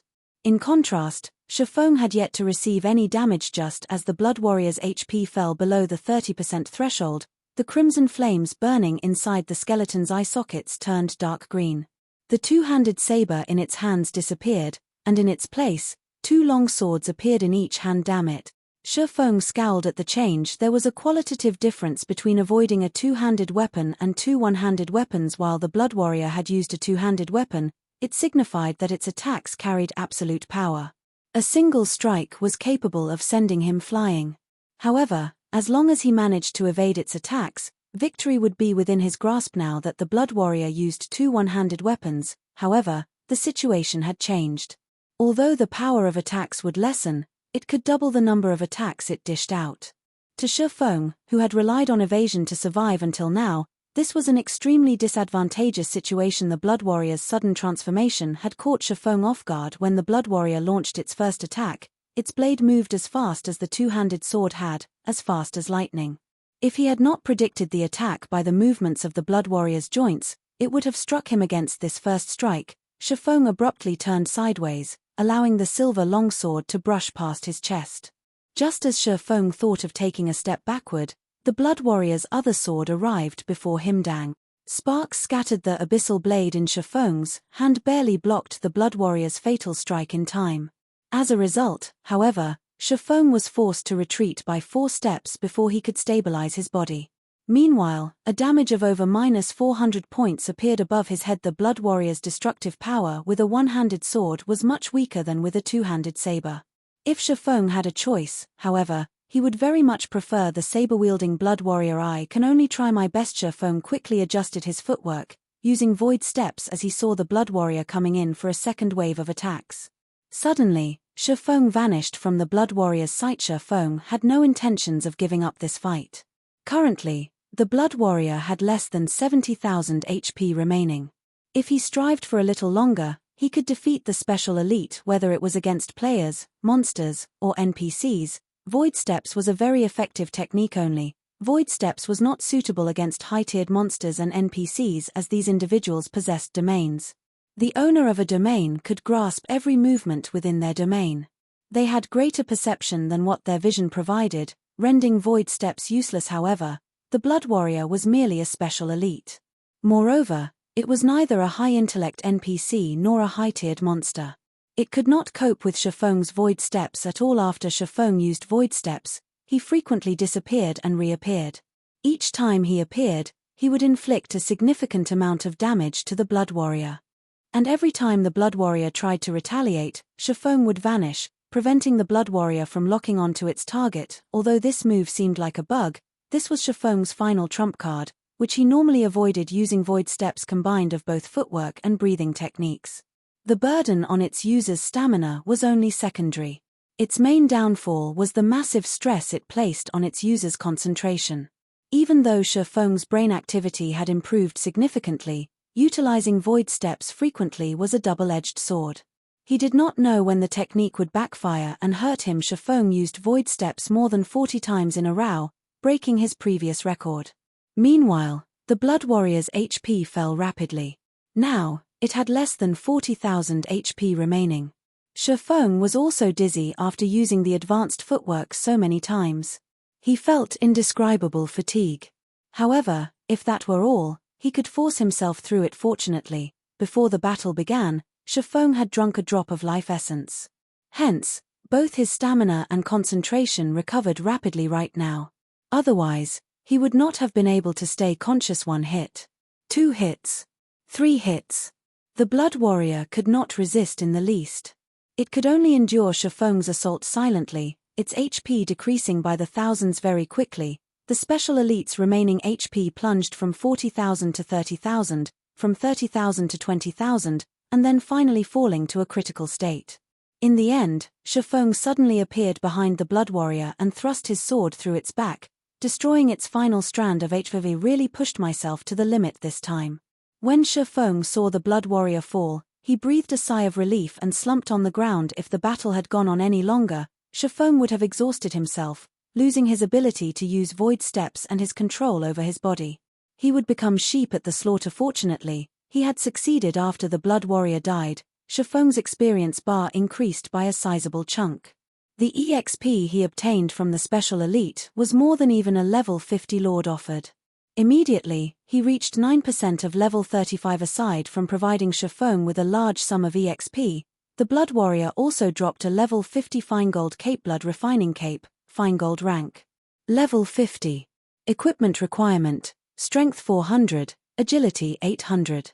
Defense plus 571. Strength plus 68, Agility plus 54, Endurance plus 56. Movement speed plus 4. Evasion plus 15. Additional passive skill dash. Conceal, increases the difficulty to perceive the wearer. Additional active skill dash. Lightning flash, appear behind a maximum of 4 targets. Damage increased by 20%. Duration of 5 seconds. Cooldown, 2 minutes. What a good item. Shifeng's eyes shone as he examined the blood refining cloak. Capes were extremely rare in God's domain. They were even rarer than rings and ornaments. Even now, the only other cape Shifeng had found since joining God's domain in this life, and still used, was the Dark Pursuer's cape. Although the Dark Pursuer's cape provided very minor buffs to his attributes, the skill, Silent Steps, that the cape offered was very powerful. It could even rival an assassin's Shadow Steps. Only, the skill's cooldown was somewhat long. However, if used appropriately, it could set one up for an instant kill. In combat, such a skill was far more valuable than attributes. However, now that he had the blood refining cape, as soon as he fulfilled the equipment requirements, he would immediately replace the Dark Pursuer's cape. The requirement of level 50 was not a problem to Shifeng as he had the Heavenly Dragon's Breath, which reduced items' level requirements by 10 levels. In other words, he could equip the blood refining cape once he reached level 40. Although the 7 Luminaries ring also decreased the level requirement of all items by 5 levels, in God's domain, this effect was not stackable. The highest effect would apply. Aside from dropping the blood refining cape, the Blood Warrior also dropped an ancient gold-rimmed book. The pressure this ancient book radiated even caused Shafong to shudder with fear. 2 large words graced the book's cover: Solomon's treasure,